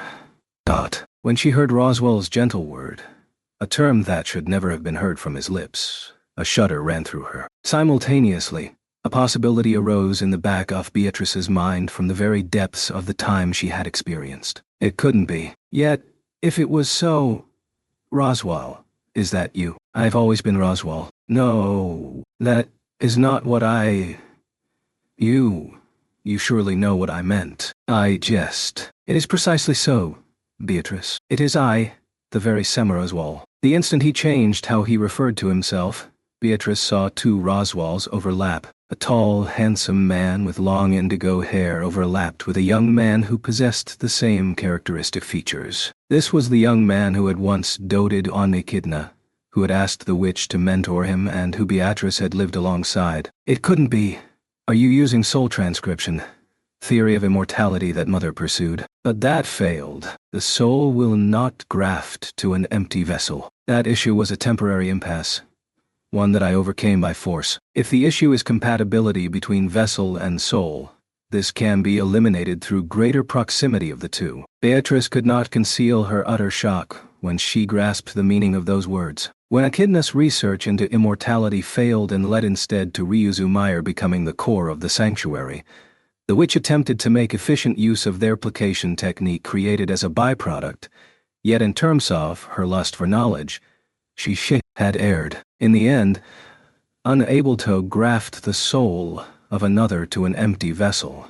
The research was considered a failure, but Roswaal had succeeded where she had not. The first Roswaal had transferred himself to the bodies of the mother's children in an unbroken line, reaching all the way to the present generation. Are you going to denounce me as inhuman, Beatrice? Such was the question Roswaal posed to Beatrice. Unlike back then, Roswaal's left and right eye colors differed. Only half of the blue from his original form remained. Beatrice felt like that tentative blue eye was waiting for her to unleash blame upon him. Did Roswaal wish to be punished again? Just like how she had confessed her sin of breaking her pact with Echidna to her mother's remains. Did he want to be condemned for his own foolish actions? Condemned by Beatrice, the one who best understood her mother, the woman who was the object of his tenacious, unrequited love that had caused nothing but troubled toothers across 400 long years. Roswaal. Would you squat down over here for a moment, I wonder? Here. When Beatrice pointed to the flooring to the side of the coffin, Roswaal closed one eye. When that blue eye saw Beatrice nod, Roswaal seemed dubious as he knelt there on one knee. Gazing upon this, Beatrice removed her right shoe, firmly gripping it with her right hand. Clench your teeth. Clench my... Gah. She slammed the shoe in her hand into the side of his face, currently at just the right height. She made a very pleasant sound as Roswaal's head reeled, eyes wide open. Glancing at him, Beatrice put the shoe in her hand back on her foot once more. The refreshed look on Beatrice's face brought Roswaal, now with a red and taut cheek, back to his senses. Was that something like your very own mark? Disdain just now. Not really. Do I even know why you want me to be angry at what you have done? I wonder. Your actions are unworthy of praise. But is there anyone who has the right to blame you save the children whose bodies you have made your own? I wonder. Is all that Betty thinks off the matter? Is it? Then what was that blow just now for? It seems a poor reason to strike me, Roswaal seemed to be trying to say. Beatrice stuck her tongue out at him. Certainly Beatrice took no issue with the soul transcription. But is it not obvious this is payback for the archive of forbidden books burning down, I wonder? About the man show. Betty is very generous, and therefore we'll leave it at that.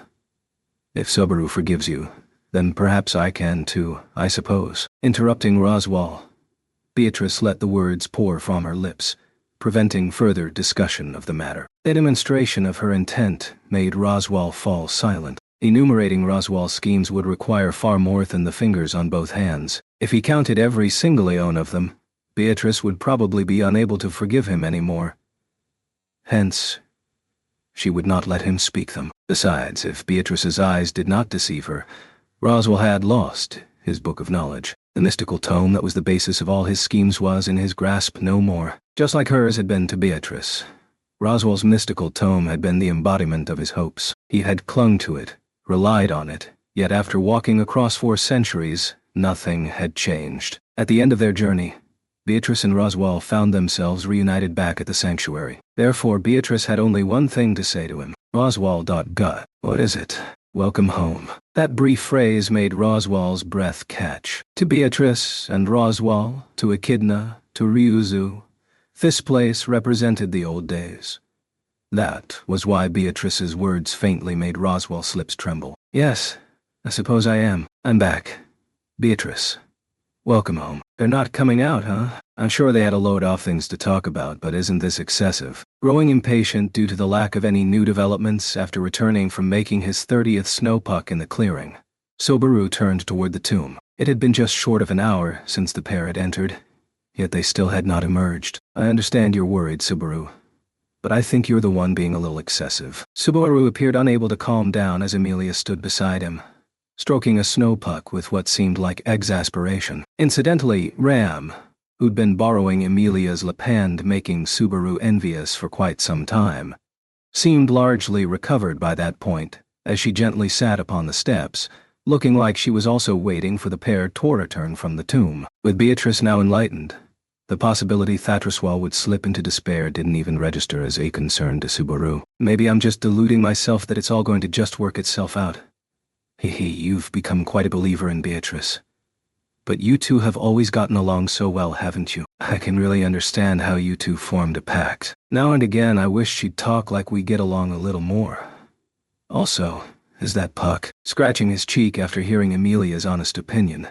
Subaru then gestured toward the blue crystal on her neck. This had been his trump card in the battle against Garfiel.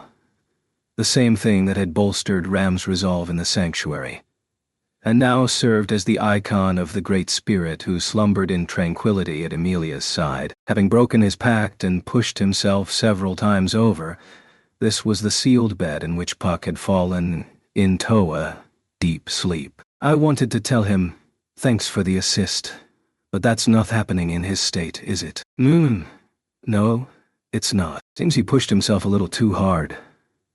There's no way. Even this stone isn't strong enough to wake Puck up. Doesn't look like I'll be able to talk and joke around with him just yet. But he'll definitely be back someday, right? Closing one eye, Subaru confirmed something that didn't even need to be said aloud. For one moment alone, Emilia closed her eyes and said, yes, nodding back. The conviction of her expression was exceedingly dignified and beautiful. You've sure changed, Emilia Tan. It's like you're still every bit as cute, but you're stronger now. If that's so, it's thanks to you and everyone else, Subaru. I've always been on the receiving end before. A need to hurry up and give back to everyone all kinds of ways. When it comes to just taking, I feel like I've done a lot of that too. Subaru and Emilia both keenly felt their own powerlessness. That did not mean they would be licking each other's wounds, for they also took pride in having become more dependable. Incidentally, Subaru was immersed in deep sentiments when Emilia abruptly tossed her voice his way. That voice made him go, ah, and come back to his senses, but Subaru's eyes bulged as he turned toward Emilia. Emilia Tan. Your face is super red all of a sudden. Are you alright? I'm alright. Completely fine. More importantly, there is something we need to discuss. Alright. I guess, please go right ahead. When for some reason Emilia broke into formal language, Subaru stumbled into a formal reply of his own. Emilia, red to the tips of her ears, made no comment about his response, staring straight at Subaru before continuing. Subaru, you said you love me, yes. Yes, I did say that. I love you. I super love you. That makes me really, really happy, but Subaru got a bad feeling as Emilia, blushing hard, trailed off, if he had to put it into words. He was afraid she was about to say, let's be friends instead. Wait a sec. I'm in this for the long haul, so to speak. I understand that already. If I don't do this properly... Back when we were in the dragon carriage and the time at the tomb, I never gave you a proper reply, Subaru. And, even as an unbearable anxiousness shot through him, Subaru lent his ears to Emilia. The present situation didn't necessarily seem like the worst-case scenario, but his chances didn't seem too great, either. If anything, it was like the status quo ante. As long as she didn't find his repeated confessions of love terribly intrusive, Subaru was ready to bounce back as many times as it took. However, it was about to become crystal clear that they were on completely different pages. It's just... I think we need to have a proper talk about the baby in my belly. Excuse me. I don't know if it will be a boy or a girl, but we need to give it all the love and attention it needs. Still, I don't know anything about these things. That's why I have to discuss it with the child's father. Emilia Tan. Wait, hold on, seriously, please wait a second. Emilia's face was red and teary, but Subaru's mind couldn't keep up. Calm. He needed to be calm. A baby in Emilia's belly. Emilia was the mother. Subaru was the father. He didn't know what any of that meant. Subaru was positive that he had not climbed the final stairs of adulthood yet. Emilia Tan, by baby you mean a little kid, right? That's right. It's a really big deal in the middle of the royal selection. But it isn't the baby's fault it's going to be born. So I want to give the child all the love I can. I just wanted to tell you that. He admired the nobility of Emilia's resolute heart. He could even appreciate the beauty in her kind words. But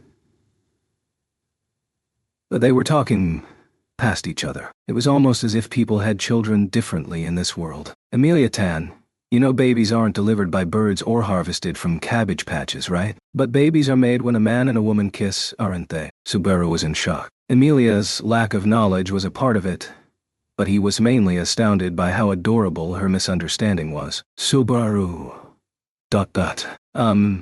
Subaru. ...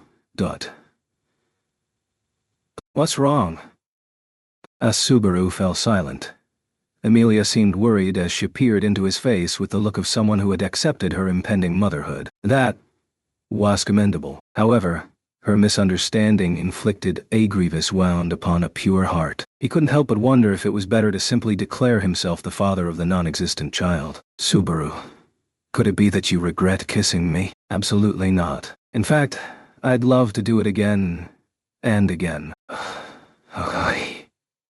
The misunderstanding deepened further still. Her blushing face made Subaru regret how he had replied reflexively. Given Emilia's mindset at the moment, Subaru's words were tantamount to saying he wanted to have lots and lots of children with her. Certainly, there was a part of him that did wish for that, but his top priority was setting Emilia straight. See, curse you, Puck. Subaru directed an angry murmur toward the absent kitty's spirit, who continued to sleep deep inside the magic crystal. In the back of his mind, he felt like he could see the kitty spirit putting a paw on his head and sticking his tongue out with a TFDPTA. The instant the blow landed, his cheekbone groaned under the impact. His tall body was easily flung into the air and slammed into the wall. It did not end there. The momentum sent him right through the fragile wooden wall, blowing his body into the snowy outdoors. At the end of his somersault, he finally came to a stop spread eagle on the snowy plain, unable to move a muscle. The silence that descended made it tempting to assume Hyde actually expired then and there. Subaru's eyes went wide as he stared at the wall that had been punched clean through, the tall, slender man sent flying through it, and the one who had sent him flying to begin with. During that time, the attacker let out a satisfied breath. Phew. Man, I really sent the bastard flying, huh? With an audible clack of sharp canine teeth, the blond boy Garfiel spoke those words with a sunny, beaming face. Watching as Ram rushed toward Roswell, who had been the victim, Subaru scratched his head. Yeah. Sure did. That was all the reply he could manage. So now that we've formally settled some outstanding business, I think it's time we had a mutual discussion about the things that happened this time around and the various events going into the future. Taking the reins like an MC redirecting a conference agenda, Subaru surveyed the faces of the people packed into the cathedral. Those assembled inside were the principal actress involved in the latest incident. That said, it still amounted to quite a large number of people, which made Subaru deeply appreciate just how greatly their proverbial family had grown. The mansion team had caught up on the dawn after Emilia's imaginary pregnancy crisis. Fortunately, everyone who had been present at the mansion fire was safe and sound, with Garfiel and Frederica, Otto and Petra, and Ram all returning in woe peace to the sanctuary via a dragon carriage drawn by Patlash. After, with Subaru plus Emilia and Beatrice of the sanctuary team, as well as Ryuzu in attendance, tore present the sanctuary, the participants amounted to a whole 11 people. From the perspective of the royal selection,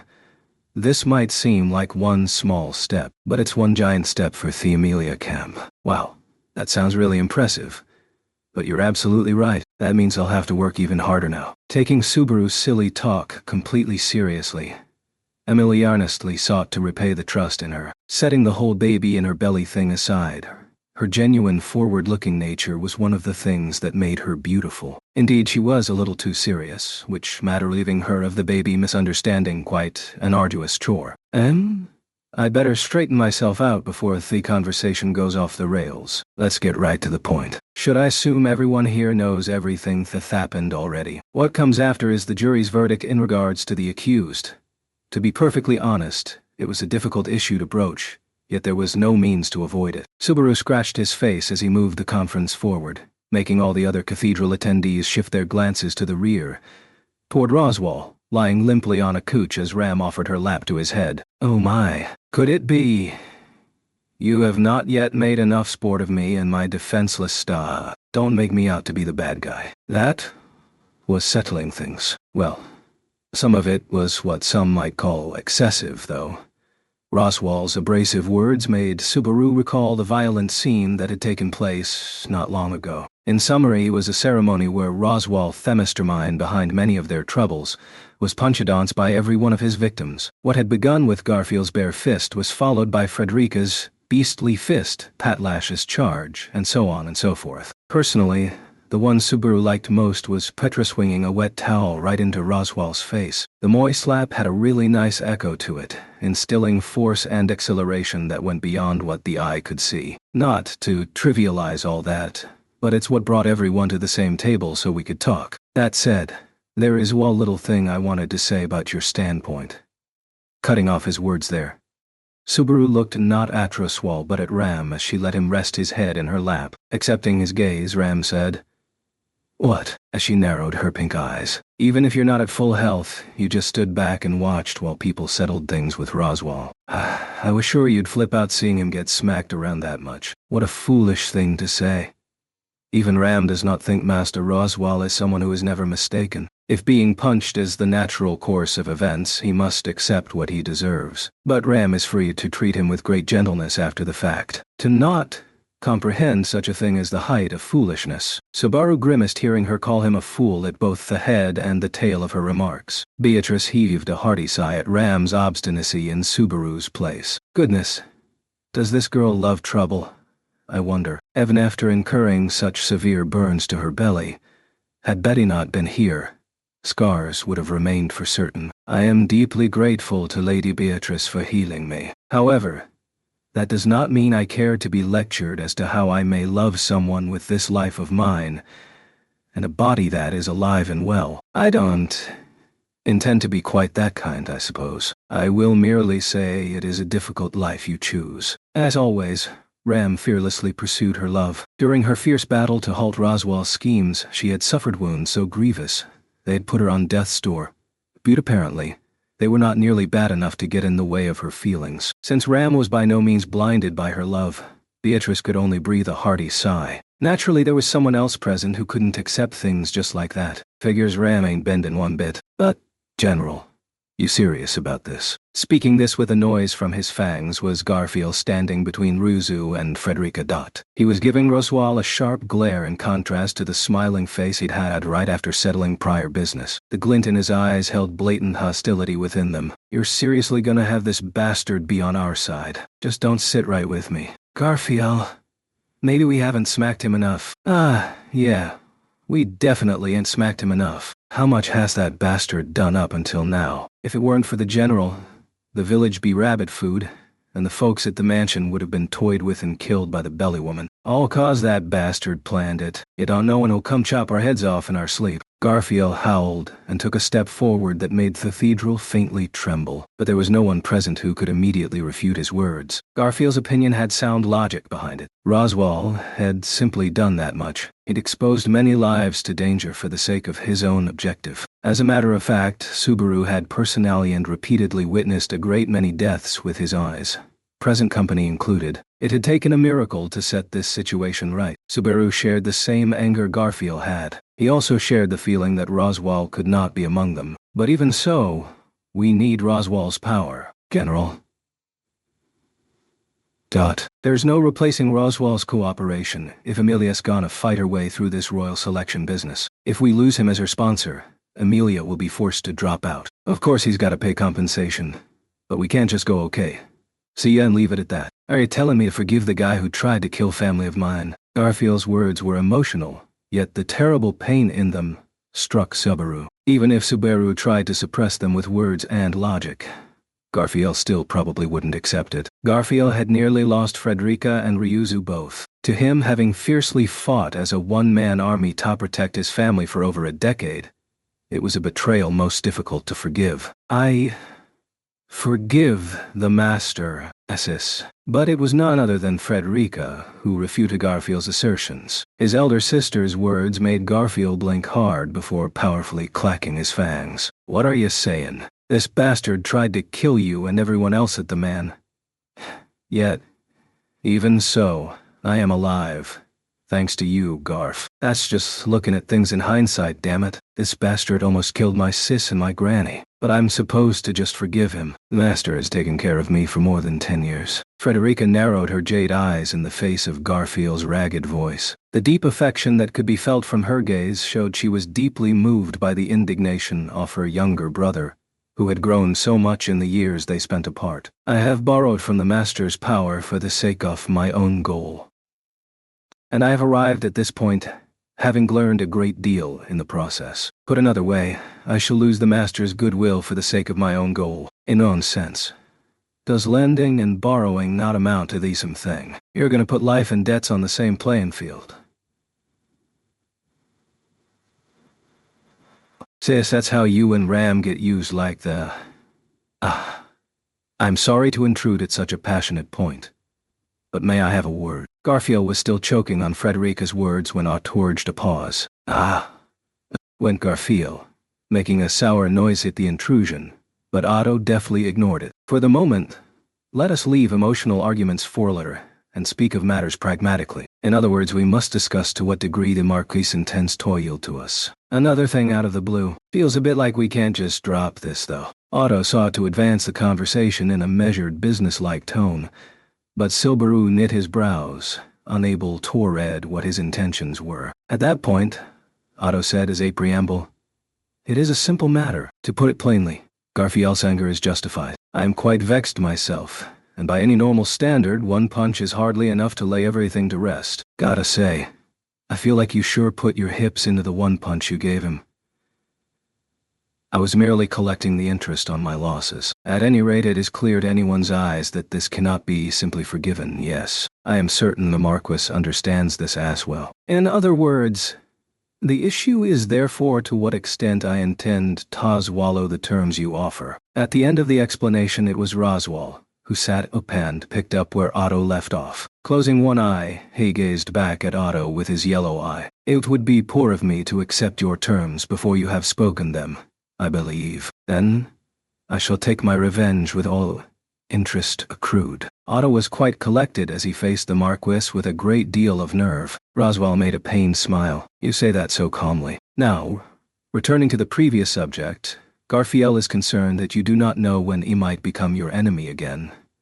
But this is an unnecessary worry. How can you be so sure? I think we'd believe a promise out of your mouth even a little. Unfortunately, that would be impossible. So I shall prove it in a form visible to the eye." Roswaal slowly shook his head before Garfield's wariness. He stood up and proceeded to open his tunic, brusquely stripping away the blood-stained bandages wrapped around his upper body. Everyone held their breaths when they set their eyes upon Roswaal's exposed flesh. It was known to all that Roswaal's body had been injured when the tomb had rejected him, but it was not those wounds that attracted their eyes now.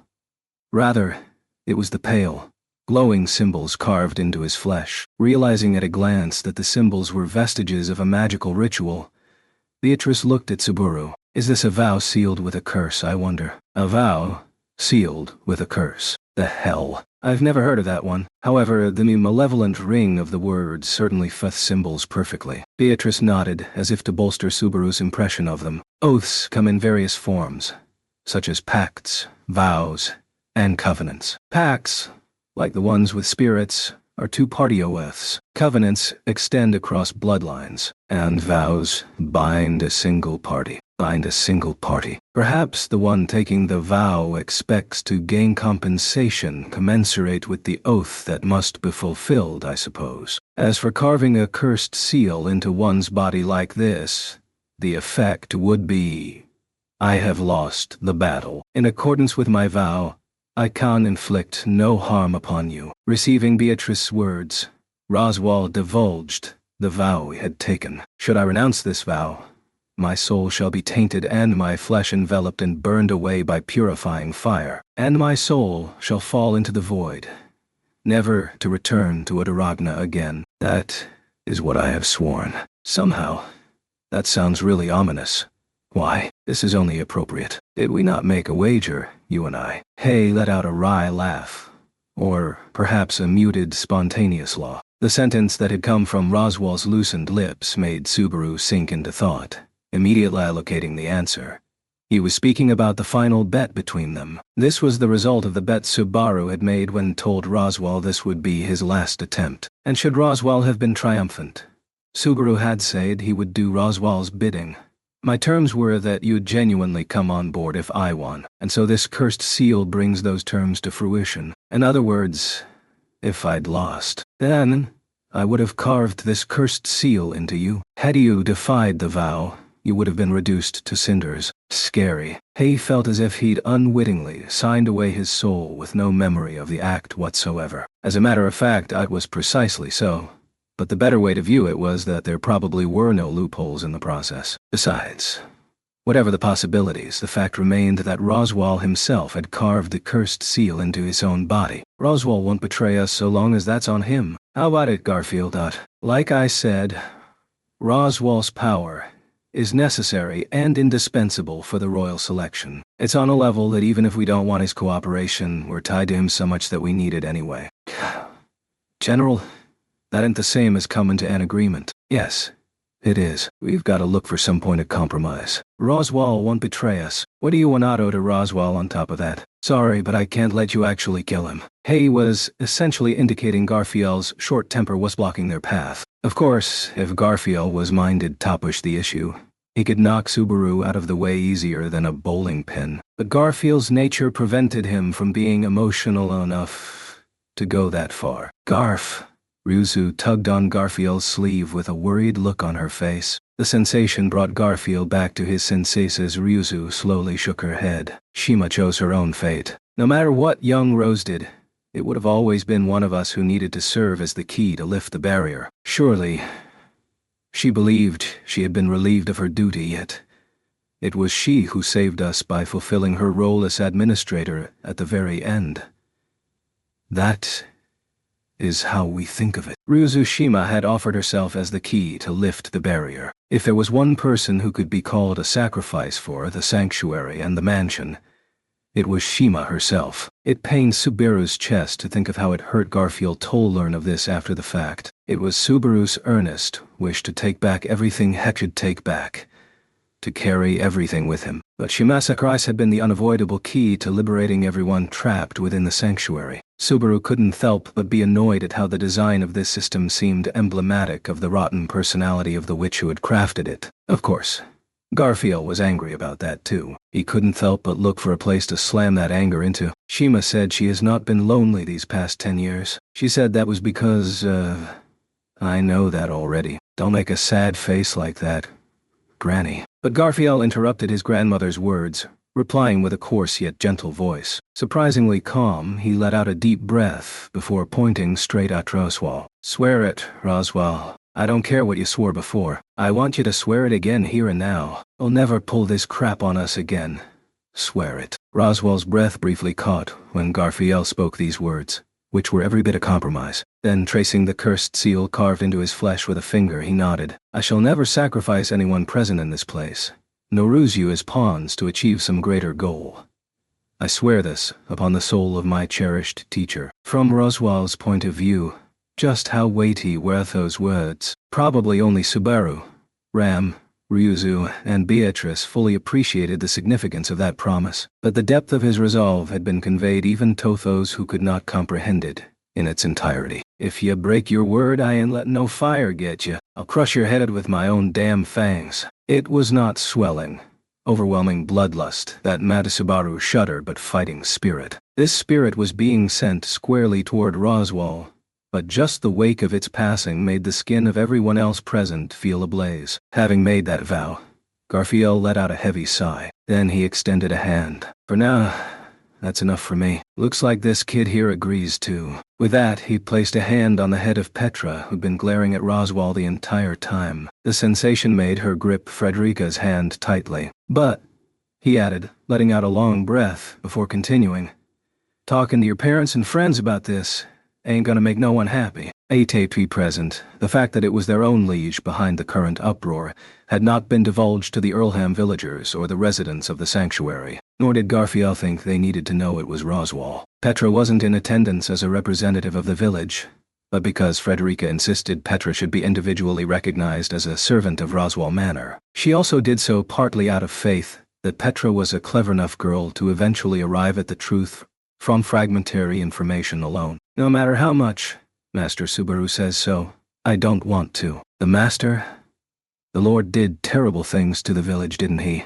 Even though everyone trusted their Lord. I did too. I thought he was a good person. Those words do wound me deeply. The blame levied by the little girl made even Roswaal frown. Cutting out the interests of the faction and the finer circumstances, Petra's feelings as a direct victim were the most appropriate of all. That wasn't because she was a child. It was a straight and honest assessment of just how much faith Roswaal had accumulated as liege lord and just how deep his betrayal had cut. But I don't want to make things hard for everyone by running my mouth like some ignorant little girl. But that's exactly why I absolutely won't forgive this. Still, that's all I'll do. When Petra spoke the words with tearful eyes, Roswaal closed his own. Then, as large tears began to spill from her eyes, Petra clung to Frederica and squeezed. Frederica gently embraced her, telling her, "You did very well. This is 'cause Sis, Granny, and the girl there allowed it. Better not forget."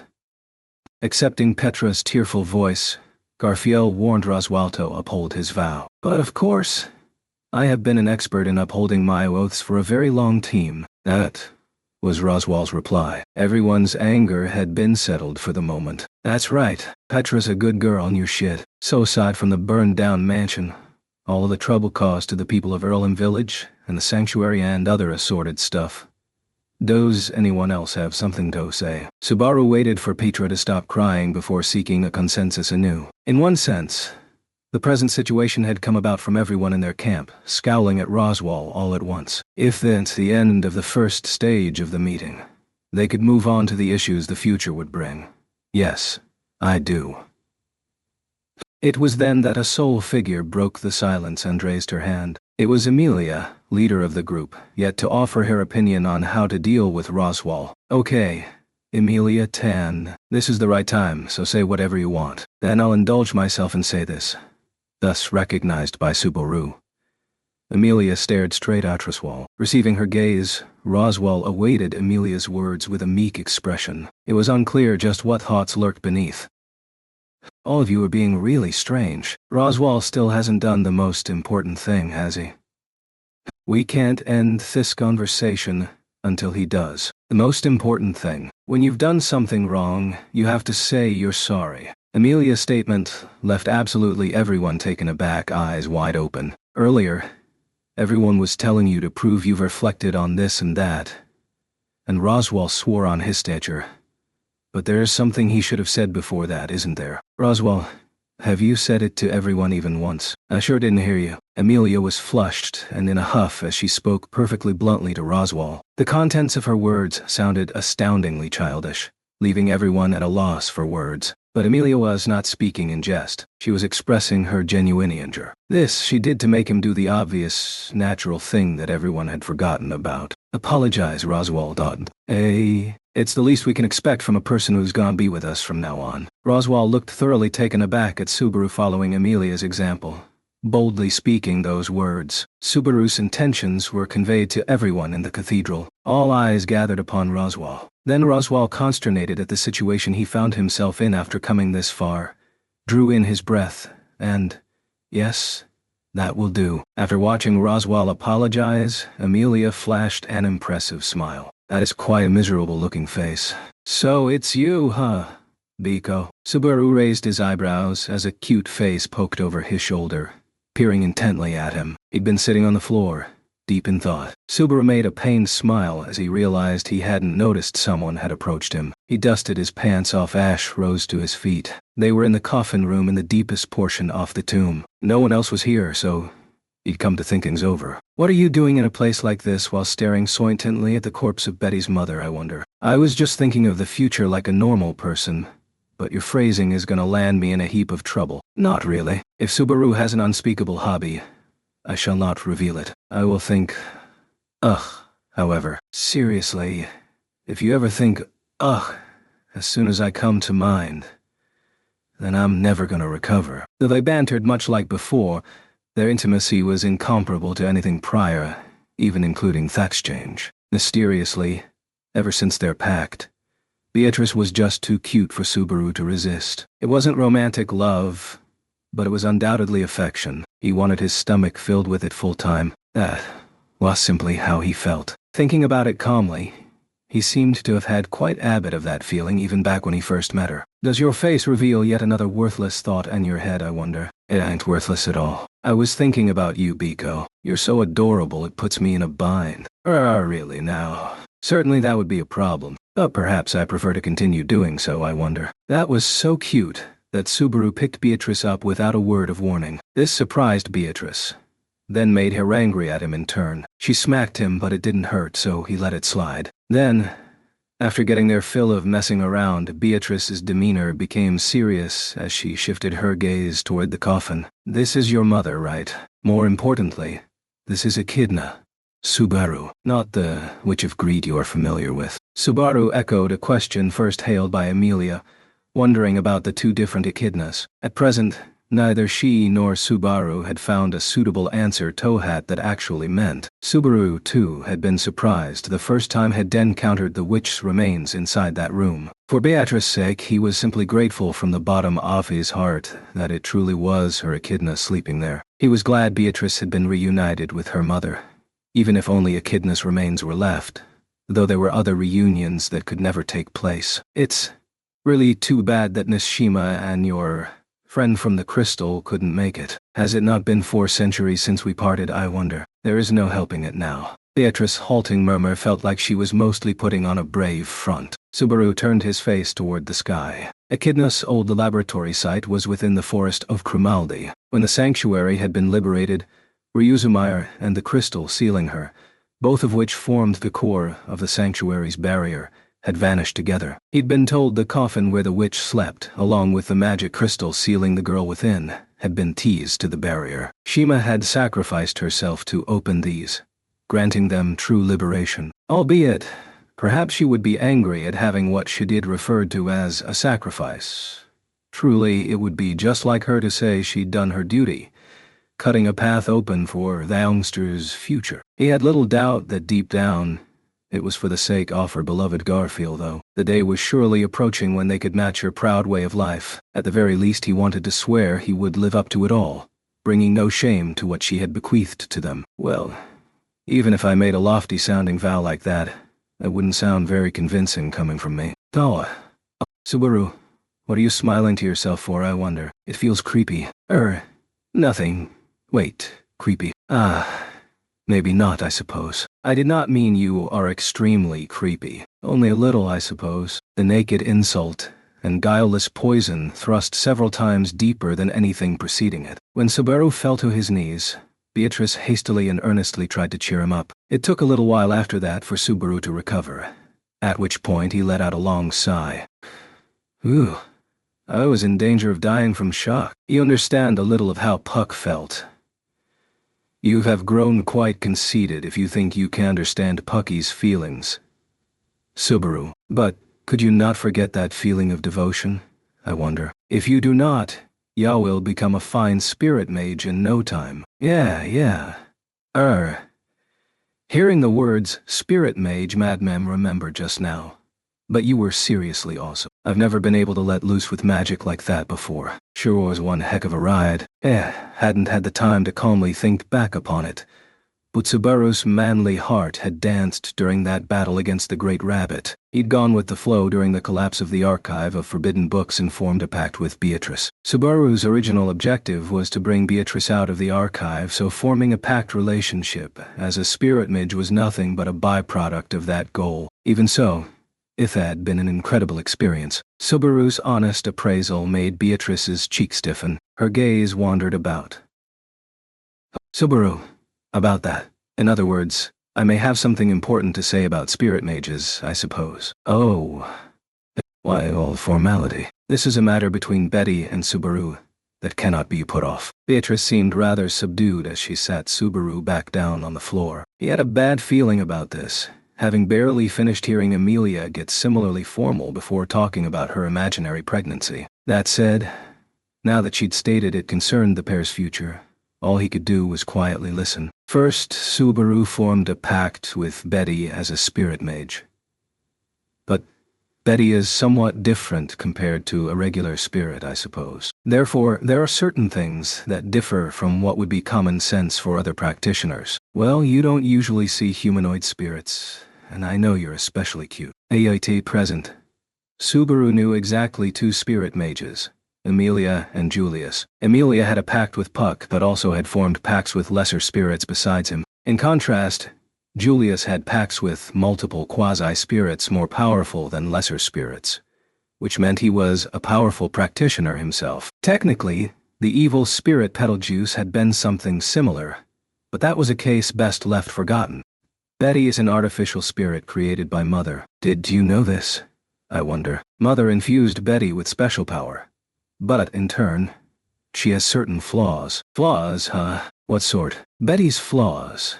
First is that she monopolizes a contractor, I suppose. Betty was red-faced as she explained her own shortcomings. Subaru, girded for whatever issue might come flying out, let out a silly-sounding, at detail thereof. Monopolize. You mean you're a greedy girl? Don't worry. Relax.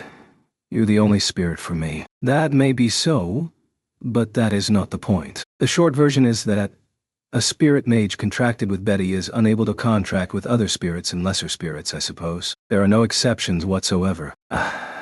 That's what you meant. In other words, I'm allowed of contracts. The east was that the cost of maintaining Beatrice as a spirit was high, chewing up a spirit mage's entire capacity. No free room remained to employ other spirits because of that. So there's no using lesser spirits depending on circumstances or anything like that. Well, that's slightly disappointing.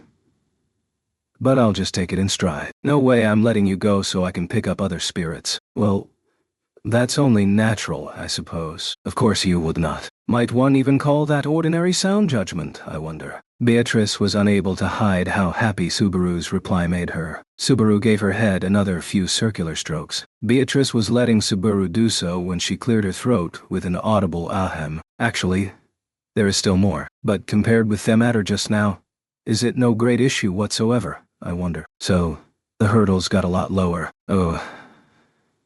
Okay. Hit me. Tell me anything. This is mildly embarrassing. However, Betty is rather fuel inefficient. Now you're talking like you're some kind of car. In video games, powerful magic and summoning spells consumed a lot of MP. Efficiency was calculated by comparing the usage cost to power. But he had no idea how hard it was for Beatrice to say something that was probably incredibly difficult to admit. You say that. But you hurled huge spells into the Great Rabbit one after another, right? You've even let me use your mana. 'Cause it's not like you were sucking it out off me. Was that mana not what Betty stored away over a long period of time, I wonder? Draining Subaru thousands and thousands of times would not be sufficient to suddenly use that much mana in our first battle. That figures. Incidentally, by stored over a long period of time, you mean... I suppose I was helping myself to mana from everyone at the mansion a little at a time. Beatrice was red-faced as she divulged the information, perhaps embarrassing from a spirit's point of view. Subaru didn't have a very clear idea at how unladylike using some kind of mana drain was. Biko, it seems like you've done some deep reflection about it, so I won't poke fun at you. Well, as your contractor, I'll just have to put up with whatever you're going to take from me. How much is stored in this vault anyway? It hardly needed to be said that Subaru's mana capacity was lower than that of the average person. If he was to work around Beatrice's poor fuel efficiency, he needed to break down how to make good use of what had been stored to date. Naturally, he had to get an idea of just how much Magus energy was left, but nothing. Did I not say nothing, I wonder? What was stored across 4 centuries flew out the door during our first battle, though I still held on to a majority of it despite the loss of the archive. The Al-Shamak that served as the finishing blow might have depleted it completely, I suppose. Beatrice's explanation left Subaru silent. He sank into thought. After pondering the matter, he arrived at an answer. In other words, it went something like this. Beatrice's stored mana was 0. It would take all of Subaru's mana just to keep her corporeal on a day-to-day basis. Beatrice could not employ fuel-inefficient high-powered spells, and his pact with her left him unable to rely upon other spirits. You're telling me a duo between a spirit who can't use a magic and a spirit mage who can't use magic has just been born. Well, I suppose you could put it in those terms. How else would you put it? No way. You're serious. In conclusion, Subaru had become a spirit mage, winning the hand of a little girl. And that was pretty much it. Should I say, TSCBT, I wonder. I'm not laughing. And that was how an incredibly ill-prepared Team A spirit mage and spirit was born. Thereafter, the pair's quarreling voices continued echoing within the tomb for a long, long time to come. Ending chapter. Offbeat steps under the moonlight.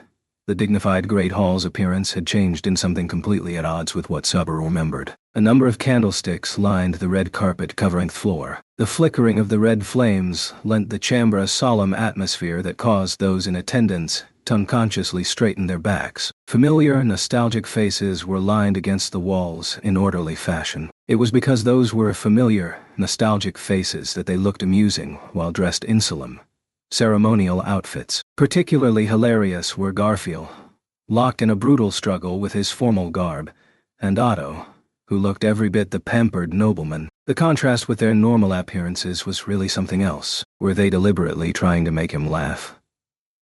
Frederica and the other servants treated their work uniforms as their ceremonial clothing, so it made sense that Ram was in her maid outfit as they walked in unison. Subaru drew in his breath when he realized there was someone right beside Ram. There, sitting in a chair, a blue-haired sleeping princess was also in attendance. Perhaps this was Ram's idea of being considerate. Ram was glancing at him with an expression that feigned ignorance. He was so grateful that it hurt. Petra was standing beside them, attending the ceremony with a dignified demeanor, wearing a dress that glimmered so much no one would ever think she was a simple village girl. He could only let out a strained smile. No stage fright for her. Standing beside Petra was Beatrice, whose normal clothing was plenty elaborate to begin with. She relaxed her lips slightly and stood straighter, feeling reassured at the sight of her partner, Subaru, keeping an eye out for her. Then, when he shifted his gaze from the participants, turning his head toward the innermost part of the Great Hall, waiting for Subaru was Amelia, looking his way as she wore ornaments beautiful enough to make him tremble. Her silver hair looked like glistening moonlight. Her violet eyes seemed like inlaid gemstones. Her expression was faintly tense with such an important ceremony before her, but that only brought her mysterious beauty into sharper relief. Her attire differed from that for everyday rites, emphasizing purity befitting a formal ceremony. It seemed much like a priestess's attire. The fabric, thin enough to let the color of her skin shine through, made it look like the raiment of a celestial maiden. Before Amelia, all feelings of tension seething within him instantly dissipated. The profound thoughts about the other participants, but a moment before, became distant. Everyone but Amelia flew off to the far corners of his mind. This was by no means belittling those who were there to watch over the ceremony. He was merely putting his heart where it rightfully belonged. No one had indicated he should, but Subaru stepped forward as if someone were guiding his hand. He was wearing unfamiliar ceremonial attire with a brand-new knight's sword on his hip. Otto and the others did not laugh at how awkward he looked, but the occasion made him forget such trivial things regardless. He strode over to Amelia, his heart as calm as an ocean breeze. He knelt before the slightly raised platform upon which Amelia stood. He was on one knee, head bowed. Subaru was barely aware of even his own breathing. Ash focused all his attention on Amelia, who stood before him. Bathed in the audience's comfortable yet seemingly tense gazes, Subaru removed the knightly sword from his hip, drawing it from its scabbard. The steel blade reflected the flames of the candlesticks, causing the same light to reside in Subaru's and Amelia's differently colored eyes, burning the beauty of the sight into his mind. Subaru presented the knight's sword to Amelia. With graceful fingers, Amelia gently accepted the sword which was presented to her like an offering. Her violet eyes were filled with deep emotions as she pointed the tip of Theknight's sword skyward, seemingly as heavy as the feelings that permeated it. Before Amelia, Subaru bowed his head once more, closing his eyes. A knight's sword was his pride. A knight's body and head constituted his loyal spirit. Here, he offered both. A knight, offering his life to his liege. Silence befell the Great Hall. No. The Great Hall had already been filled with silence throughout, but the silence so far had been suffused with faint excitement, to tranquility laden with quiet zeal. This time was different. It was true silence, with excitement, zeal, and expectations left far behind. The right to break that silence had been granted to but a single one among them. O sun watching over the dazzling world beneath, O stars watching over the sleeping world, O wind, O water, O earth, O light, O spirits that fill all. The silence was broken. Emilia wove the ceremony's prayer like a song. O great world that has accepted you, raised you, and now sends you forth. It trembled. His heart trembled. The borders of his mind collapsed. His chaotic soul churned. That moment, all he wanted to do was drown in her blessing. O pride, that which supported you, protected you, nurtured you. Hay endured the mania rushing through him. He withstood the searing heat pounding at his heart. He waited for the question to come. May you become someone worthy of all that protects you, of the world that has raised you, of the pride that sustains you. May you live without shame. Fear not. Cower not. Stray not. May your heart remain true. Prayer was over. The question was coming. The set structure of the ceremony ended there. Not even Subaru knew the answer to the final question to come. Just as you have aspired to until now, just as you have done for everything and everyone around you, do you swear to protect me from this moment forth? But his heart already knew the answer to the question Emilia posed. On the sun, on the stars, on the spirits, on the world, on my pride. And that moment, he listed everything in the prayer to express his conviction and his gratitude. And before he put the vow on his lips, Subaru recalled in the back of his mind the images of those to whom he truly needed to convey his gratitude. That was why his lips wove the words seemingly on their own. On my father and my mother, I swear, I will protect you. I'll make your wish come true.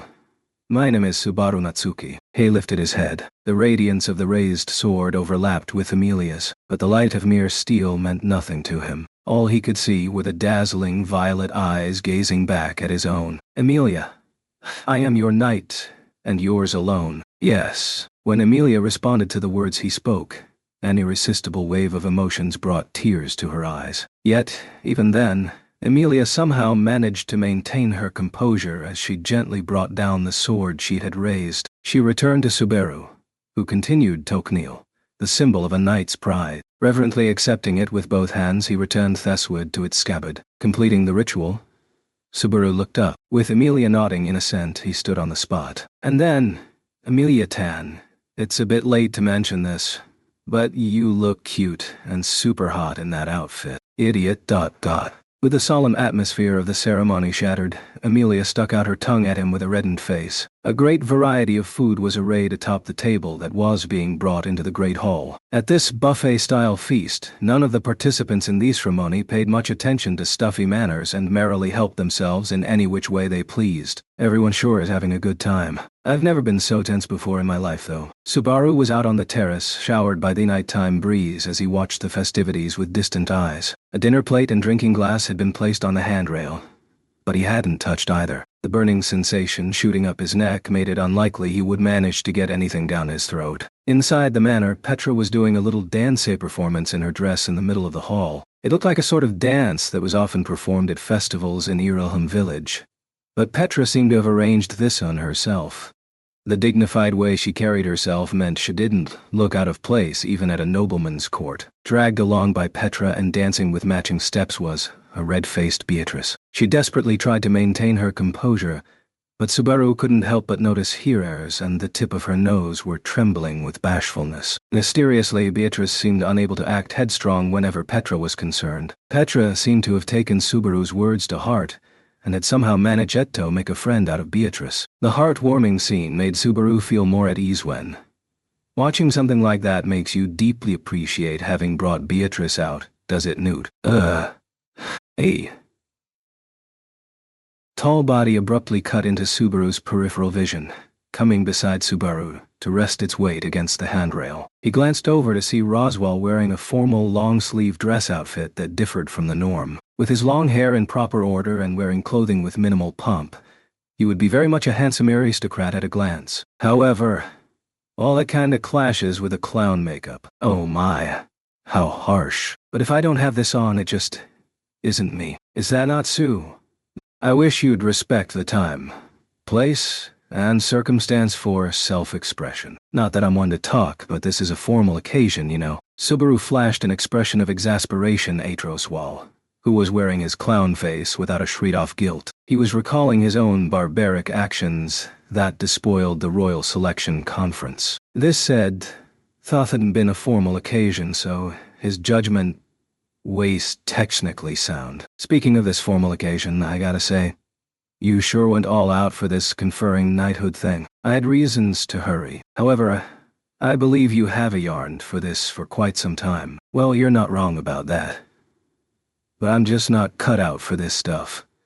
Roswaal had poked right at the crux of the matter, leaving Subaru with a wry smile on his lips without any words to refute him. Subaru had craved knighthood ever since he found out about it. It qualified him to stand at Amelia's side. Roswaal had a number of reasons for allowing Subaru this and holding a formal occasion for the event. The ceremony to confer honors on Subaru would play up his meritorious deeds in quelling the White Whale and dispatching the Archbishop of Sloth, spreading the news to even neighboring kingdoms. Ultimately, he wished to announce Subaru had become Amelia's knight to foreign and domestic interests alike. For that, it was necessary to confer knighthood over any mere metal, and with appropriate urgency, pomp, and ceremony at that. All that said, isn't allowing a knighthood ceremony in a place we're borrowing and staying at temporarily stretching our goodwill really far. When you put it that way, it is difficult to deny. Well, the Mylode family is a branch of the Mathers family, and its head, Anaros, is head over heels for Lady Amelia. If we must live away until the main estate is restored and can't serve in the burned mansion's place, should we not have a little fun with it? You sure say that so casually. Roswaal tilted his glass as his lips loosened with amusement. Anaros Mylode. This was the name of the head of the household where Subaru and company were staying for about a month after Roswaal Manor had burned down. Her being a distant relative of Roswaal's and already being on good terms with Amelia beforehand made the place a perfect location for a temporary stay. Seeing how close Amelia and Anaros, age 9, were made Subaru just a little jealous though. Mentally speaking, Anne and Amelia are not as far apart as some might think. If anything, Anne puts on greater airs than Lady Amelia. She might very well be the more mature of the two. I'm still holding a grudge against her for planting the idea in Amelia Tan's head that babies are made by kissing. A.S. the victim of that childish, adorable, and tragic misunderstanding. He absolutely would never forget. He and Roswaal let the frivolities lapse. A silence fell over the terrace save for the passing wind. The sounds of music being played, dancing, and voices of delight conveyed the excitement of the feast. And yet, the terrace seemed the only place apart from the tumult, as a faint whiff of tension stretched across it. Did you put some kind of people-repelling barrier around us or something? Your intuition has truly improved. Or perhaps to you, this evening is not your first, he might have said. But Subaru's gazelanced those barbed words. It was an insult. He did not want that night, that ceremony, sullied by such slights. You made sure it'd be just us at a time like this. 'Cause you have something to talk about, right? Teacher was assuredly alone without a single relative. That of course includes any sisters. She had none, so Beatrice she could call her own daughter. I know this better than anyone. When Subaru sharpened his gaze and pressed the point, Roswaal cut straight to a rather uncomfortable topic. He was talking about Echidna, for the issue of the Echidna at the tomb concerned them both. Roswaal's opinion was the same as Beatrice's from back at the tomb, namely, that the remains in the coffin were those of Echidna, and the being who had imposed the trials in Subaru and Amelia was someone else. It was difficult for him to nod and accept the being Hemet was a fake. That Echidna, the witch of greed in the Castle of Dreams, along with the other witches of the deadly sins, was unmistakably real. There was no way to decipher the mystery. The tomb had lost all functionality, and there was no way Subaru would ever meet her again. Besides, so the woman inside the coffin was your goal. There's that cursed seal, too. My objective was to be reunited with teacher young Subaru. However, please do not misunderstand. Misunderstand what? You and Beatrice. You met her. You met Echidna. Now you can. What I desire is a reunion with blood flowing through her, a soul resting in her, a living, breathing teacher. I desire. It is my greatest wish, and I cannot relinquish it. Subaru blinked hard, not only at Roswaal's dreamlike speech, but also at the content of his words. But that means bringing her back from the dead. Do you have a way to do that? No? Not a theory that would work upon ordinary souls, but because this is teacher, a way remains. The liberation of the sanctuary, the recovery of her remains, these are but preliminary steps. So that was why he wanted the sanctuary liberated. Roswaal had achieved his own objective. But as for a method to revive the dead, and one that would work only upon the witch in the coffin, so as to not give rise to misunderstandings, I wish to be clear about this one thing, young Subaru. Say it. The Book of Knowledge has burned to ash, denying Memi promised future. As I am bound by the cursed seal, I cannot continue any of the machinations I have attempted to date. However, I have no intention of giving up on teacher because of this. Tilting his glass to his lips, Roswaal spoke those implicable words without crossing gazes. It was more than enough to send a shiver of fear through Subaru, supposedly in an advantageous position now that Roswaal had given up on his secret plotting. I really don't mind you not giving up.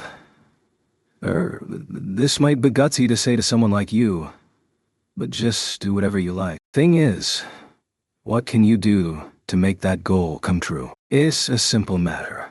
I shall continue watching over you. Keep watching. This ominous phrase left Subaru at a loss for words. Roswaal turned and faced Subaru with his differently colored eyes. And with the same fire burning in both, he continued, Fortunately, your goal of placing Lady Amelia on the royal throne aligns your objective with mine, and so I shall continue our relationship as co-conspirators just as before. It is merely that, just as before, I pity you for remaining unchanged. What the hell? Subaru raised his eyebrows, unable to easily dismiss the word pity. His reaction made Roswaal pull back his shoulders. He deciphered the emotions resting in Roswaal's eyes. Sympathy and compassion. You should have known loss. You should have felt loss so great that you would have become a sage who would doggedly protect only that most precious to him.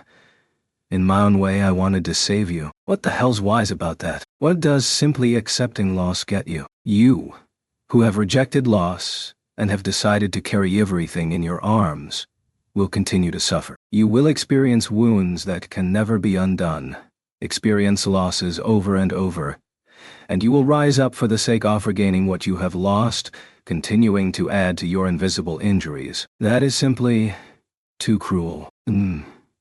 Roswaal's words carried too much weight to dismiss without a second thought, because the man knew, even if he didn't know it was through return by death. Roswaal knew Subaru repeated events. Accordingly, he was the only one who could realistically imagine just what a road Awthorn Subaru walked. And now that you have rejected the path of the sage and chosen the path of the fool, I will never allow you to compromise. Is this not natural? It is you who wished for this. With Subaru unable to speak a word, Roswaal took a step forward, closing the distance between them. Then, reaching out with a hand, he grasped Subaru's shoulder, gently pulled his face close, and whispered into Subaru's ear. Hereafter, if you lose someone around you who you should have protected, I will swiftly burn the remaining others away without hesitation, and, with the cursed seal, become ash myself.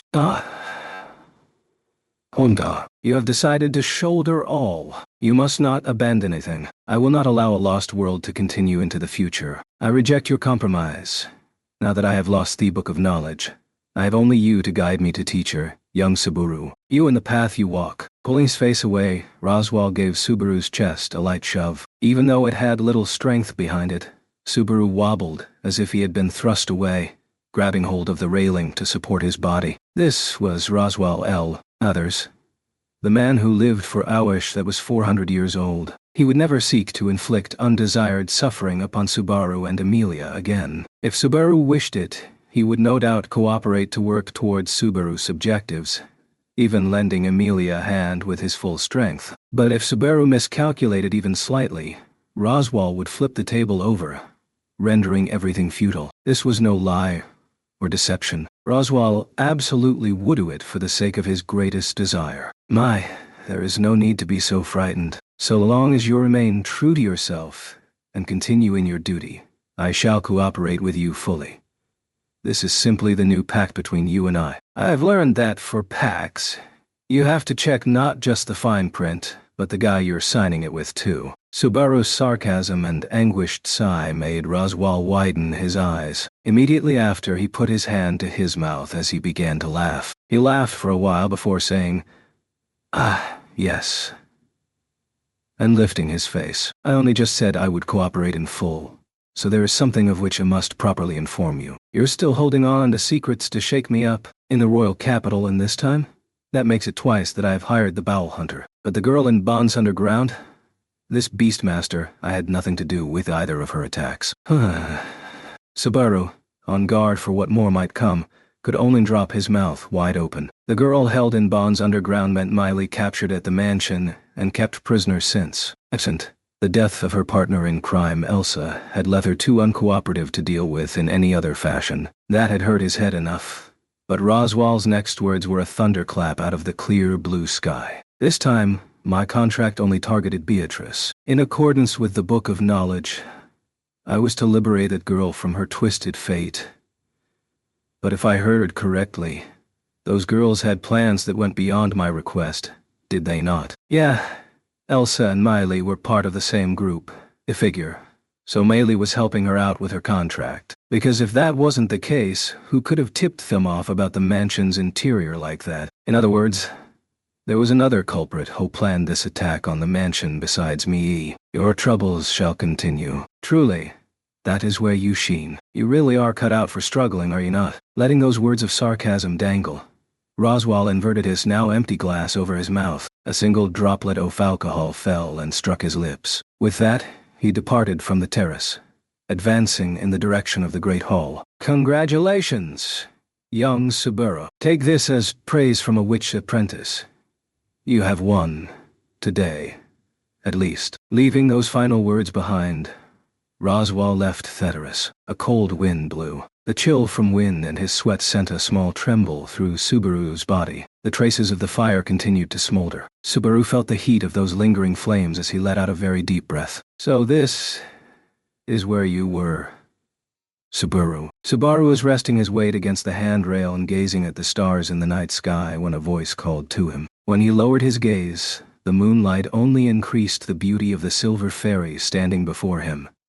Amelia Tan. I thought an angel or a fairy had come form. There you go saying strange things again. Don't tell me that you're drunk. I messed up bad before, so I'm really careful at alcohol. This time, I'm just drunk on the atmosphere. So you really are drunk. Amelia shot Subaru a smile as she leaned on the handrail right beside Subaru, the white flesh poking out from her pure ceremonial garment, the nape of her neck, and her cheeks were ever so slightly reddened as she made a small, amused-looking smile. I've been looking for you this whole time.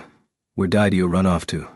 Subaru. Setting aside the location, event-wise, it sure felt like a long, drawn-out battle against the final boss. Somehow, I get through it, but I feel like it shaved years off my lifespan. Amelia Tan, will you console me? Yes. Yes. Today, Subaru is drunk on the mood as well as himself. Mysteriously, he returned to his normal state after talking with Amelia. Now that he was freed from the weighty mental state left by his exchange with Roswell, feeling of exhilaration over the ceremony came rushing right back. Setting that aside, standing in front of Amelia was making him feel awkward. So Subaru put his glass to his lips to conceal his blush. By the way, did you manage to make up with Roswell? Oy. That's one hell of a timely question. From the looks of it, Roswell really teased you quite a bit. She touched a sore point for him. Her use of the war-teased was so cute that it bothered him somewhat. But Subaru made no effort to refute the point. A bit, yeah. He straight up admitted with a nod. After all that, it almost feels like nothing changed from before. Or if anything, I got even worse. Roswell's probably afraid of everyone forgetting what is done.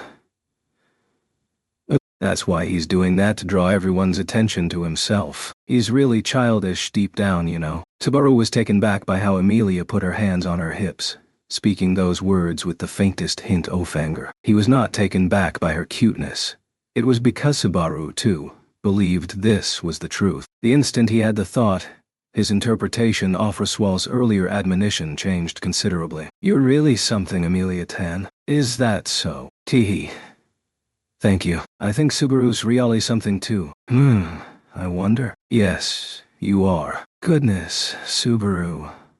Hey, look over there. Amelia irritably walked over to Subaru, whose face showed scant appreciation for everything he'd done, and then she spread both arms wide to indicate the scene in the Great Hall. Inside were all their companions and the visible result of Subaru's, Emilia's, and everyone else's efforts. Everyone's having fun, aren't they? I suppose you're right. It's like an at-home banquet.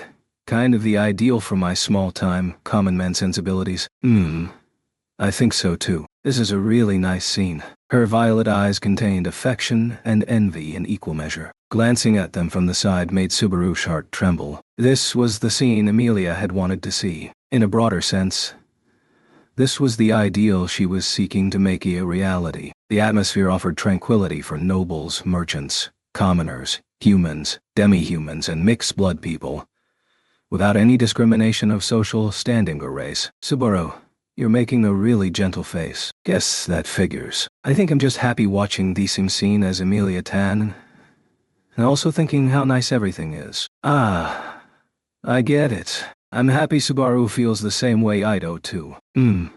I wonder, I might disagree with you on that. Sometimes, it's fine to be different. Even though they were looking at the same thing and sharing the same feelings of happiness, they were still looking at the scene before them two different ways. It wasn't necessary for lovers to be the same in anything and everything. The thought he had that moment was, it's fine to be different. Emilia narrowed her violet eyes, gently gazing at Subaru. He didn't know if the entire meaning of his words had reached her, but the important part had been conveyed. If they could share this much, it was plenty. Beyond that was not just extravagance but arrogance. Hey, Subaru, after this, there's something I want to discuss with my knight. What a coincidence. I have plenty of things I want to ask Emilia Tan too. The words Emilia spoke in a show of courage left Subaru shrugging and flashing a smile back at her. Emilia breathed out in relief, gently offering him the pinky finger of her right hand. It's a promise then. You did this with Tetra. This is a tradition from Subaru's homeland, yes. Oh, it sure is. What sharp eyes you have. Break this promise and your meals will be needles for breakfast, lunch, and supper. Oh no, so scary.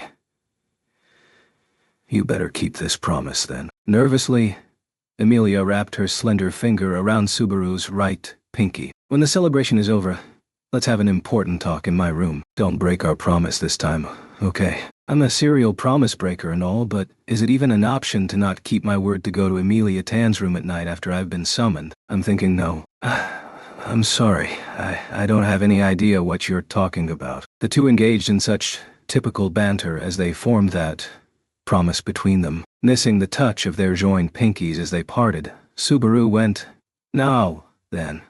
Ash winked. "I'll have fun finding out what this talk's all about. I need to talk to you about meme. One night might not even be enough to finish. If it's that important, I'll be with you as many nights as it takes. I'm your one and only knight, okay?" "Oh, okay." She did her best to mimic Subaru's usual jesting tone. Emilia's nervous behavior reflected her underlying concern. She felt uneasy talking about herself. If this was connected to the past she saw in the trial, Subaru could understand her unease. He understood.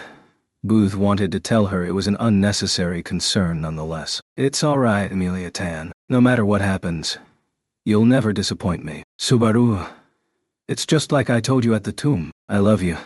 So everything will be okay. That's all there is to it." No matter what she'd tell him, no matter what it triggered, nothing would change. What's important isn't where you start, or what happens midway, but how it ends. Led to his parents and the thoughts they'd conveyed to him, this was the answer he'd arrived at in the tomb. He really couldn't hold a candle to his mom, or his dad, either, for that matter. Besides, even if there are issues, it's not like it's a big deal now, right? How can you tell? It was the way you looked at the Great Hall with gentle eyes just now. I can already tell from that. The scene spread forth in the Great Hall of Mylode Manor was one without discrimination between human and demi-human, noble and commoner. When Subaru called that his ideal, Emilia accepted it with a look of longing. Whatever ideals might be raised high in Emilia's heart, Subaru had no doubt he could believe in them. If you want to make this happen everywhere, I'll help. I think this is a good cause. If that scene becomes a part of why Emilia Tan always works so hard, then I'll be first in line to help you. Subaru, can I really depend on you? What do you think that oath I swore to you earlier was all about? Go and depend on me before anyone else. I'll do anything I can do to help. If I don't understand something, we'll think about it together. Emilia's eyes trembled more than at any point before, almost like the reply wasn't the one she had expected at all. She was searching for something appropriate to say, but she couldn't find anything. Okay. Hence, Emilia murmured that single word, nodding. Then she made a small, lovely, captivating smile. That was the best answer. It was plenty.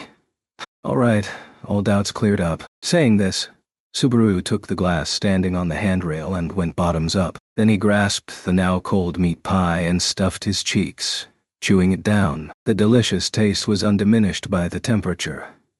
He savored the texture as the pie crumbled in his mouth. The flavor was the final product of a rather large commotion involving Garfield, Frederica, and Ryuzu. But that was another story. Either way, to Subaru, the pie formed by those familial bonds was exquisite. Oh.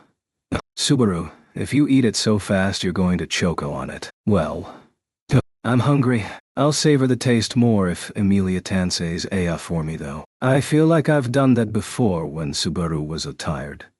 Emilia wore a slight, strained smile as she replied. Now then, said Subaru, leading her by the hand toward the great hall. As she was led by the hand, Emilia looked up at the sky but once. Then she smiled, and let Subaru escort her, entering the hall at his side. The pair's return in the middle of the banquet only served to heighten the excitement. Maybe Otto had imbibed too much. His clothes were all disheveled as he stumbled around in a drunken stupor. Garfield was right there with Otto, but when he tried to bring alcohol to his mouth, he received a lecture from Frederica about it. Petra and Beatrice had reached the climax of the disparate dancing. Petra had sweat on her brow as she smiled like a flower.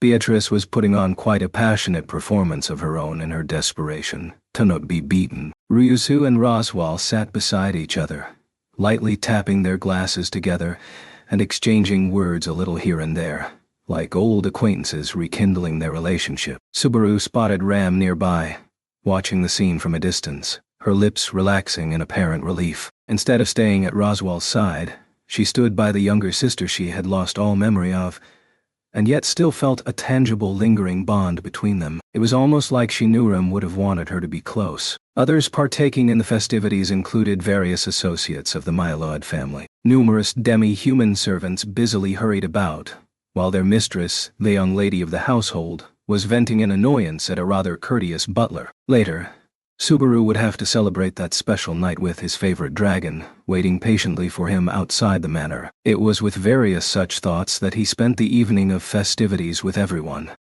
It's a really nice atmosphere, Emilia Tan. Yes. This really does represent everything I'm trying to achieve. I'll never forget this. They began by entering the great hall at the most prominent place, suddenly joining the two dancing girls. They didn't know the first thing about dancing, but the feelings of enjoyment would probably be the same regardless, even if the steps were haphazard and offbeat. The knight and the witch, now officially master and servant, stepped forward amid a mix of bewilderment and laughter. Addendum. The return. In a dark, cold, and indistinct space, the soft patter of bare feet continued to echo at regular intervals. In that lightless world, that space with nothing but unfathomable darkness spreading forth, the source of those footsteps had arrived without ever going astray. Trife had been made with the ease of someone walking into their own bedroom. The sound of dripping water, the cries of insects crawling about, the sensation of mud and gravel beneath the soles of her bare feet. She pushed past them all. Finally, she arrived at the deepest reaches of the darkness. She stretched out a hand and stroked a mossy, slippery wall. Instantly, faint lights floated up and danced around Harris. A lukewarm wind blew through the wall. Her long pink hair and white cloak flapped in that wind. The hovering pinpricks of light circled around her as she slowly passed through the barrier. So the reactivation ritual has remained intact. The figure. No. The girl murmured offhandedly as she slipped outside. The next instant, a dazzling shaft of light made her close her eyes. After walking through the darkness underground, the sun rays outside were like daggers to her eyes. She blinked several times before she could see the world anew. In the sky, taller than the trees of the forest, she saw the sun had only just begun to rise. Surprisingly, I am unmoved. With the sunlight striking her eyes, the girl seemed disappointed as she tilted her head. Just as she had said, there was no surge of emotion visible within her impassive eyes. She'd expect something from seeing the real sun after gazing upon a false one for so long, but it didn't affect her as much as Ashed thought it would. All that said, she was free to applaud the trick she had played, the performance she had delivered. She felt a sense of accomplishment. She'd recovered the magic crystal she'd had her eye on from the very beginning, and for the moment she had nothing to be concerned of while wandering about. My only regret is that since I was forced to borrow that thing's help, I was unable to see her crushed by the trial. But she did lift the barrier. I suppose I shall chalk it up as breaking even. Had it not been for that, the vessel wouldn't ever have been able to venture out from the sanctuary. She had been in a veritable deadlock, drowning in the cleverness of her own scheme. Atypically, thinking of the girl who'd freed her from that situation made her chest overflow with emotions that were difficult to put into words. Well, I don't really mind. I really can't overwork this body, and I'd anticipated having to walk around for a while to fill in all the blanks. There's no need to obsess over such things.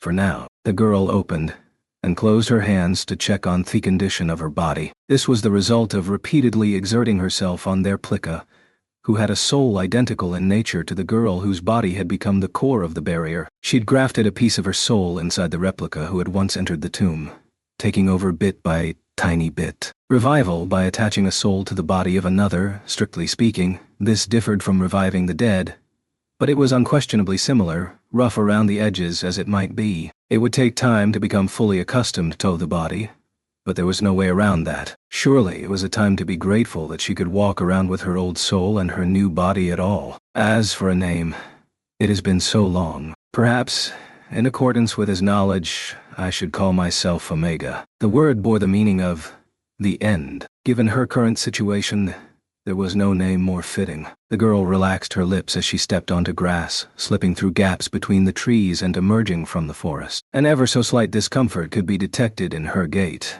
but it was nothing truly significant. Fatigue and pain merely meant body and soul were well and truly connected. She could not help but enjoy the feeling of being alive after so long. Beatrice has parted ways with the archive of forbidden books. Roswaal has lost his guiding light, but that young man pulled something from the embers.